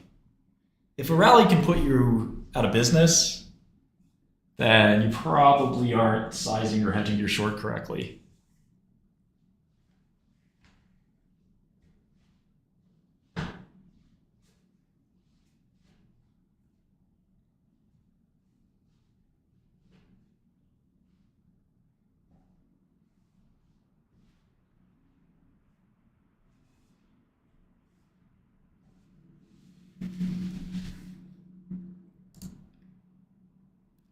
You want to see Rigetti at 50? Let's go.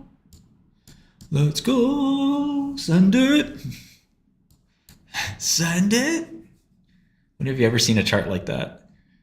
Up, down 75%, up 5,000%.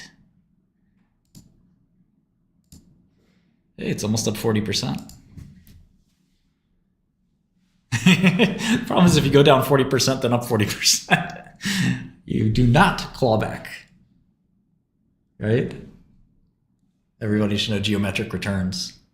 You have to be up like 80% to go back just to the place you were before. I don't know, Robin. Nobody knows. There's no clue. You keep asking me to predict the future. There's no way to do that.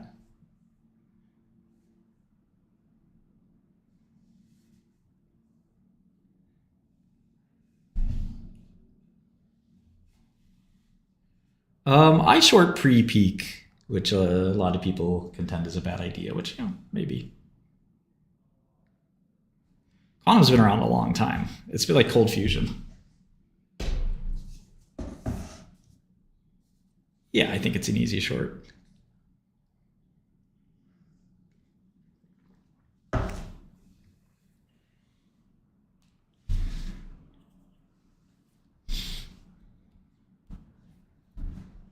Come on, Lily, give me a nice rally.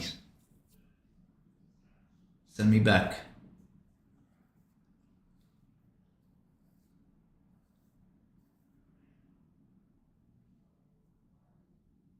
Come on now, you're a wizard, Harry.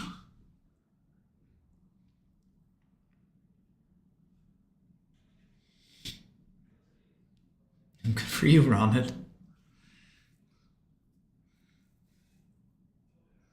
I've got 17 million riding on it. 18 million, technically.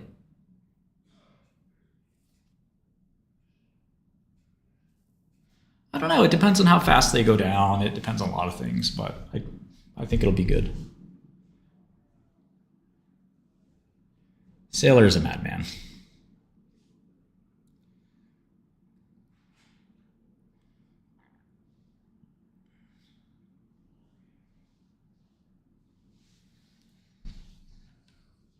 Oh, interesting, Ramit. Okay. You worked at PsiQuantum? Gonna sue them?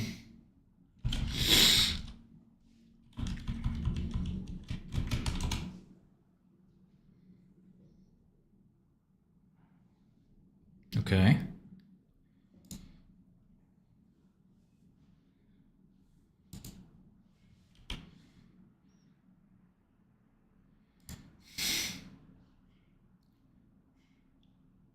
Well, you didn't get fired because of me, right?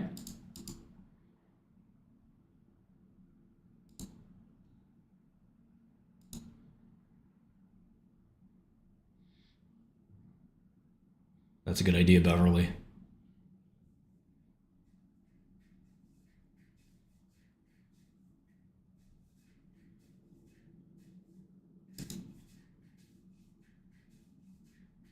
I don't really have a line, CLH.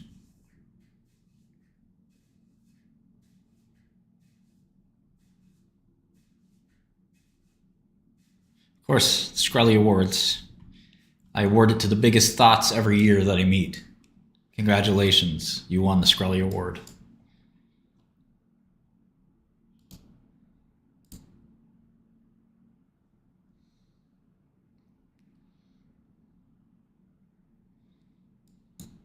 You get a Gucci bag. You get a Chanel. I am short MicroStrategy. Kind of want to cover and short more quantum.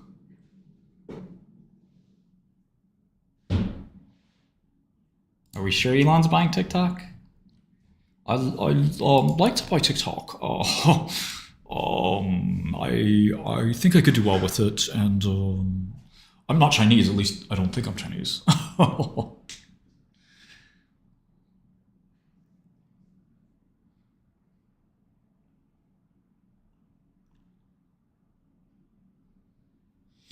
Yeah, wait, Jay. If I have time, I do, but I don't have time to look at every stock. Unfortunately, I wish I could. I love this game.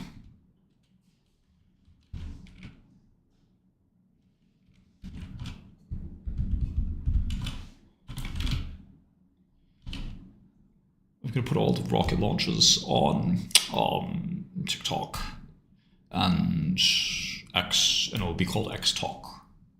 XTalk will be what did the kids say? Lit. It'll be very lit.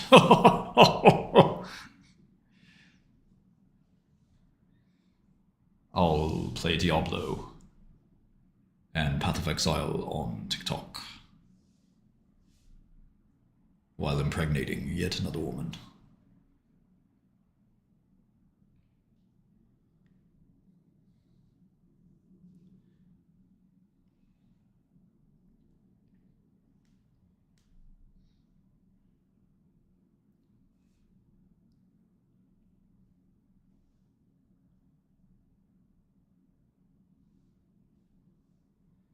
It's Bernie Sanders. What's he doing here?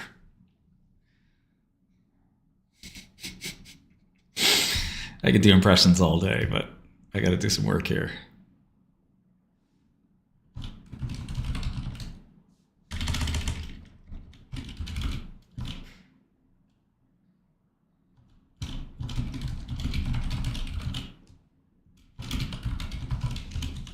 Okay, so I guess they had to deal with a company called Velo Health.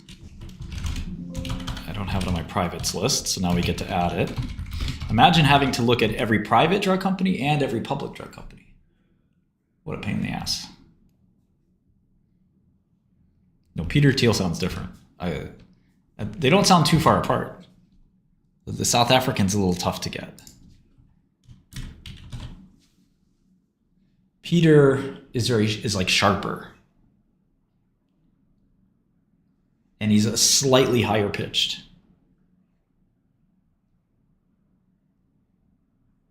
There's 2 million shares of Rigetti on Interactive.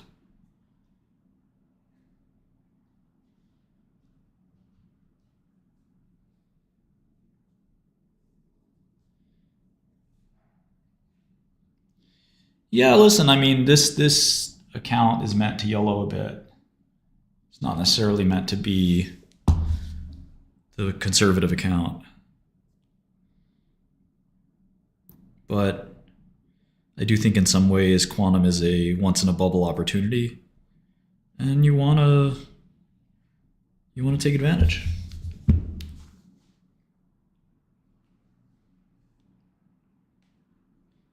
Yeah, Shaka, I think you're right. He's not like his South African is a little different from others. Oh, Teal's ahs and ums can last forever.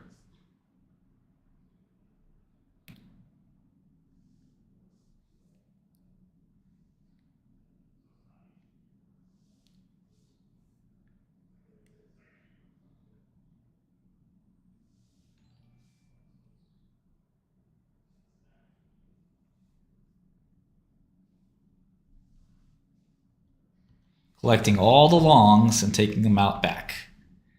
You know what happens out back.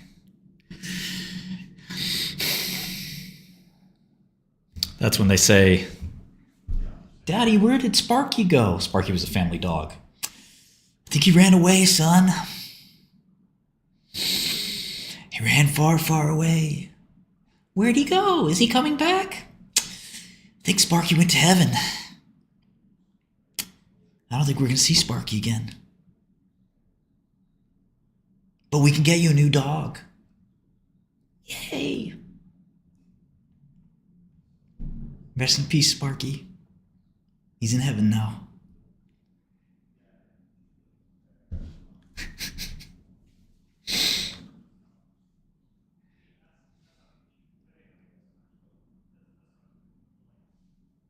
That's the same thing with the goldfish yet. It is what it is.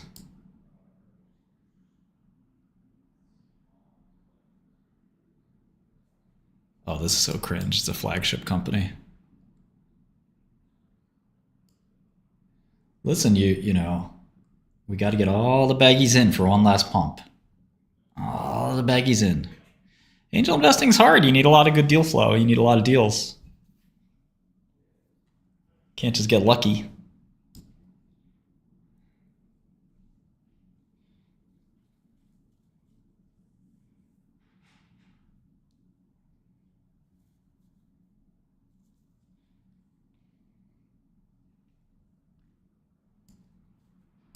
Marcus Schindler, Novo Nordisk.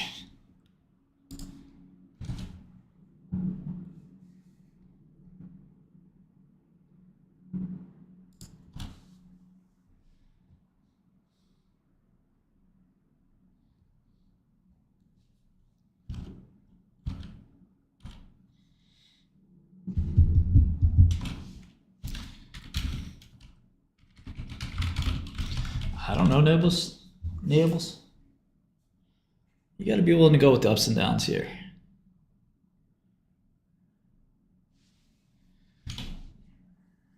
Always got to keep some flexibility in your portfolio too. IonQ was down earlier today.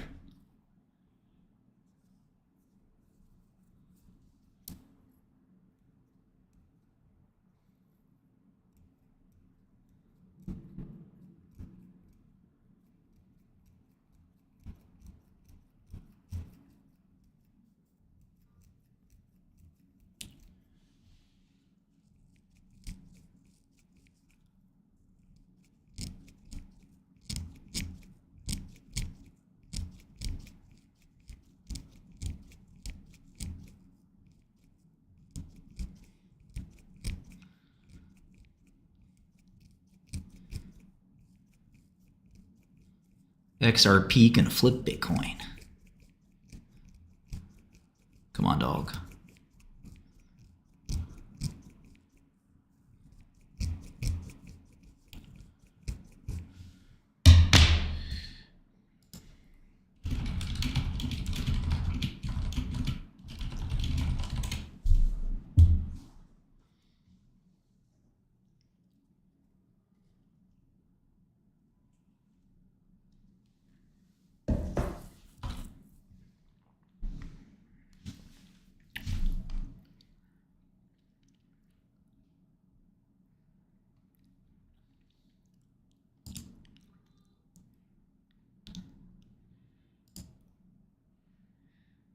Okay, now we have the carry segment data.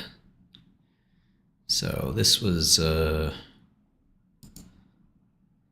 very important to Novo, and it sold off a lot when this data came out.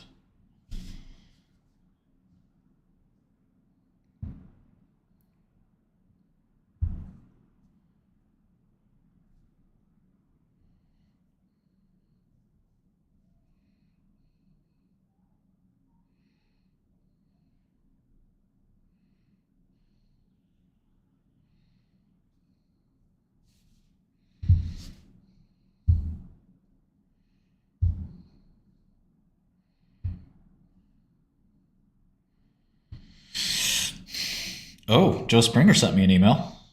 Hello, investing friend.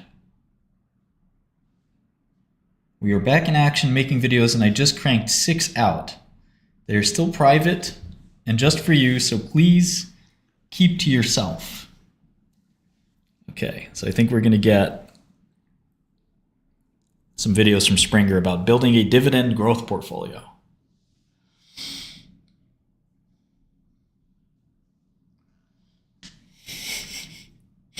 He's done with biotech.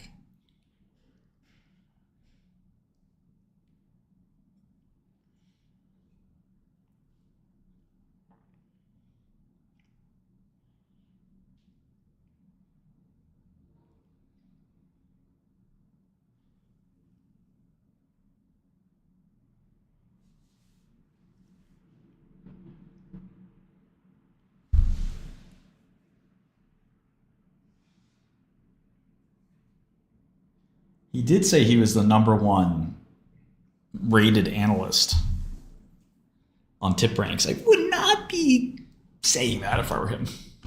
After such a stinker, it's probably cool to just chill here. Just say, man, I'm starting over. All right, just turn a new leaf, okay? But don't say you were #1. Come on, man. Dividends. Dividends? Who the fuck said something about a dividend? So you want me to buy a stock, so I own a claim of a company, the company's making money, but the company doesn't know what to do with the money, so they give it back to me. The fuck is that?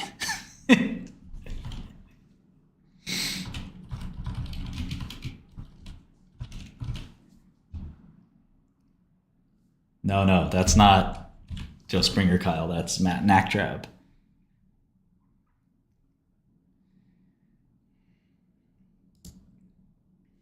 Okay, so the redefine one study. This is weird. Okay, there we go. It's like a bizarre.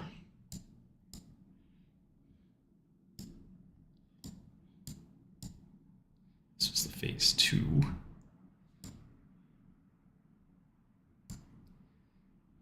I'm assuming that's okay. So I'm assuming this is redefine 1. Nope. Massive study. Redefine 1.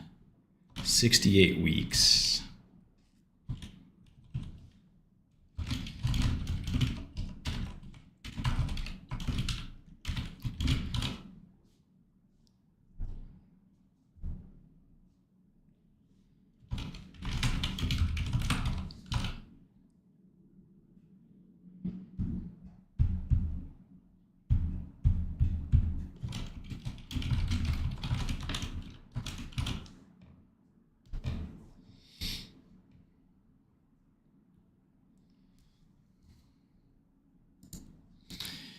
Yeah, VKTX, just, I don't know.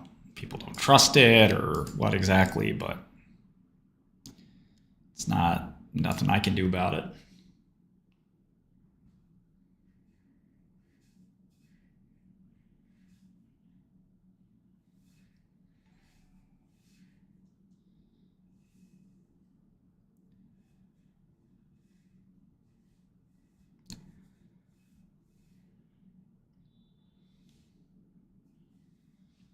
Let him pump, let him pump.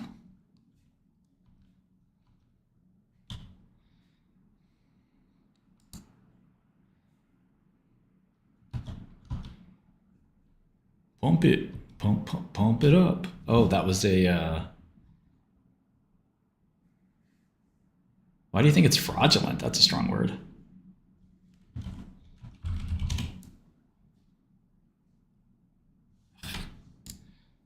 There was a Joe Budden song, his sole hit ever, Pump It Up. Correct, Kev, 24K, correct. I can moderate, give you moderator if you type in general chat.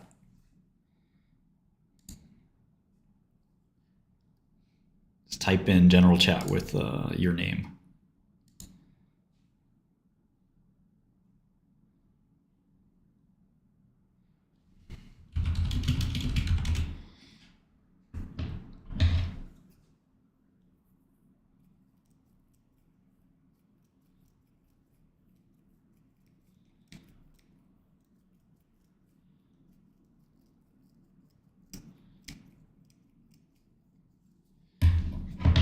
Okay.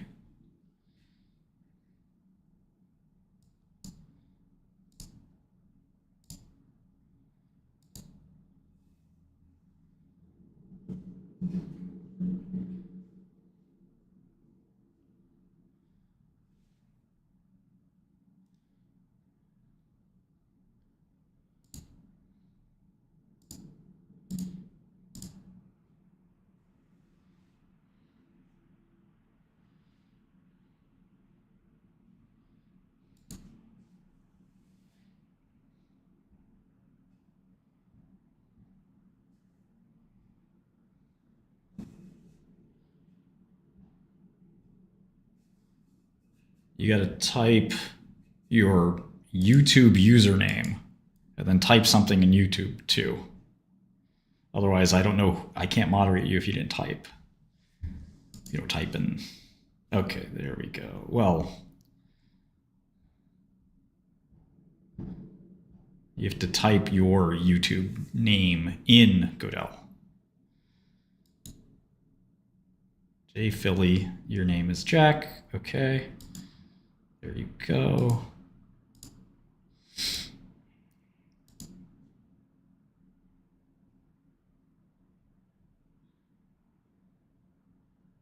Comedy clips, got it.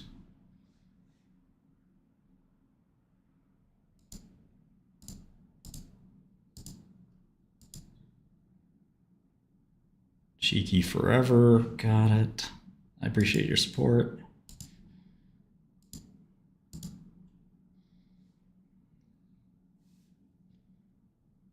Depth wish, got it.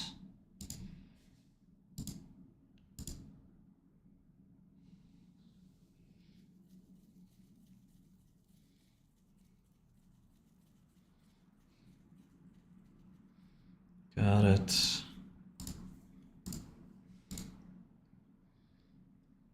Sure, why not, Connor? I mean, we're a community, right? Just don't fight.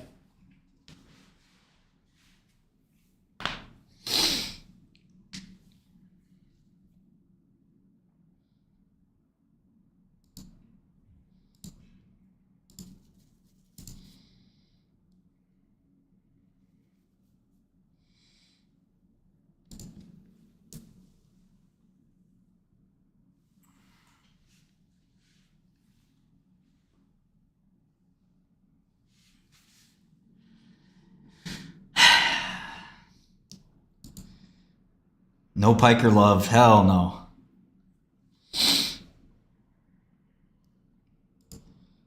Pikers, get your money up.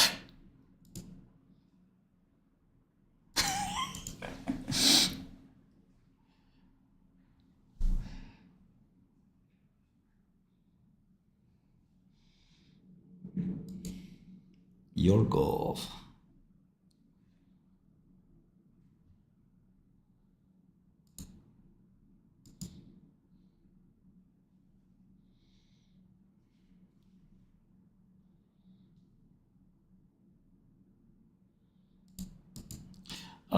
We want free users to use it.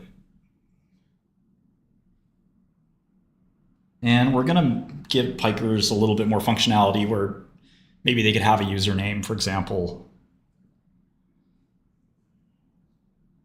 but somebody made the N word as their username and ruined it for all the pikers. That's because they're pikers. I mean, that's what pikers do. Hey, Yorgos. That's basic pikey thinking right there.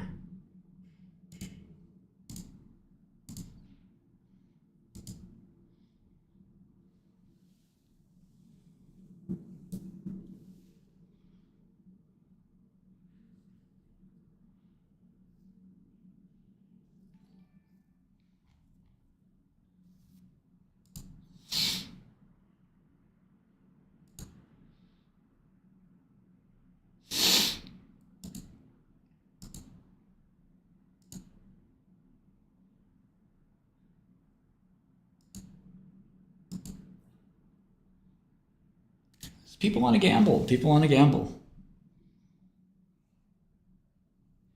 Yeah, we could lose a little money.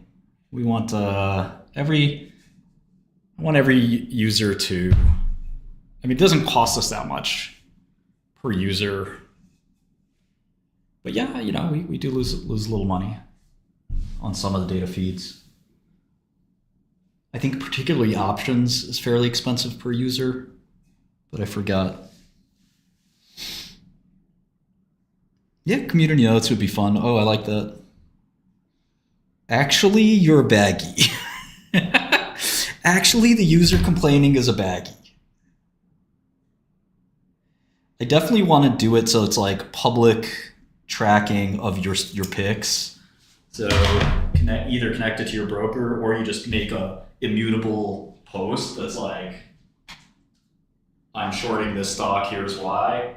Even if you just like dial it in, just like short like a paper portfolio, and you could rank amongst everybody who's got the best paper portfolio, and maybe we could even pay you for having the best paper portfolio. I got a whole squad of guys in the office here implementing everything we can. I think the number one thing is stability, testing. If you're going to use Godel to invest and trade, it has to be bulletproof data. There can't be any tickers missing. It's got to handle these weird edge cases of stocks halted intraday, recent IPO that maybe wasn't expected, all kinds of shit that, is just, it's hard to program this stuff. So you gotta make sure you get it all right. Look, paper trading is the second best thing you could do to real capital. So we are going to let you link your Robinhood or link any other brokerage you have.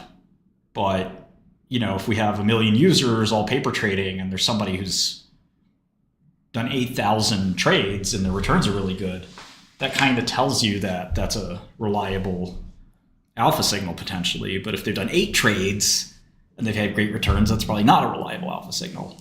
So, look, more data is always better.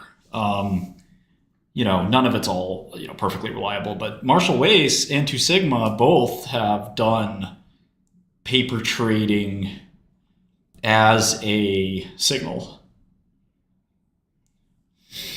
I think it's less so about how many users we could support as much as it is about how reliable it is. No downtime. Every single object on NASDAQ and New York Stock Exchange, we have flawless real-time representation of their SIP feed. That kind of like reliability, and extend that to crypto, extend that to options, extend that to futures, extend that to commodities, every instrument.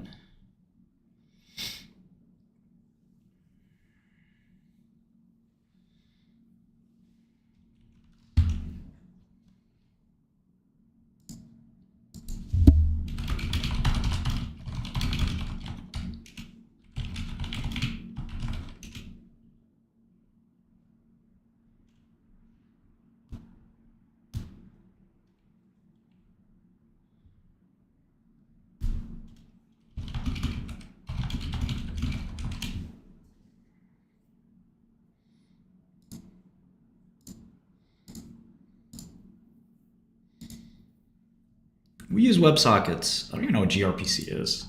What the heck is gRPC? Bulletin received. Interesting. Wow, I had no idea. gRPC run over. Are we talking about the back end? How does that run over JavaScript? Front end.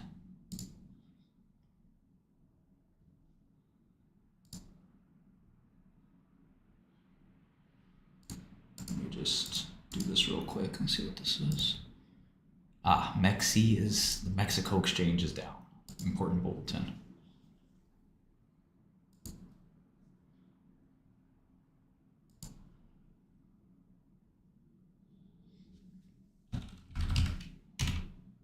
Yeah, Robinhood is kicking ass.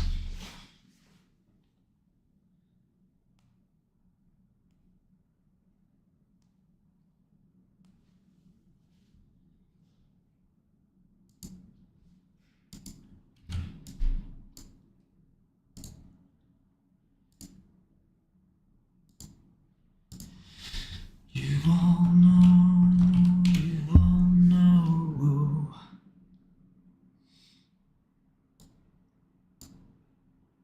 That's interesting, Pugna. Oh, of course, viruses. One of my favorite Bloomberg functions is most, and I'm on my team's ass to reproduce most as soon as possible. We need most. Most is great. Most tells you the biggest movers for the day in equities, and it's like just such a great function.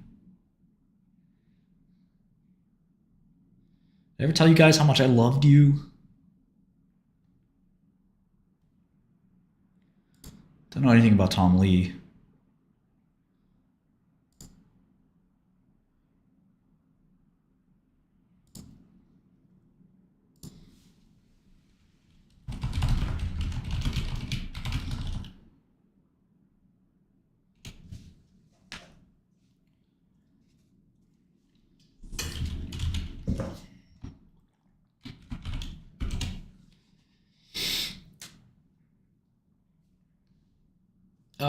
Lily. Long Lily too.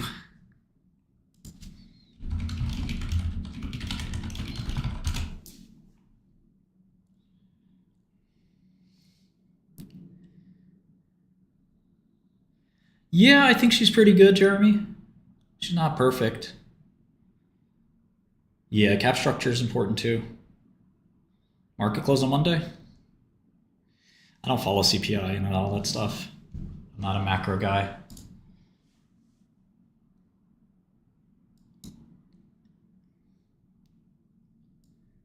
I banned you for a good reason.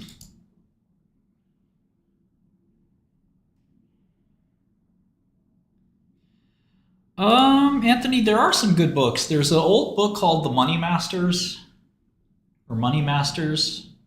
And then there's the Market Wizards series that's always pretty good.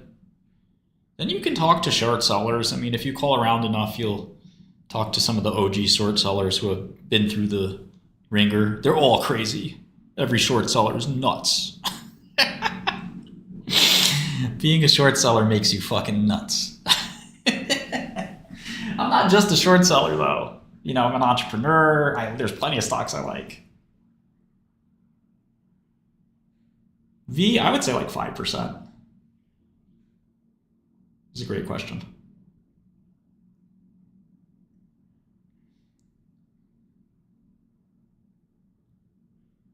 $30 aught. What are you talking about? You're also playing with SEC Fire? Who? When I say nuts, I just mean like they're very neurotic and like...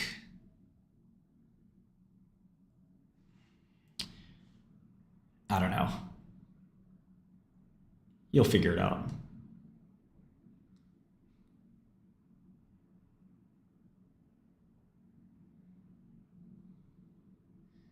I mostly trade equities.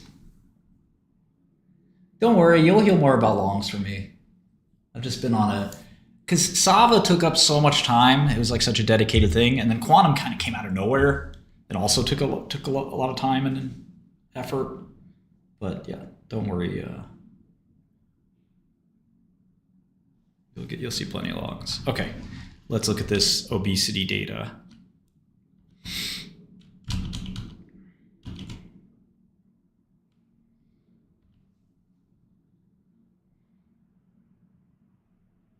I haven't looked at Perry in a little while. Doctors shouldn't trade too much, man. You got to worry about your practice and your patients. I think doctors have a hard time having the time to study and watch the market so closely. One thing you could do as a doctor is invest in some hedge funds, especially if you're trying to get like, you want to take some risk, maybe you're a younger doctor, you have some money, and you're willing to sort of roll the dice a little bit. You know, try to find a good hedge fund manager that you like, that has had 30 or 40% returns, and go find a hedge fund to invest in. Outsource your, that kind of work.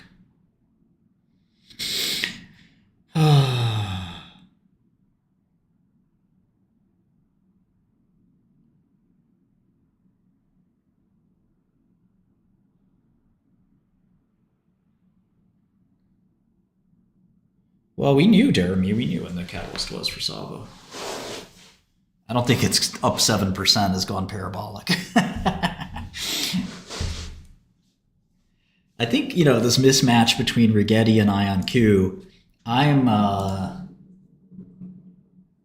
let me see, I guess 2/3 IonQ, 1/3 Rigetti. So maybe that's the disconnect. If you're feeling a lot of pain, maybe you're all in Rigetti or something.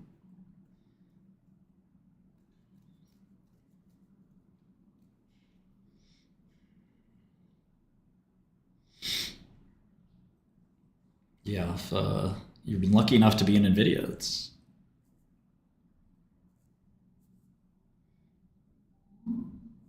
But like Rigetti, there's no difference between Rigetti and IonQ. Well, they said year end, right? And it was December, so only a couple of days it could have been.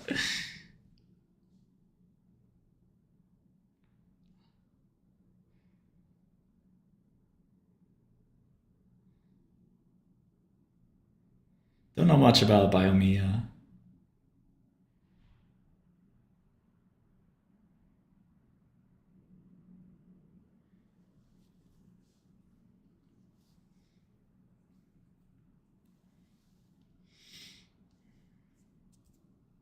Exactly, AP plateau. I get the same situation. I might want to rotate those calls. Maybe I'll rotate some of these calls into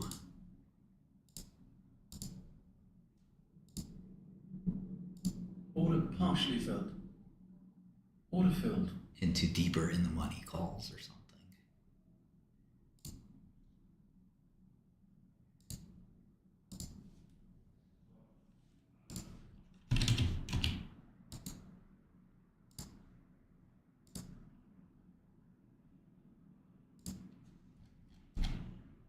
I traded a lot less today than normal. Order partially filled. Order filled. I wonder if that gives me a lot more delta to short. I think it does.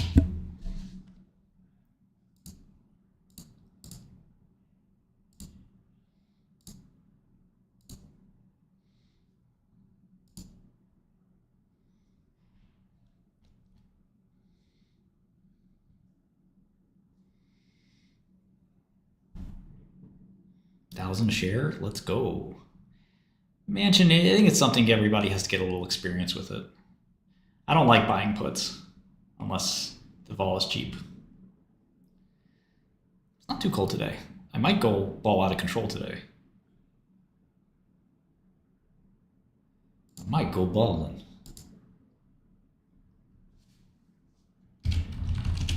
Any Godel custody in New York, you can come ball with us if you want.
The problem is quantum developments will be so fucking slow that like there's no catalyst. So people just get bored with the stocks and move on. And eventually the short sellers, so like the baggies all flood in. Okay, there's no buyers left. It just falls on its own pressure, if that makes sense. Because the baggies are just like, okay, now what? Oh, there's no action. Order partially filled. No action, and their short sellers suppressing the price, keeping it more rational. The baggies get tired and they say, fuck it.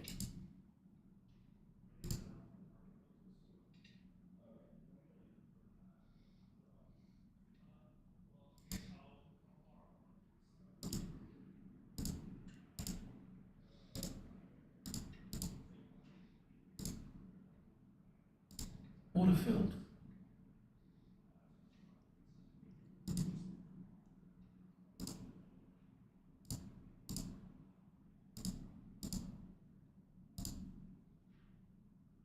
Order partially filled.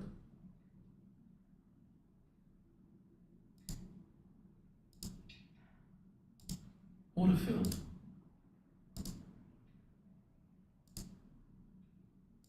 Order partially filled. Order filled.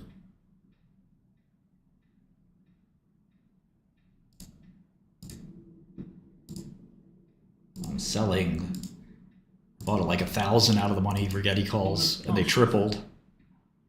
So I'm loving it on that trade. I'm losing tons of money on the other stuff, obviously, but I have faith. Partially filled. I have faith the short will pay off. So fuck it, I'll sell all of it. I don't need any more. Order partially filled. Order filled. I'm getting margin release for some reason, even though I'm selling my hedge. So retarded. I think Interactive thinks I'm like long the stock. Short 700K.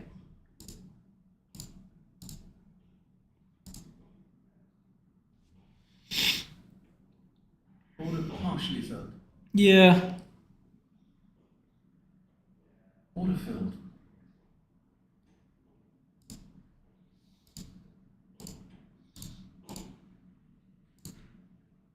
Let me pound on this Rigetti a little. I'm gonna beat it up. Gotta tenderize it. Order filled. Gone up a little too much. Time to hit it raw.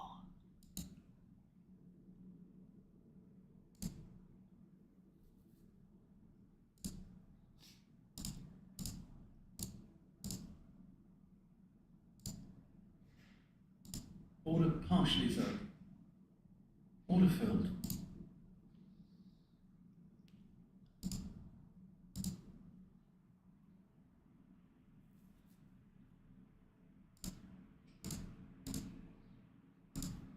Order filled.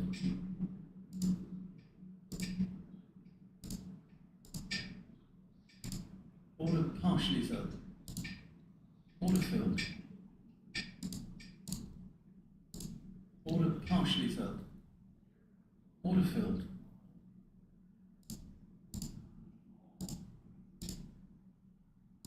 Order partially filled. Order filled. Bombs away.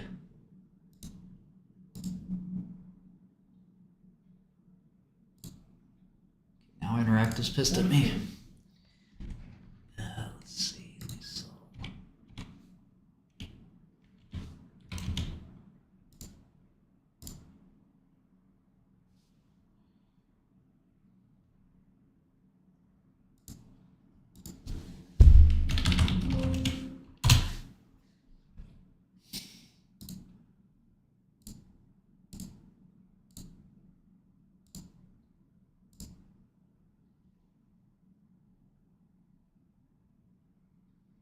Order filled.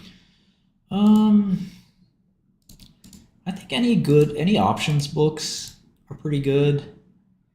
The Market Wizards books are probably pretty good to read. Short sellers suppress the price just by having supply. You know, they're willing to supply shares of stock to the marketplace at prices that without them long sellers may not be willing to supply. Stupid fucking interactive. Okay. Let's see.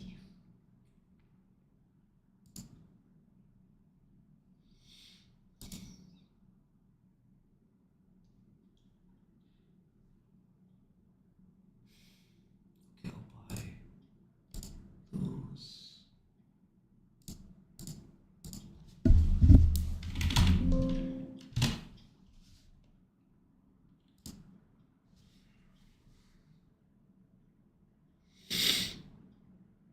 Neatenberg.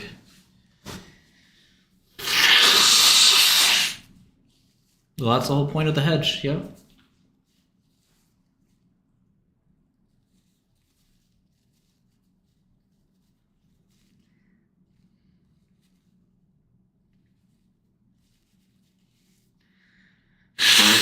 I do think it's time to short quantum stocks, but remember, with puts, you have to be right on timing and direction. So puts are always a little tricky.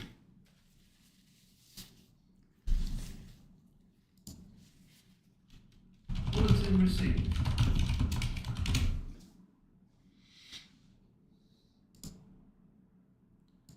Mexico is back online.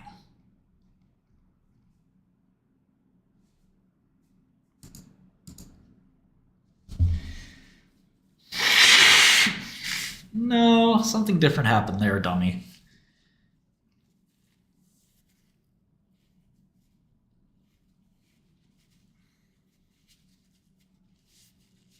Yeah, timing is hard.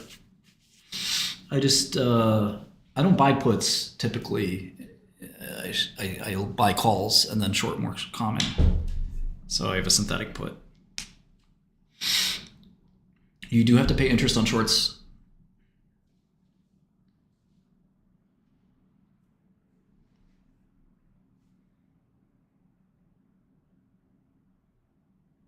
No CPI thought.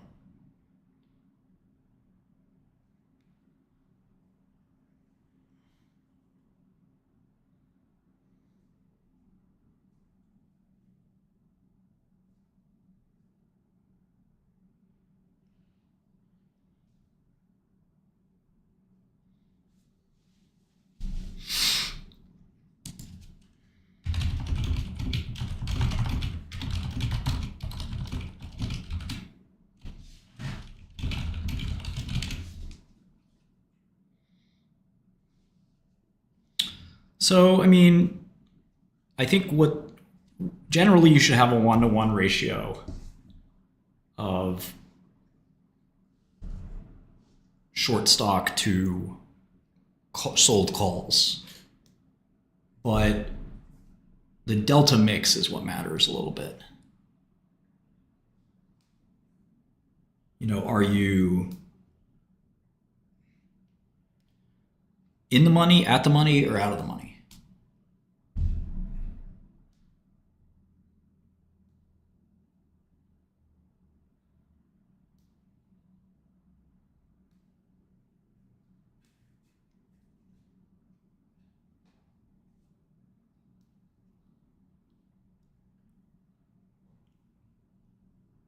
Yeah, that's right.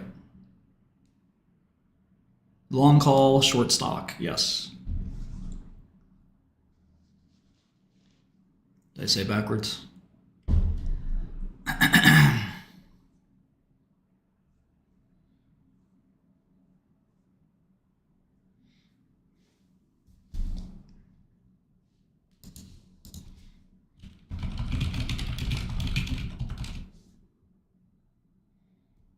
I don't really think about catalysts per se.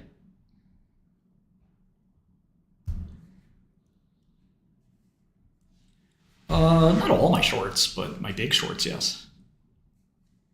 Well, then you're long vol if you're long stock and long put.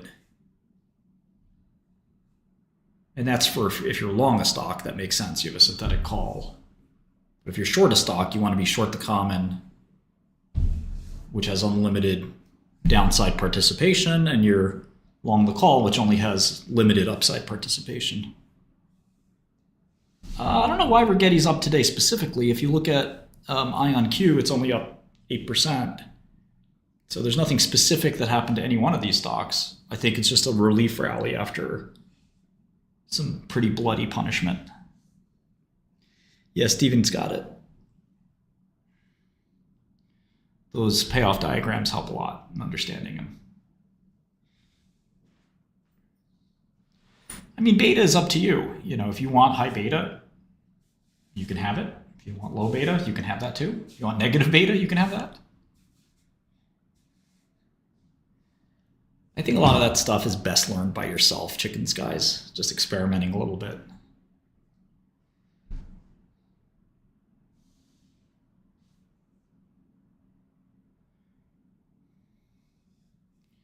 Yeah, no alpha, no edge there, Jeremy, but it's obviously fun to some extent.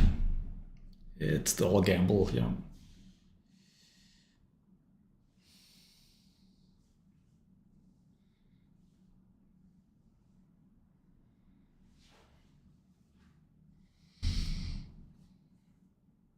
I don't think it's an upgrade.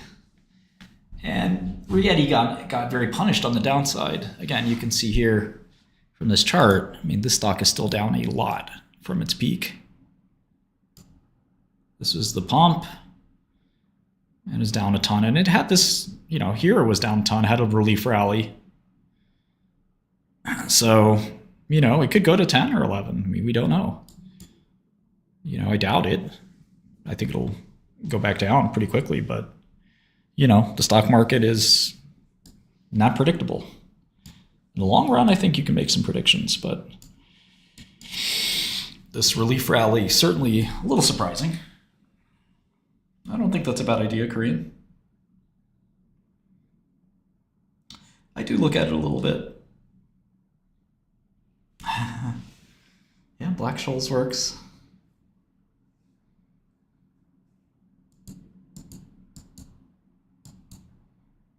If you went a little over leveraged here, you should, again, try my approach of being long calls. Market is definitely irrational day to day, tick to tick, because anything could happen. But I'd say you should be able to live through your shorts going up 50% or even doubling. Black-Scholes is fine. Yeah, I don't know what to say, Alex.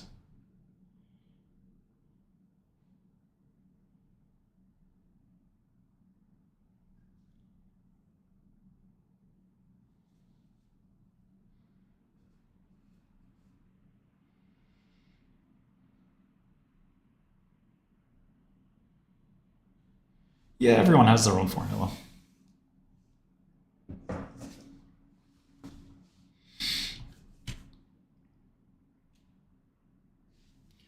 I buy a lot, Will. I buy them all over the place. I don't just buy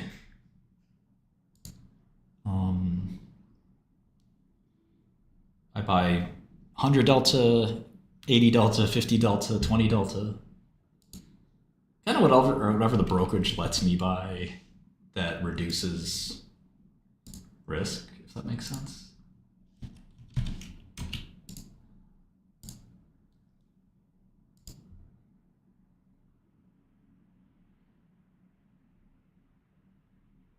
Waterfield.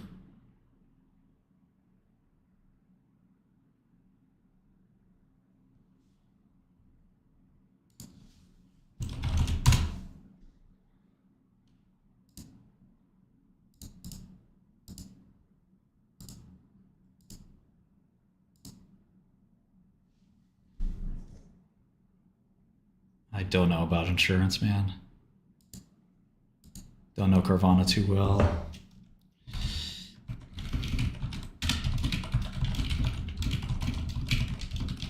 All right, let's look at that weight loss data.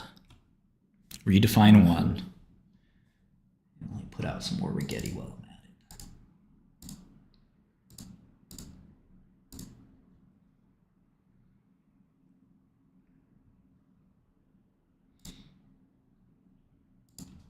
Waterfield.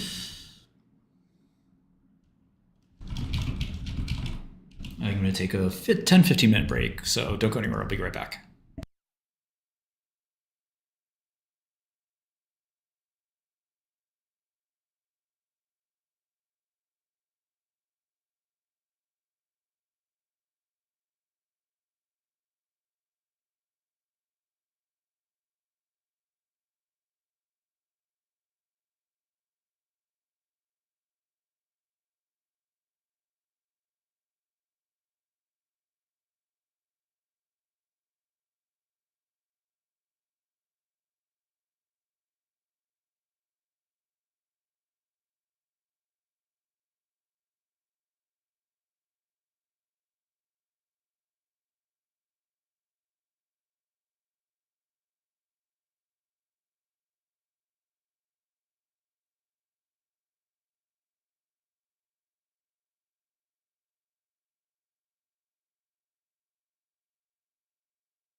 Hey guys.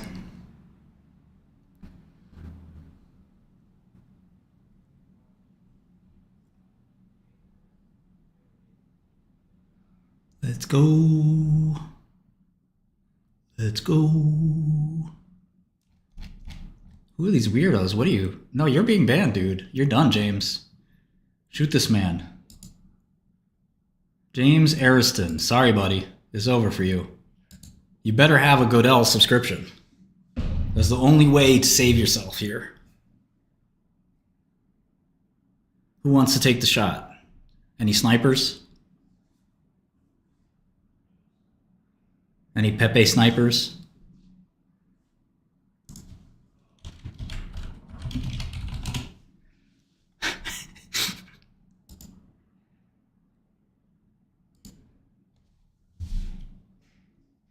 Guys, talking about me doing something untoward on my break. I was talking to my colleagues. What the hell's wrong with you? This guy's right. LOL. Oh, you're done. I gave you a chance for clemency, and you slapped me in the face with it.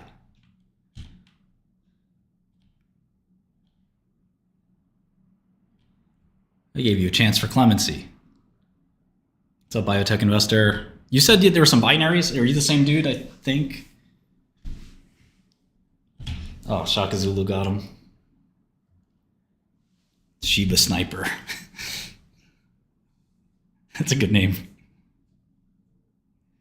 You just got to type in. So the way to get modded is in general chat. You type my YouTube username is X. Then on YouTube, you type like hi or something just so I see it. Then I will mod you.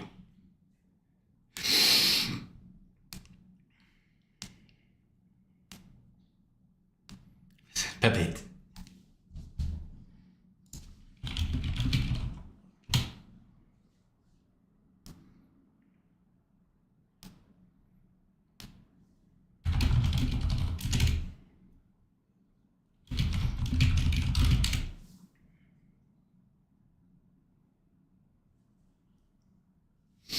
Okay. Just bear with me for a second. I'm gonna buy some VKTX just because it's getting too cheap, man. Like, it doesn't make sense. If you got a GLP-1 and it works, I don't think you have to be the best GLP-1 either, honestly. Not IBRX, VKTX. What's the story with IBRX?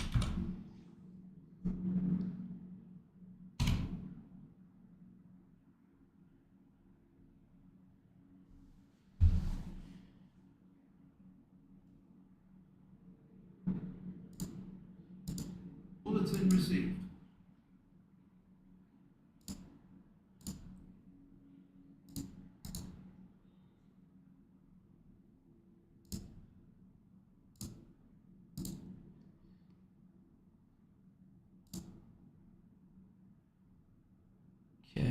Okay.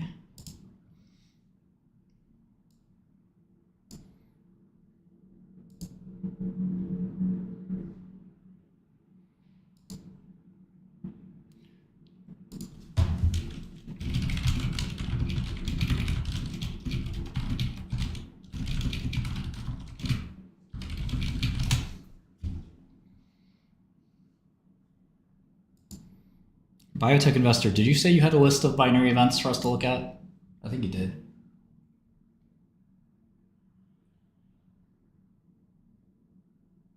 Maybe I'm thinking of somebody else. Roggetti.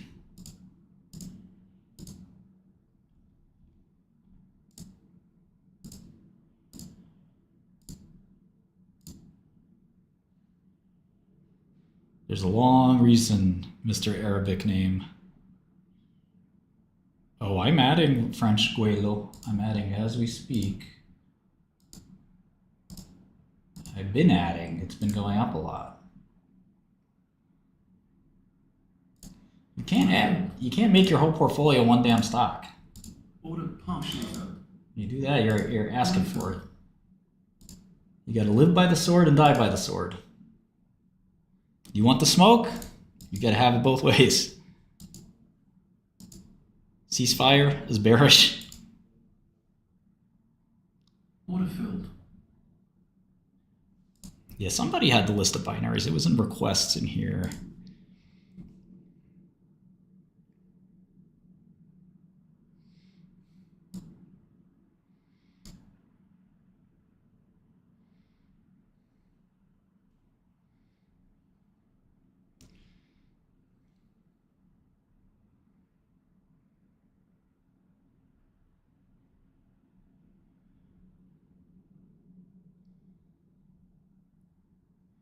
And we got to do SLS. That's the main binary we need to fuck around with.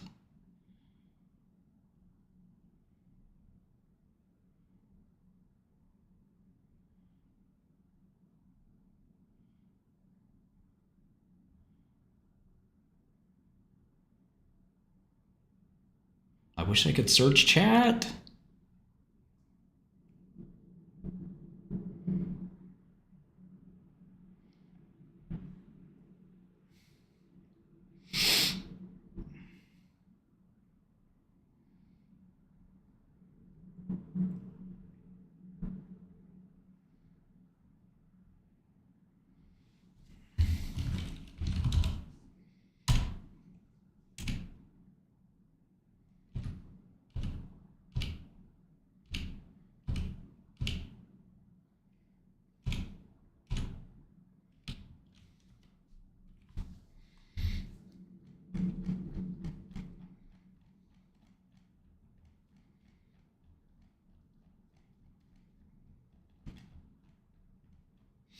Don't worry, my programmers are working on it.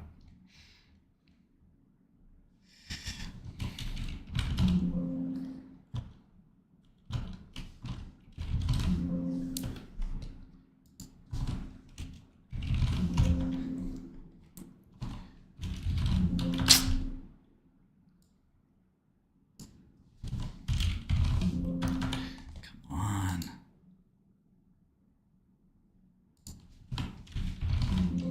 Fuck this.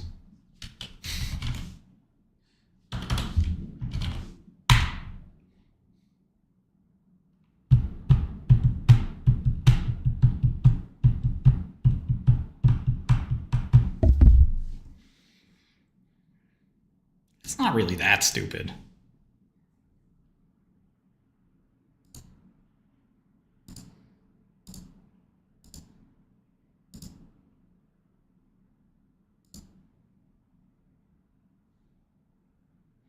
No, Steve, I go pretty ham. I go kind of hard in the paint. So I'm always pretty aggressively trading, full, you know, putting cash to work. Order partially filled. Order filled.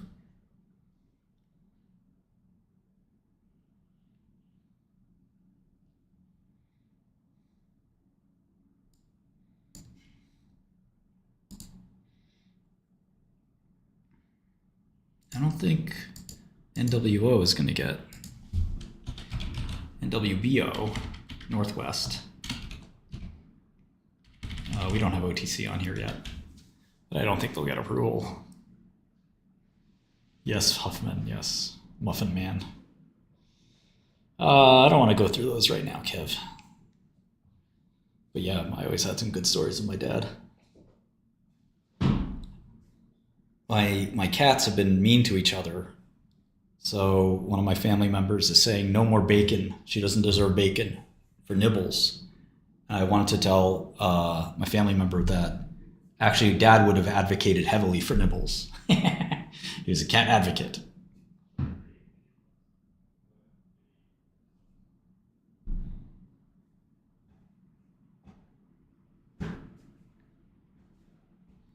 So funny, child of our Heavenly Father, that yesterday that made sense, and today it doesn't look like it can even work. No, D-Wave machines cannot factor anything.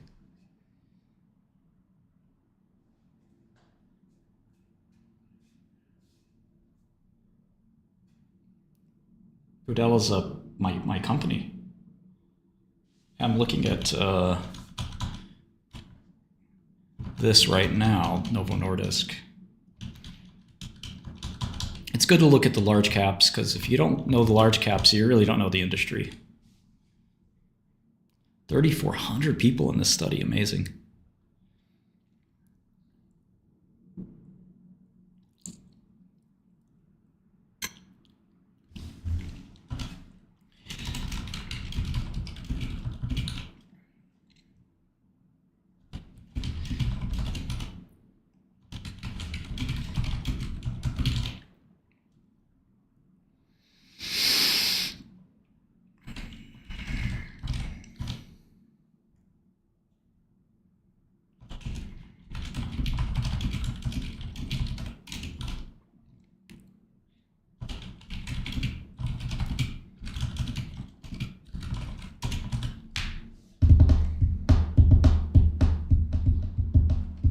I think obesity is almost a solved problem right now.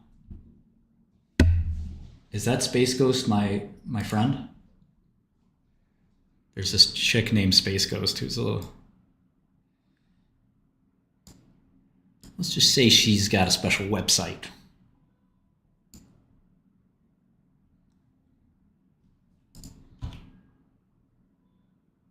She's got a special website I can't visit right now.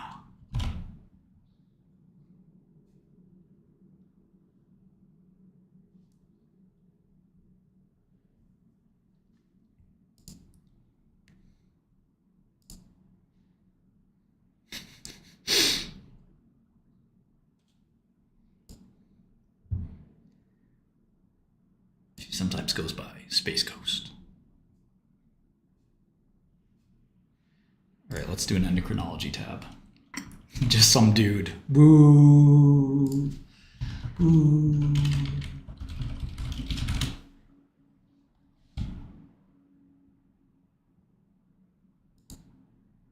Oh, she is at Space Ghost on X, which is pretty wild.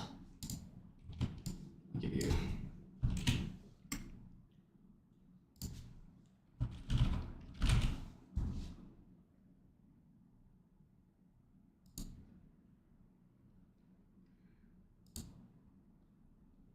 Shit.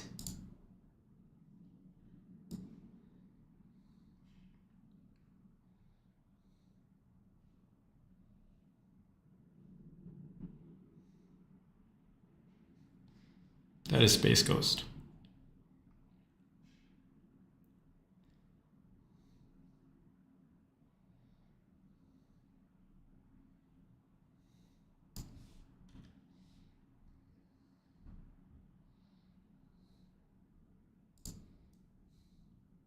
Oh, hello.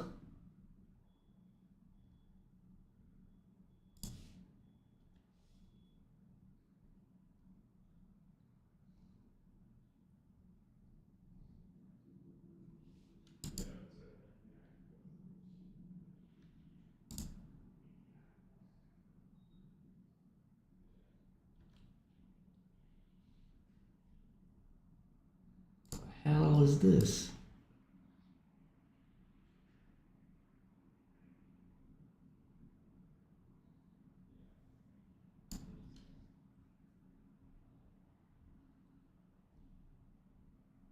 Study it for science reasons.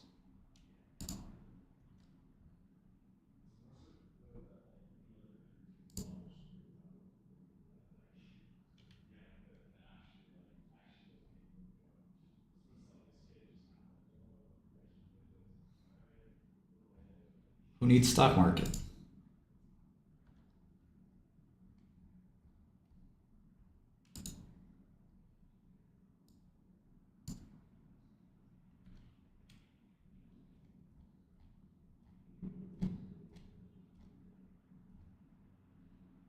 But you know, she's into the cosplay and all this other shit. I just want me a normal girl, you know?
Order filled.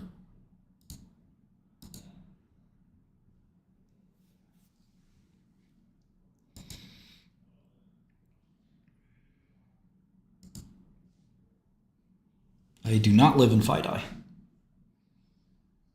I'm not allowed to live in Manhattan, I told you.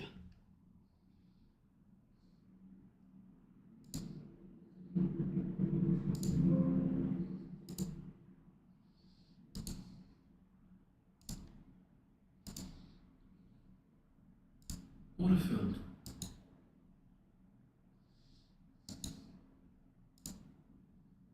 Order filled.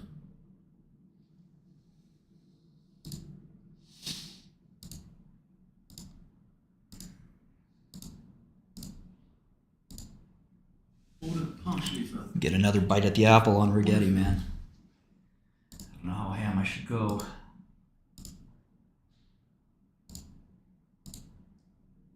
It has a lot of volume, right? Order partially filled. 300 million shares? Order filled. Bam!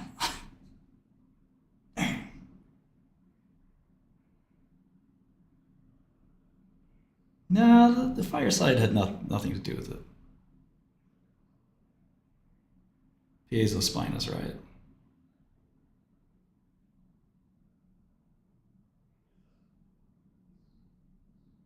Not really open film. It just doesn't do it for me. I get enough alpha without it, you know? No, I don't buy calls first. I usually short the stock first. They've always acted a little differently. Rigetti got hammered way more than IonQ, so I think you guys are making too much of this one-day move, to be honest.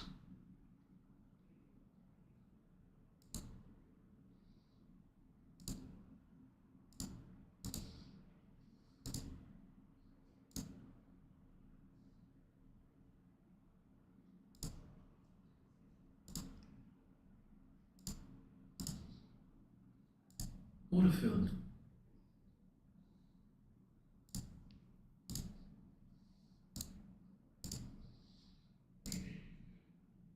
Order filled.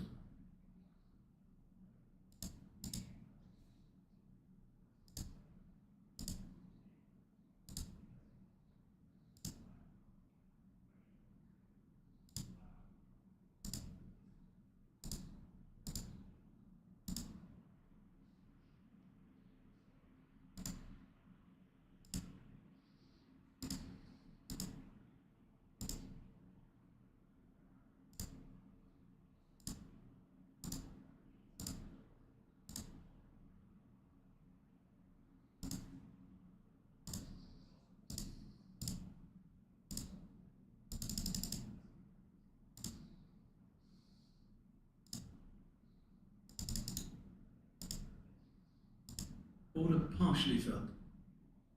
Order filled.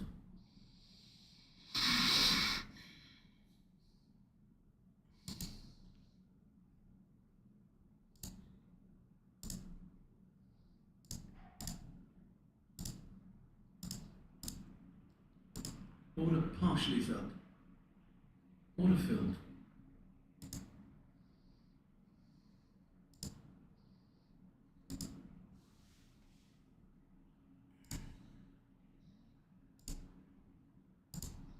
Order filled.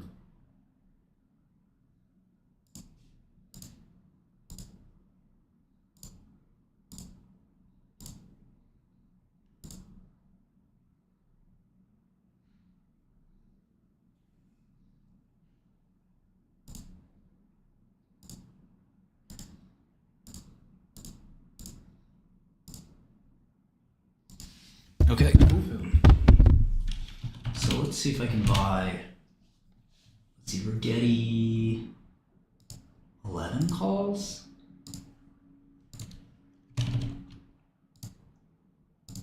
Order partially filled. Order filled. And then let's see if I can buy Rigetti 10s. Cause a gamma squeeze.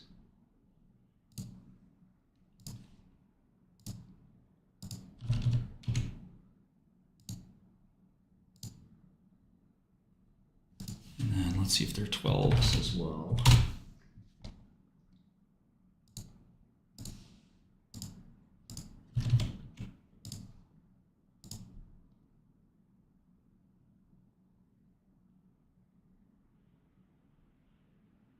Order partially filled. Order filled. Yeah, our KLB is probably short. I would agree with that.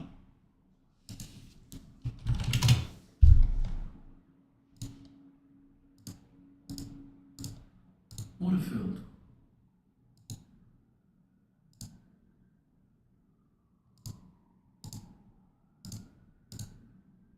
Order filled. Order filled. Order partially filled. Order filled.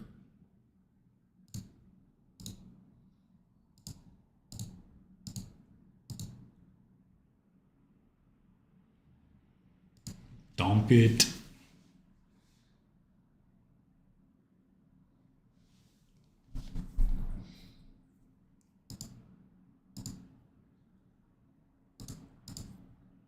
Order filled.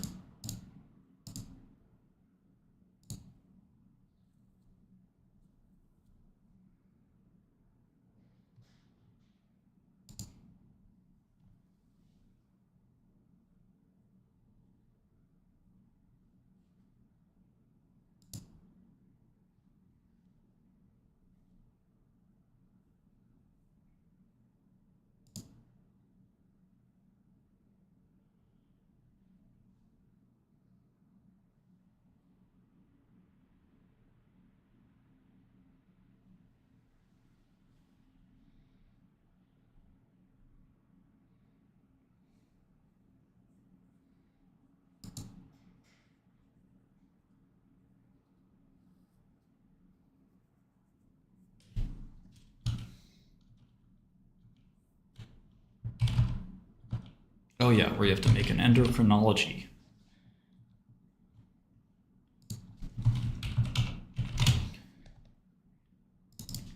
And we're gonna make a diabetes and obesity section.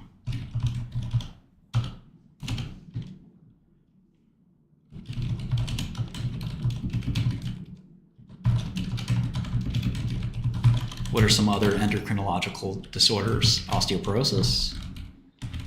What else, guys? Give me an endocrine disorder.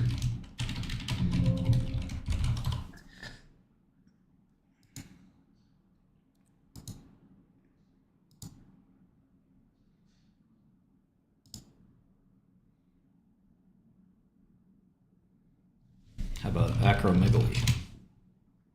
How about short stature or growth hormone deficiency? There's Cushing's.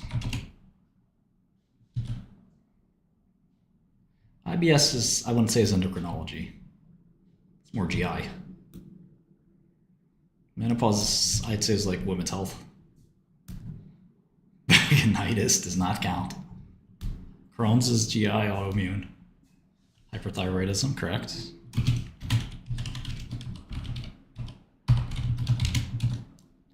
Congenital insulinemia, Graves. I believe Graves is an autoimmune.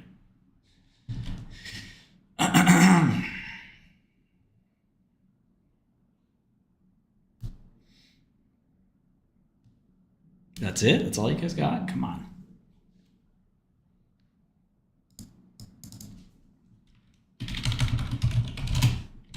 Graves is pretty boring as it is.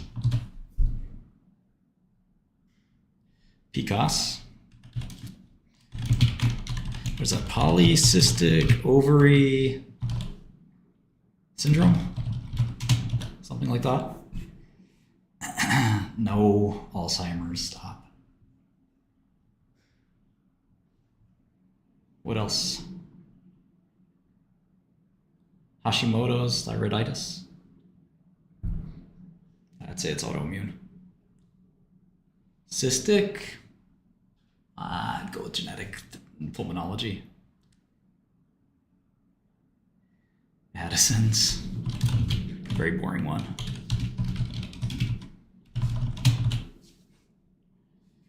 We got PCOS.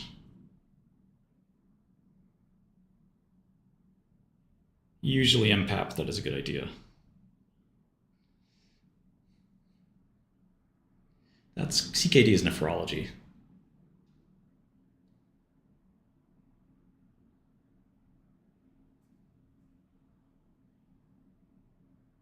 What else you guys got? Sjorren's is it's autoimmune.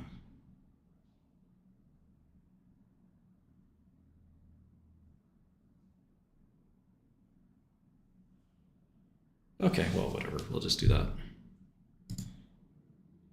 Carcinoid. Good one.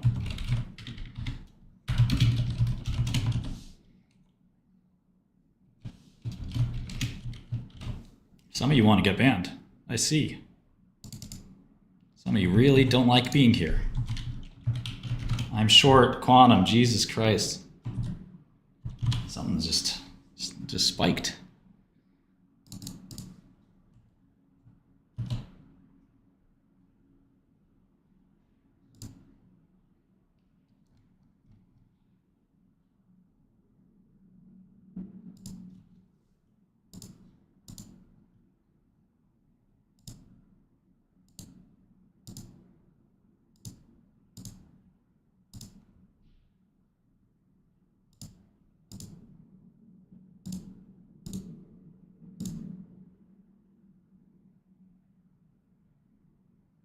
Water-filled.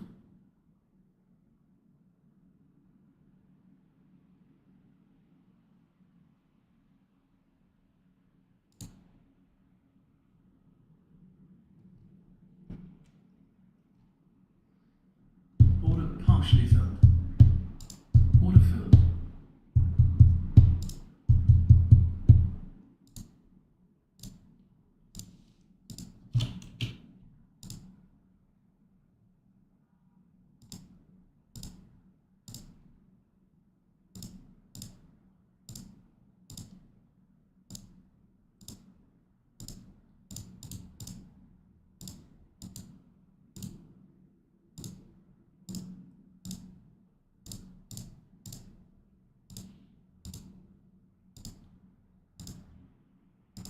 Water-filled. I'm going to move some of my exposure from ion Q and rebalance it a little bit into Rigetti.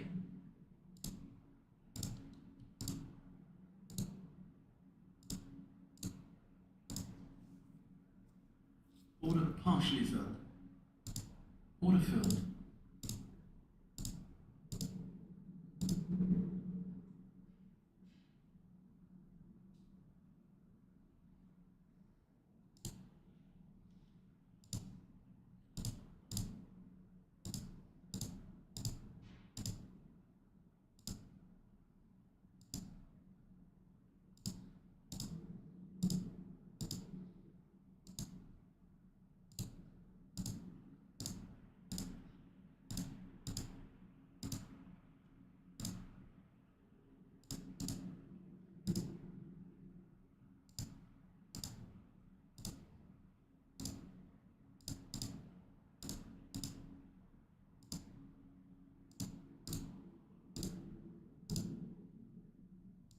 Water-filled.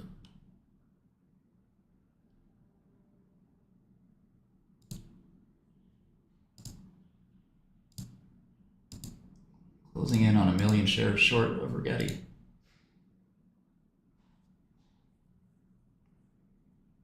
Yeah, I've heard of it, yes. It's not so much I'm covering, I'd rather, Rigetti's sort of the better opportunity in some ways. I'm talking about a very small change here, not a big change. A little haircut adjustment.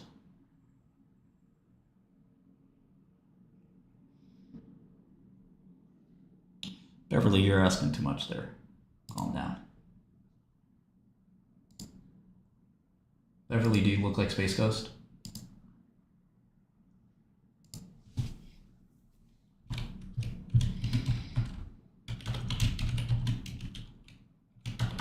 Water partially filled.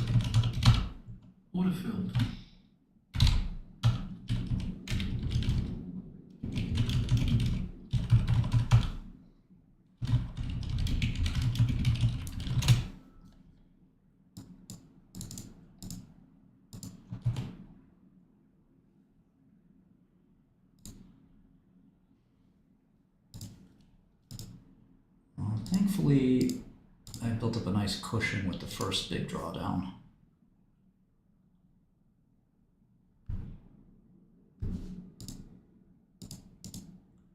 I was asking Beverly if she looks like Space Ghost.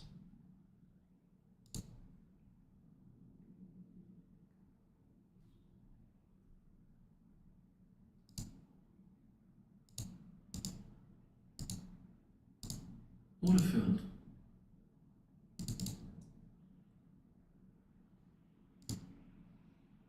Order I filled. like Fender and Gibson, to be honest.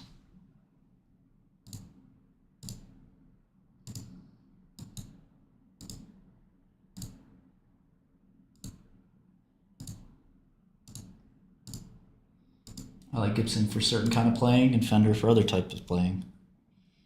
No, it doesn't, Artemis. You do? BS.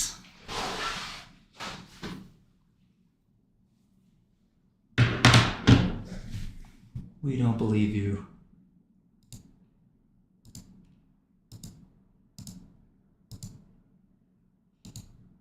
Well, I'm taken, so you guys gotta go. Gotta go figure it out.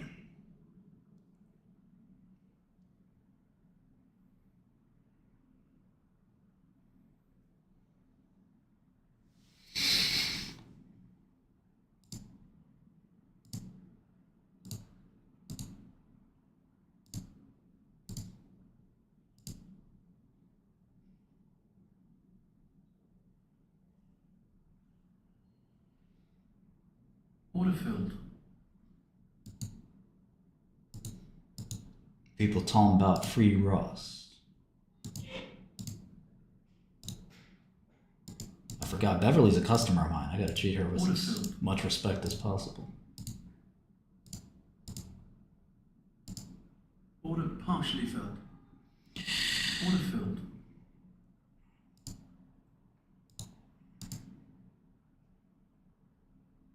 There we go, Chewy. Order cancelled. You're not the real Chewy, though. Order filled.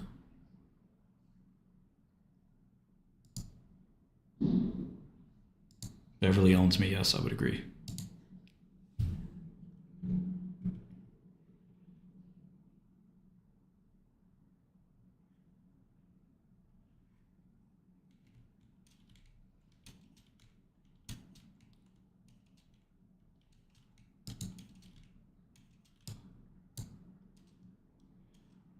University of Maryland is kind of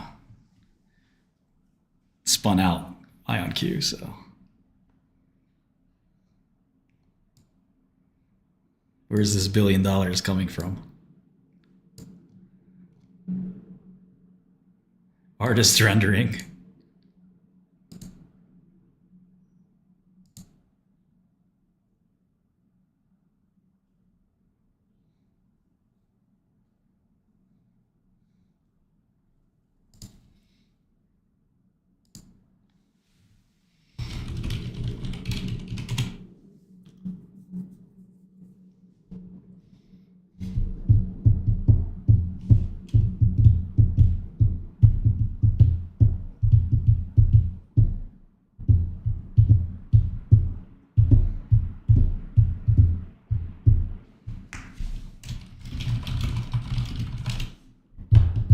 Order partially filled. Order partially filled. What is Order going on?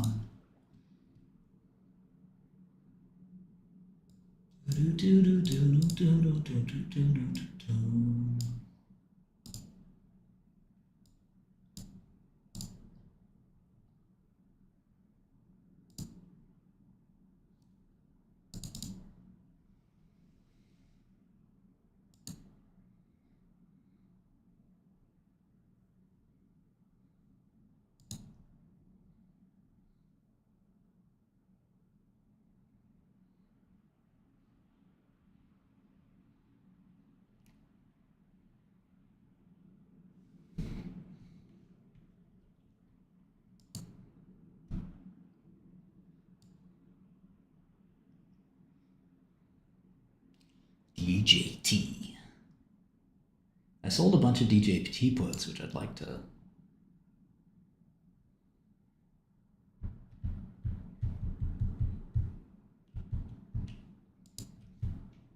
I thought we were going to 47. I thought this was America.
We're in contacts.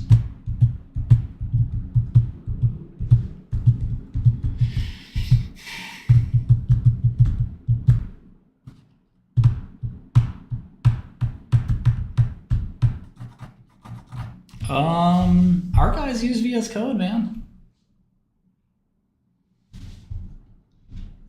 Hope that's acceptable.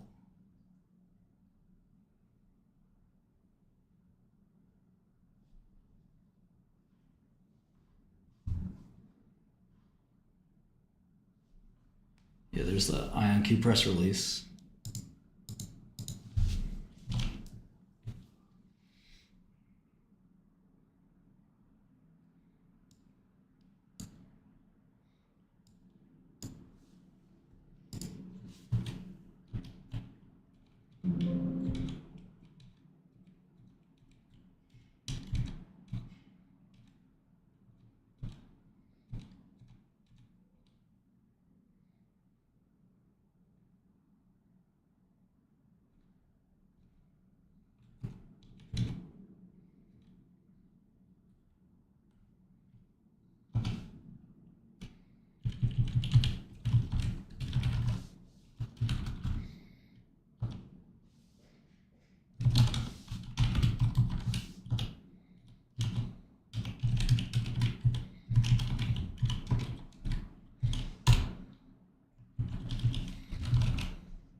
VS Code, VS Code.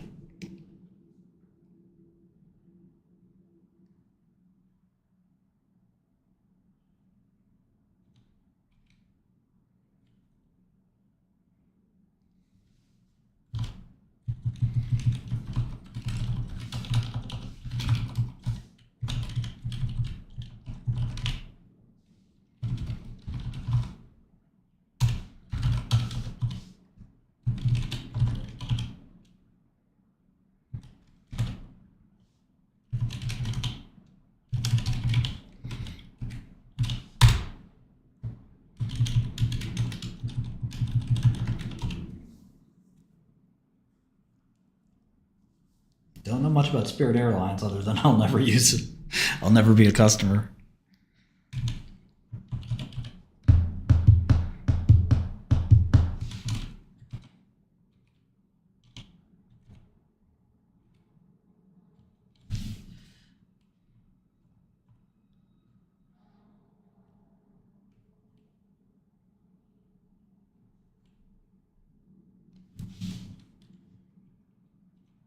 DJT is basically Truth Social.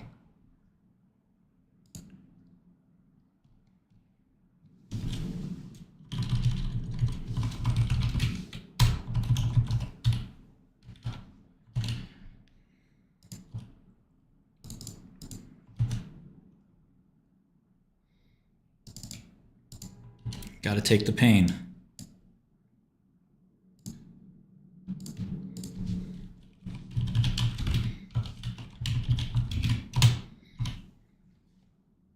Always stay in business.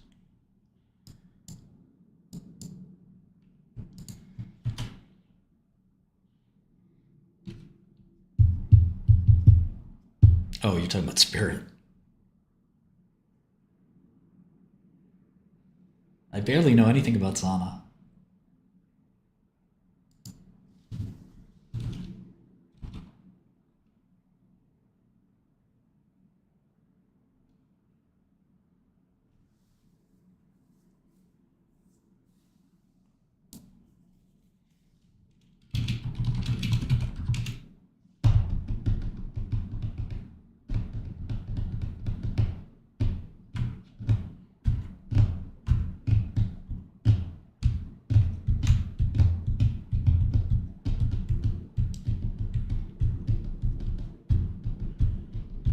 I didn't check the Market Watch thing. I mean,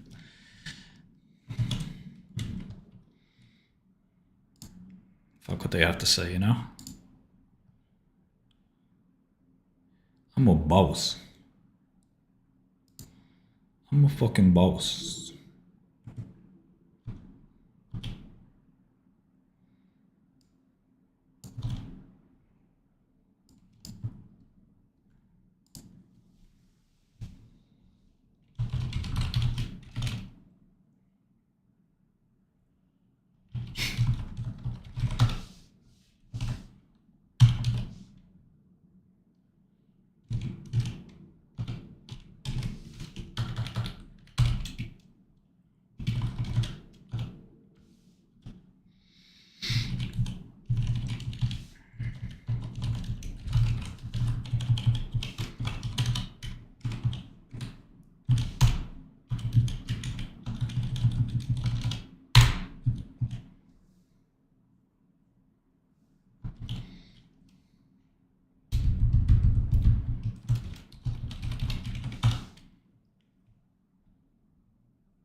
Order partially filled.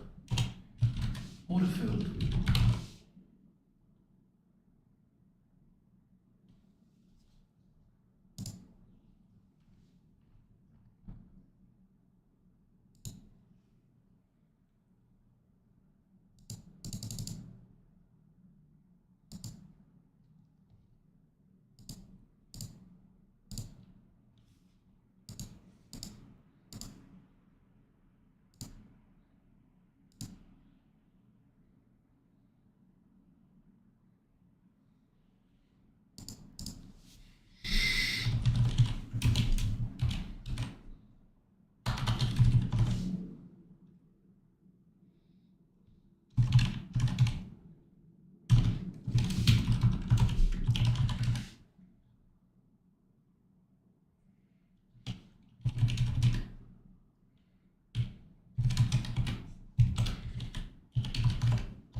So Mounjaro is almost twice as strong as Order partially filled.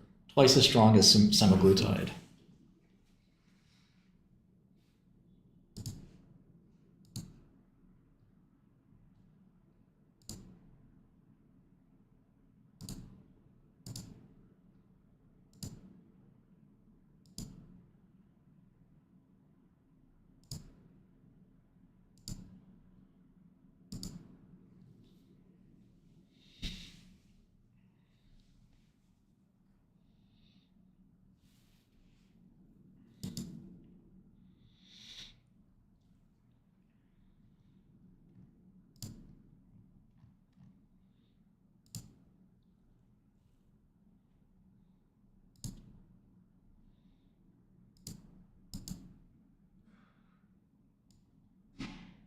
But Kagri looks like it could be the best.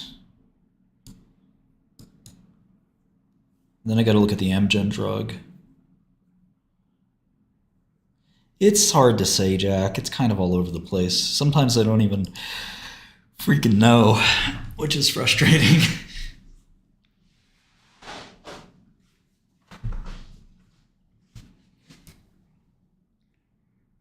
hungry. Why didn't we eat lunch here? Let me go and holler at these guys for some lunch.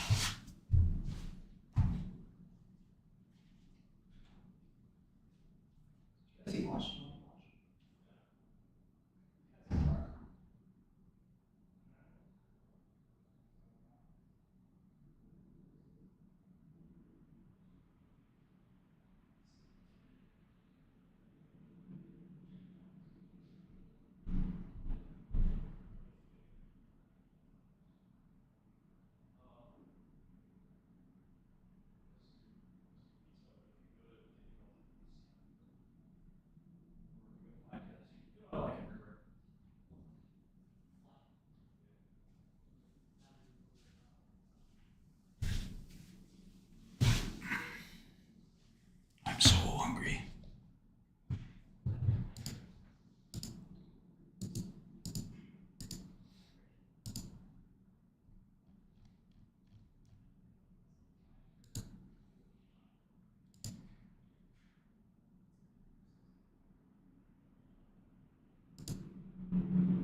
Da, da, da.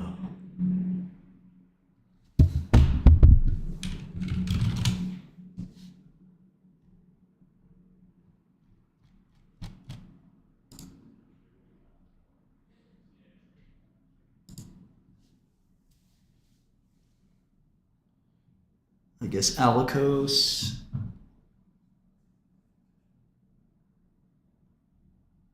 Mersana. Jasper. These are the big binaries. BDTX. ANAB. None of these seem that crucial.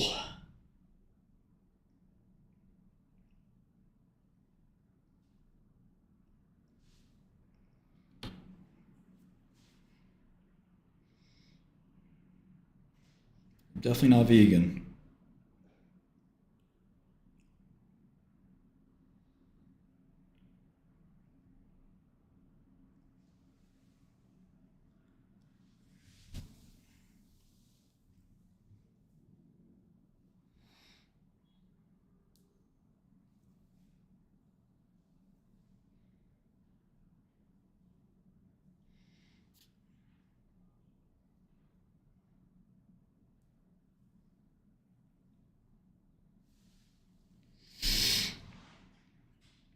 Never been into cooking, though.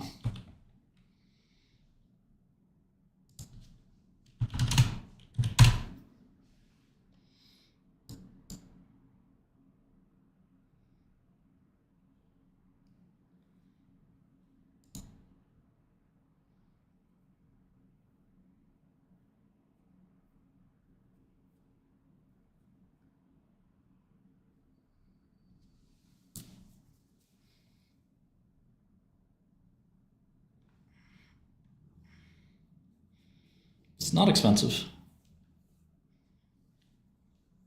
I actually wish it were more expensive.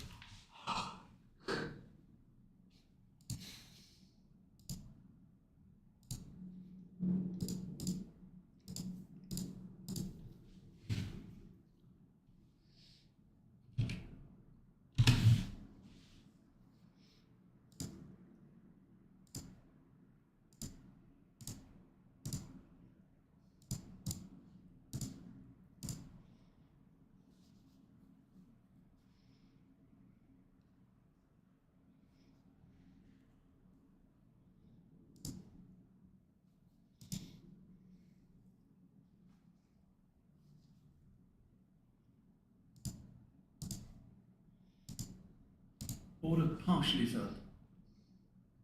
Order partially filled.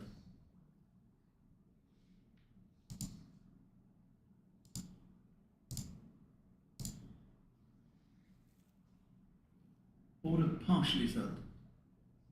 Order filled.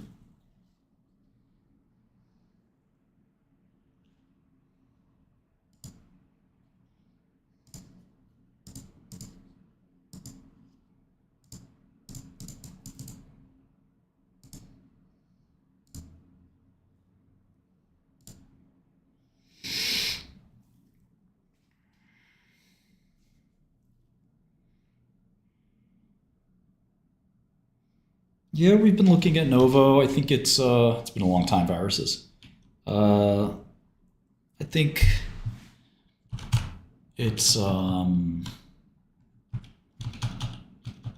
mostly fairly valued.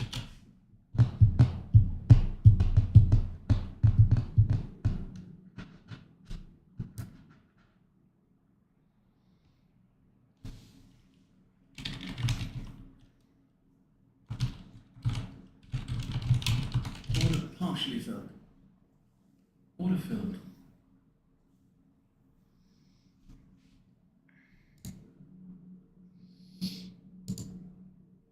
Order partially filled. Order filled.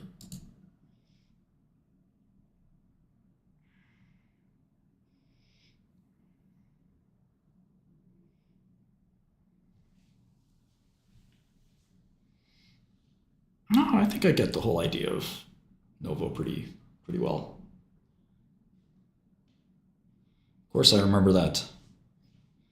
I remember Harambe every day. What do you think this is? Some kind of joke? Harambe lives on in our hearts. Harambe will only die if you let him die.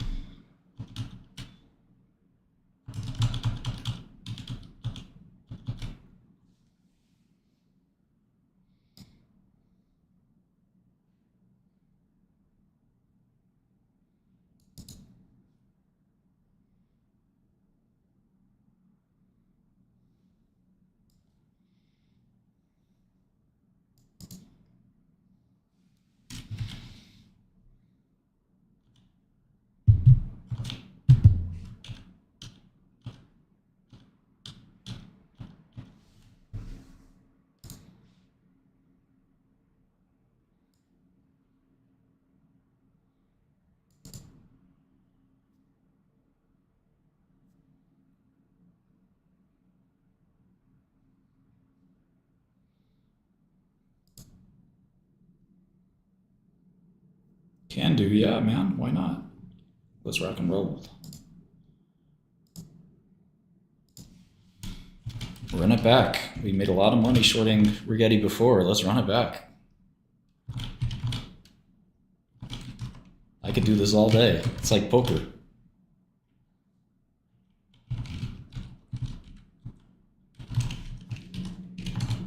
Bulletin received.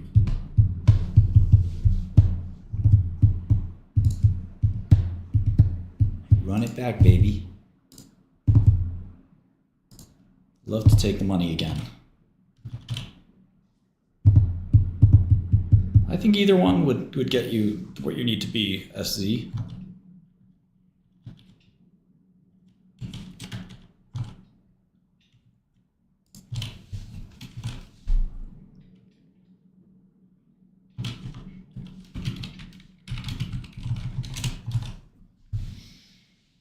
It's not really popped so much. Again, I think this is the chart. Are we looking at the same chart? Talking about this little nudge.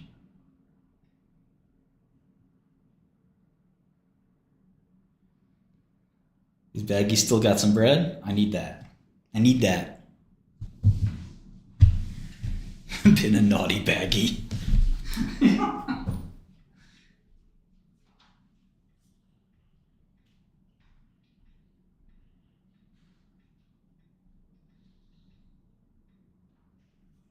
The problem is, even with Jensen and Zuck saying it's never going to happen, the baggies are like, all right, that was last week. What about now? That was last week. I'm sure their opinions have changed. We won't have to hear about them for weeks to come. We're in the clear.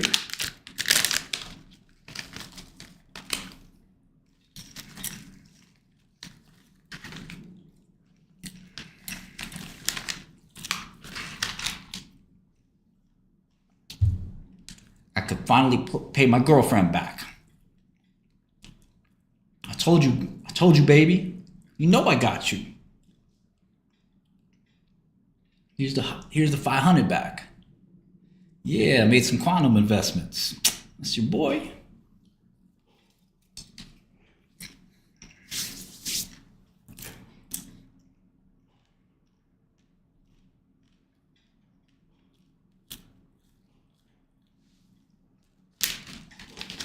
My girl gonna kill me.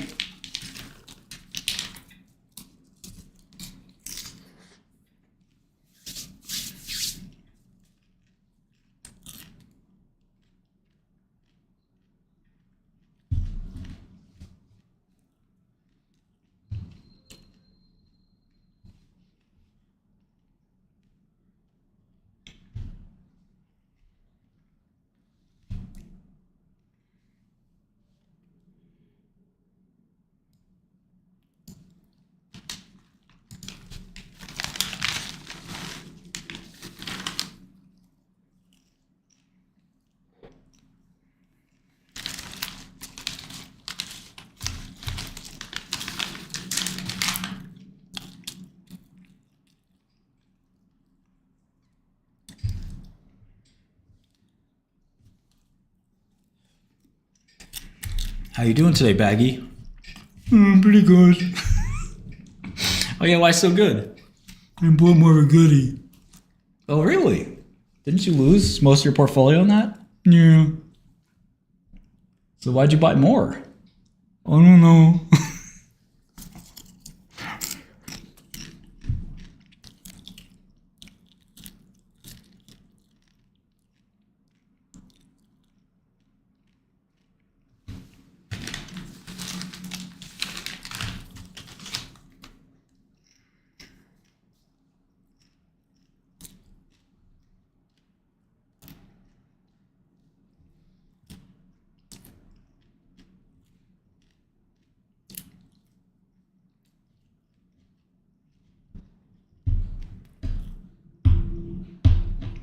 Ding ding ding ding ding ding ding ding ding.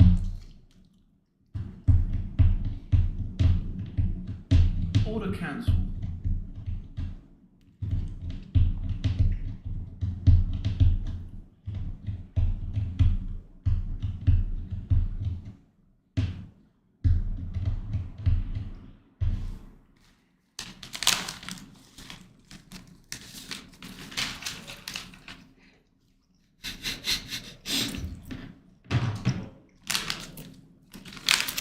We'll get them tomorrow, don't worry.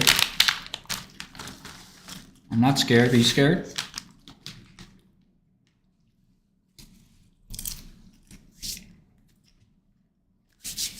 I always hold overnight.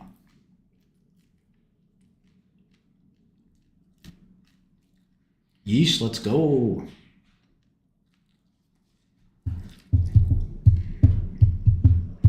Sure, Ryan, why not? Although my boy's in town and wants to go out tonight, so.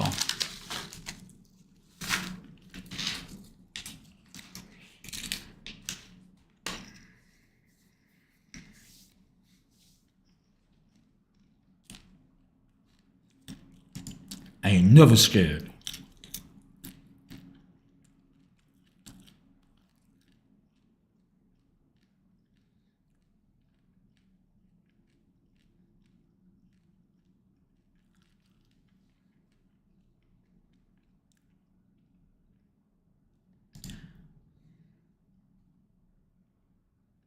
I want to rigetti computing. Yeah, quantum computing, me and my truck. I put the qubits in the truck, tricked it out. I got this truck rolling on 28s and qubits.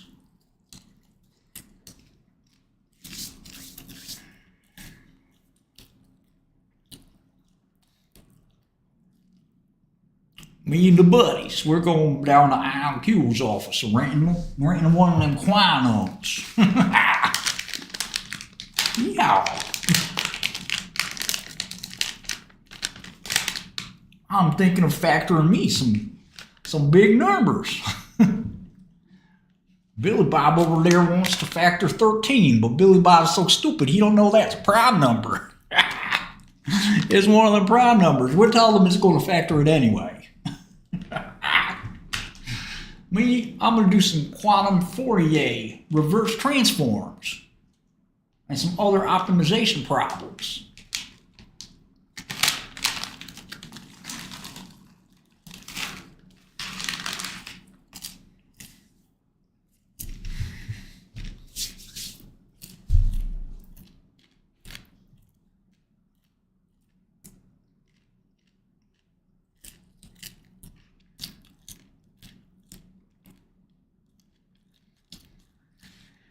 We don't need no education.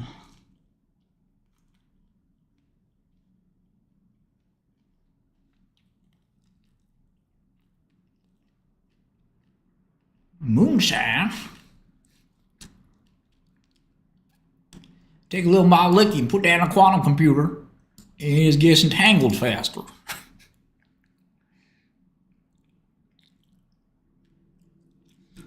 No sarcasm in the classroom.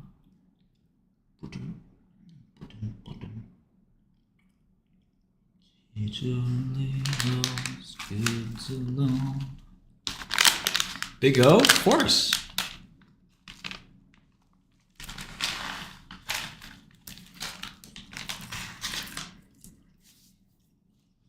And Julian Robertson.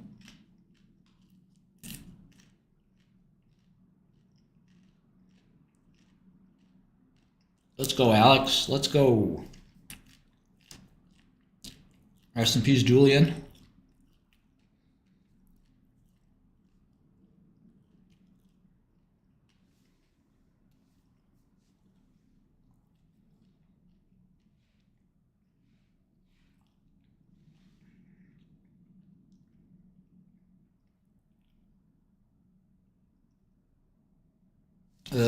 Pearson, we are actively working on that.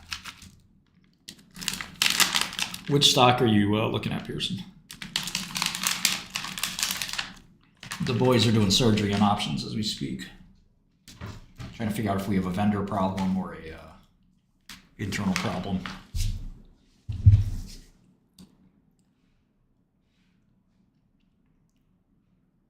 Never looked at Real Biotics.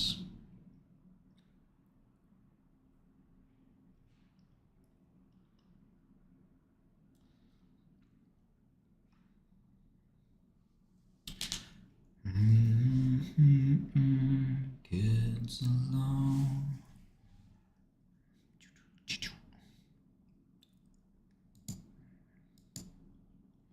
Leave them kids alone. All in all, you just another brick in the wall.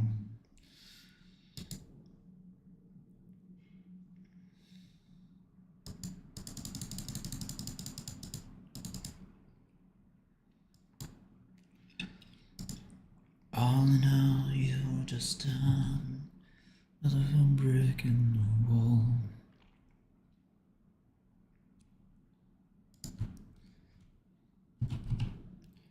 We don't need no education.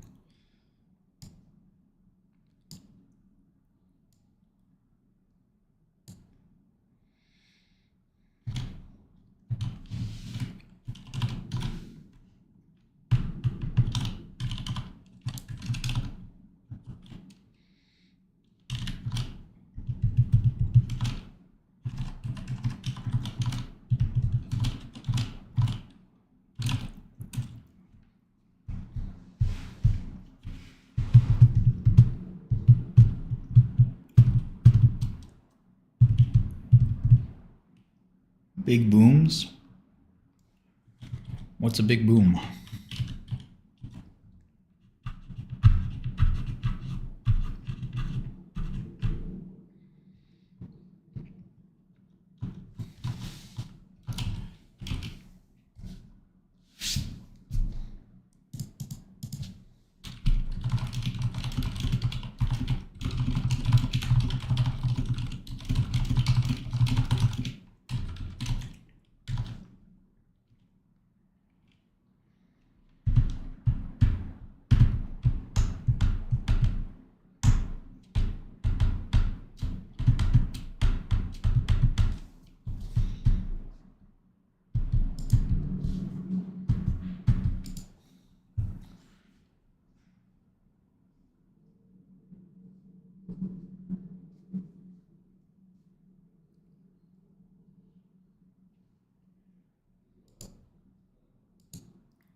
It depends. I mean, there have been CEOs that passed away and their stocks went up because people didn't like the management team.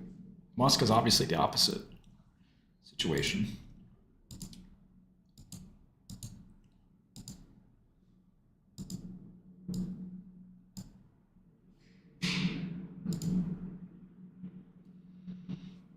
Got offers at 9.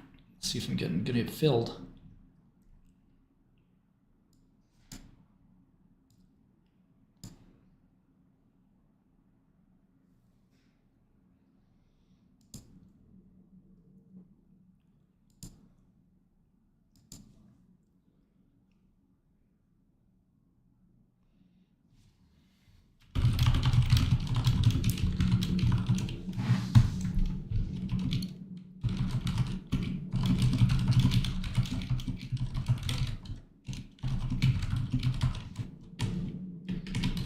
Water filled.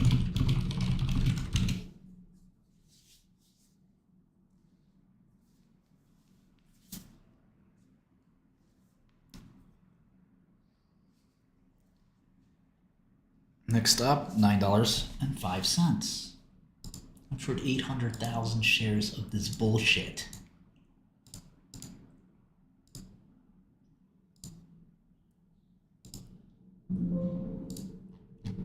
Who's that calling? Margin? Mr. Margin? Tell him I'll call him back. Fucking guy. What does he want?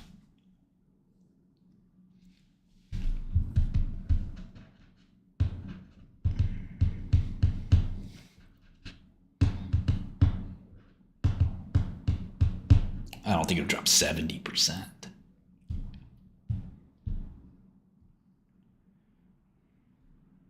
I could see it drop like 30 or 40%. But that would be extreme. Totally, BJ, where we want to do stuff like that.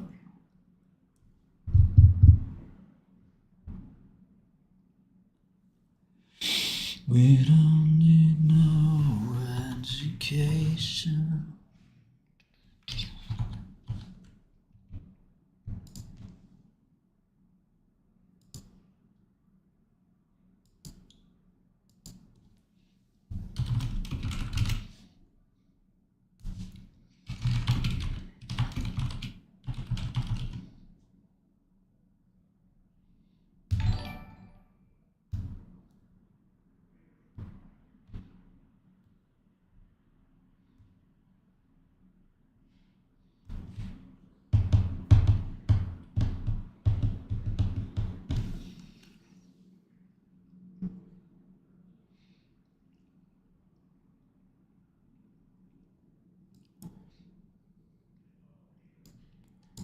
Sorry, who do you think you're talking to, Playboy?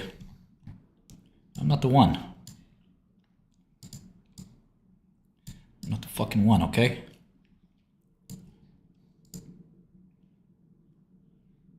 Yeah, totally Yorgos.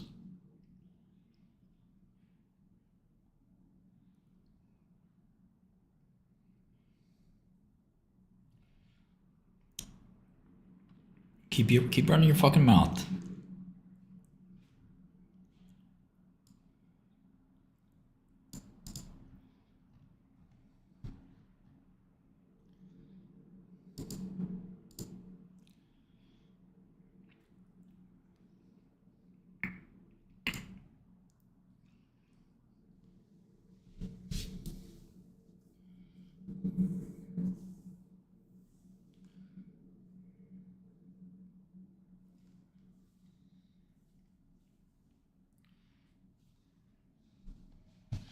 Yeah, I'm mad, so what?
$8 million. $7 million. 800,000 shares. Yeah, it's a lot, buddy. It's a lot. It's a lot. It's making me sweat.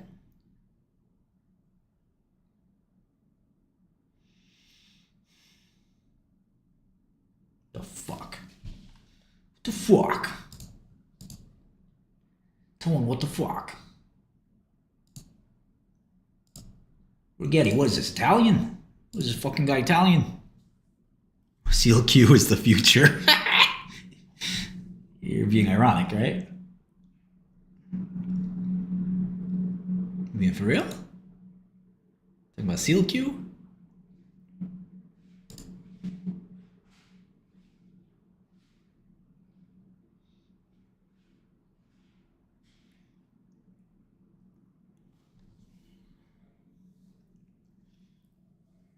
Seal SQ?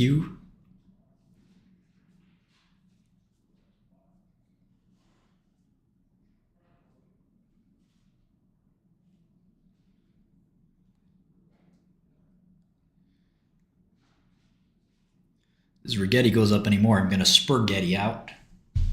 Right out. Spaghettiing. You ever have a spurg, just rage?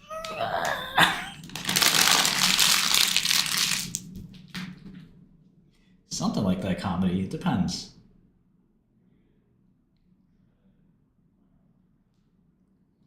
A straight spurg out, man. I'm just straight spurging out. There's a lot of smart women out there, Ryan. Don't be so quick to judge. I straight spurged out. Damn it. I missed the garbage pail throwing a popcorn bag.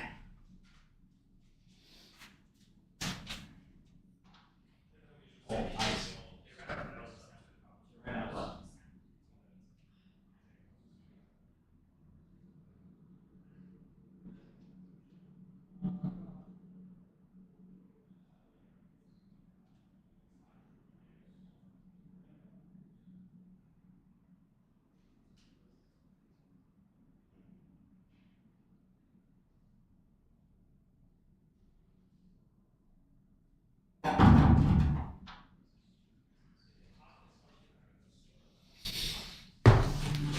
Just another brick in the wall.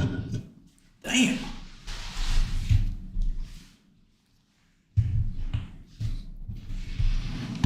Value or real estate or dividend stocks? Well, Eli Lilly pays a dividend.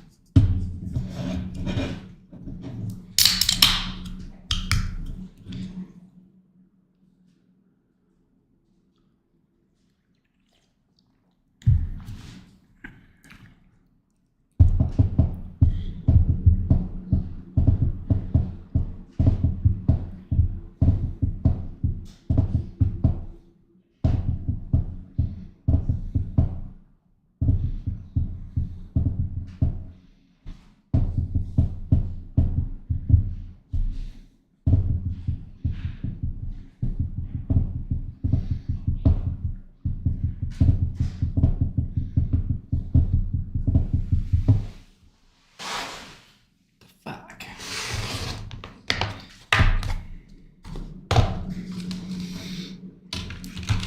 Big ass avocado in this salad.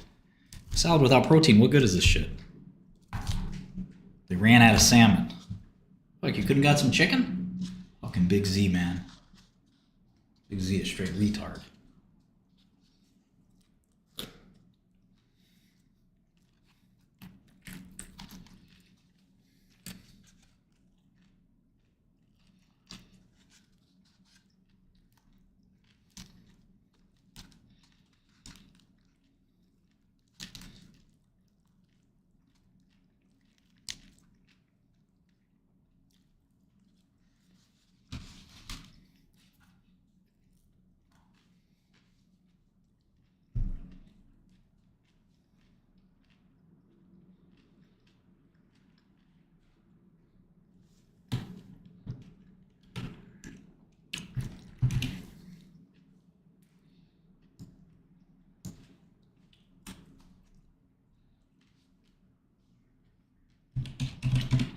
I smell baggy in the air.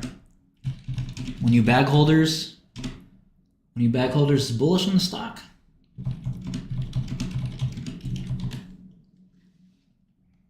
Is that what's going on?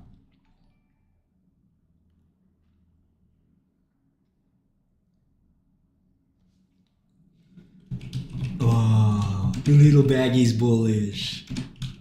He's got a $5,000 account. He's doing great. You can do it, Baggy. You can do it.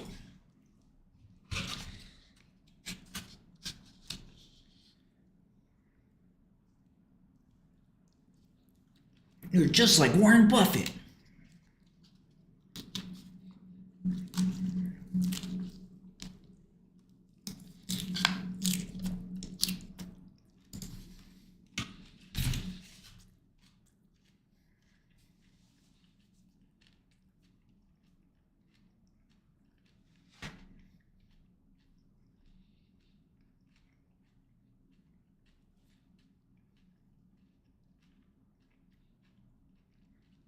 Google's great.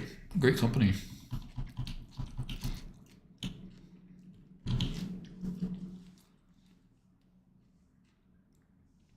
You can just email me, martin@dl.software.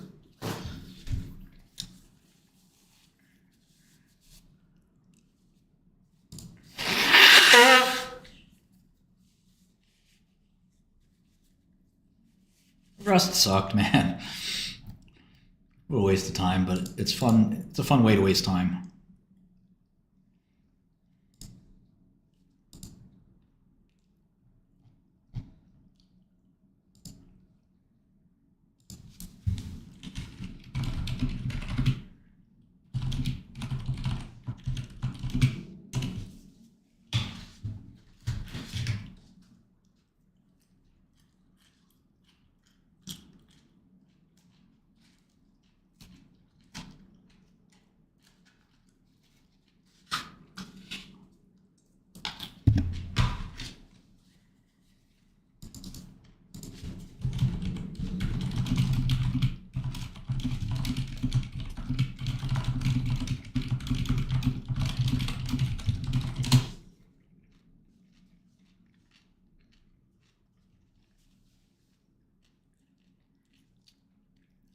I think every now and then zero TTs can make you some money, but I'd probably rather be selling them than buying them. Rest in peace, buddy. Shooter shot you. It's over for you. He was a good baggy. He always used to take his money and just buy whatever stock that moved. We're gonna miss him. We're gonna miss him. He was gone too soon.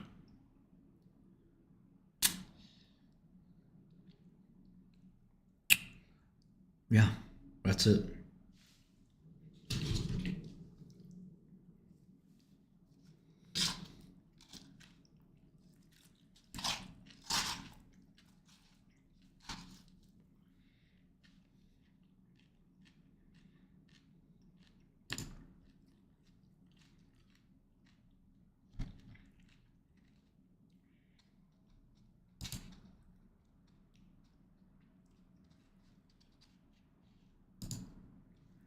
This might be the time, if you have a diversified portfolio, you start trimming the other positions, start adding to Rigetti. You should not be all in.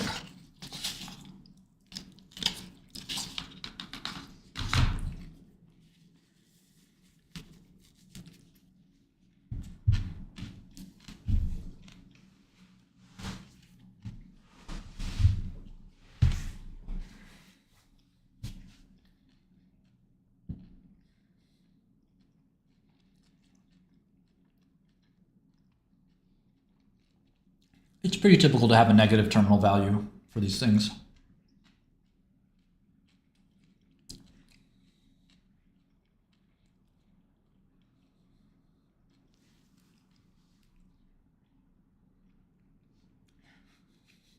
Beverly's funny.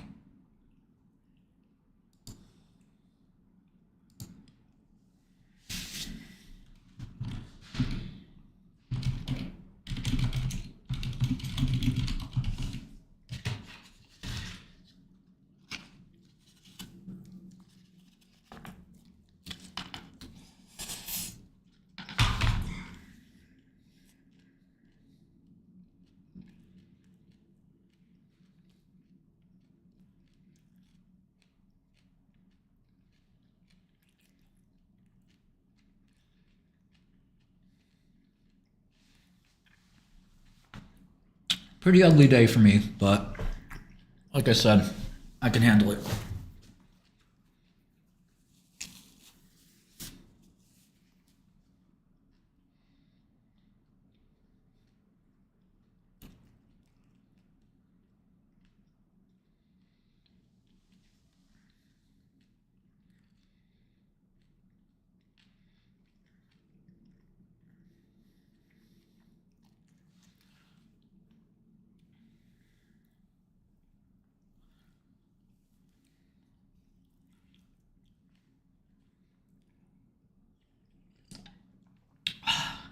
A little spicy.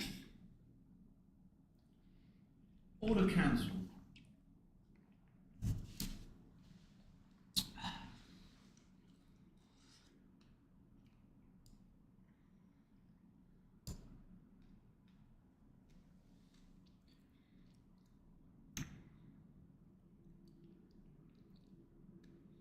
Guys, don't ban anybody in chat unless I ask to, please. Sometimes they'll be friends of mine or something.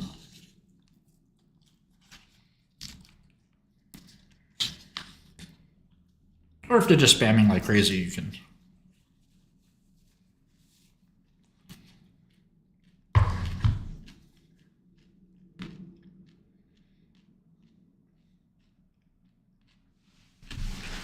It's all the same, Omar.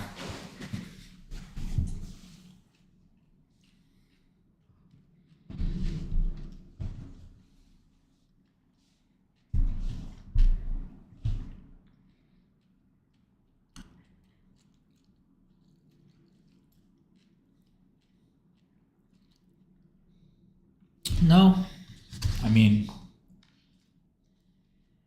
it's just usually a thin market, but for Rigetti, there's a lot of volume.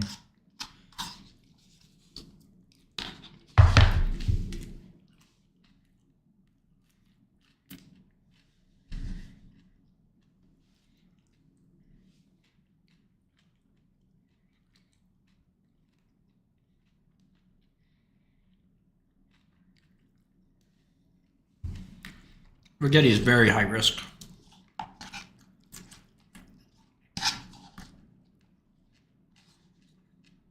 It's like a venture. It's less about whack. It's more like a venture return kind of thing. It's such a high probability of failure.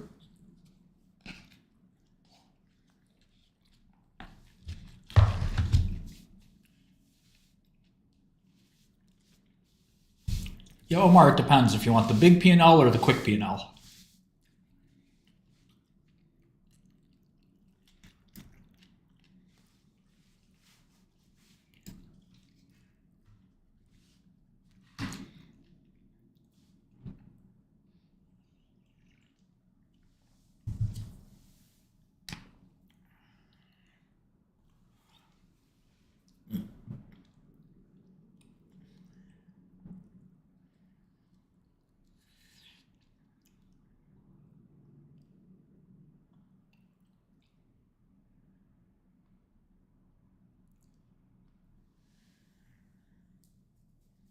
I don't know if it's firms. I mean, I just think it's, you could be a little bit of gamma squeezing, but it makes sense. If somebody wants to buy tons of call options, the dealer has to go out and buy the stock to stay hedged. And the guys who buy calls, they might have more capital, right?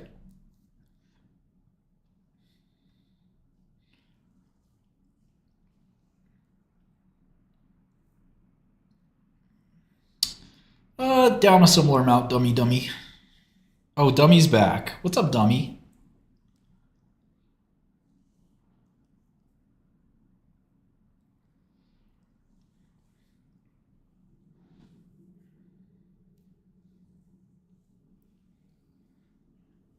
Probably not ran.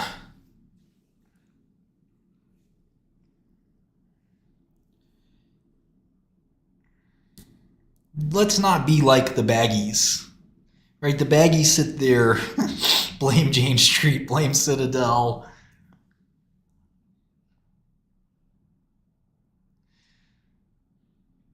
Our job is to look at the fundamentals, and that's it.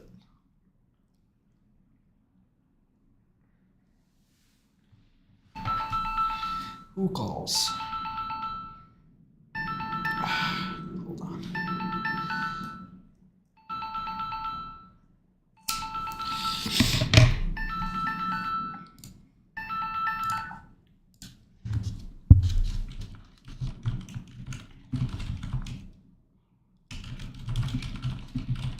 I have a guest coming by, so I think I'm gonna head out at some point here.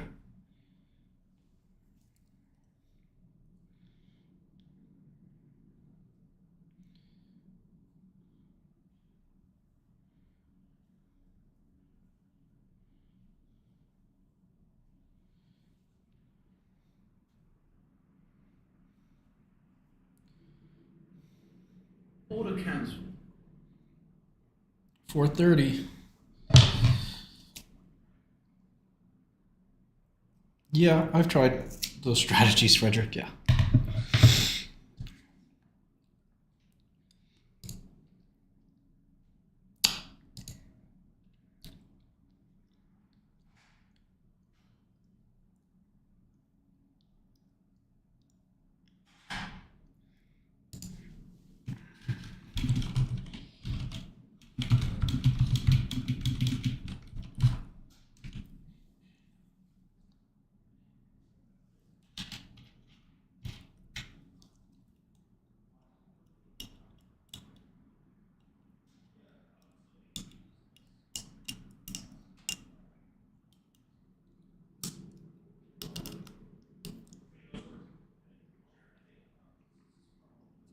Order cancelled.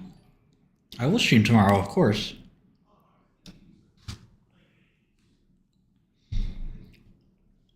I just like stocks, and they're interesting.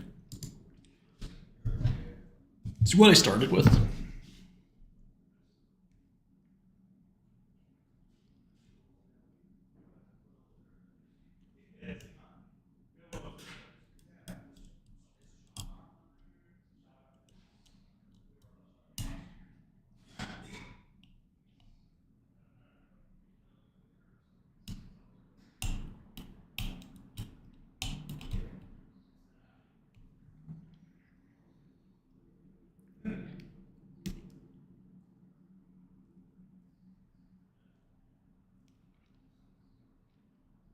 Fala, meneer.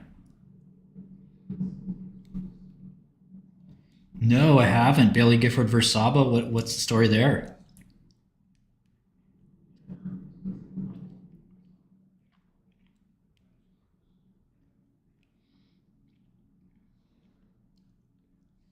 Sounds really interesting.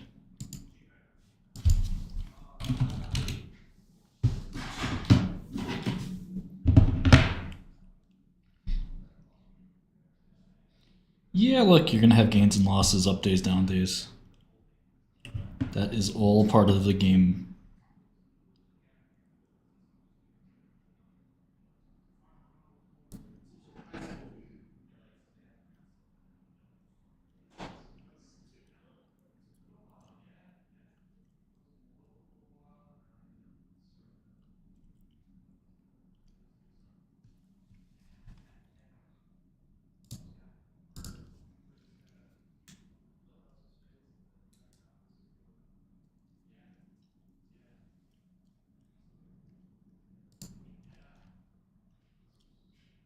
All right, guys, I will catch you later. My guests are here. See you tomorrow. Thanks a lot.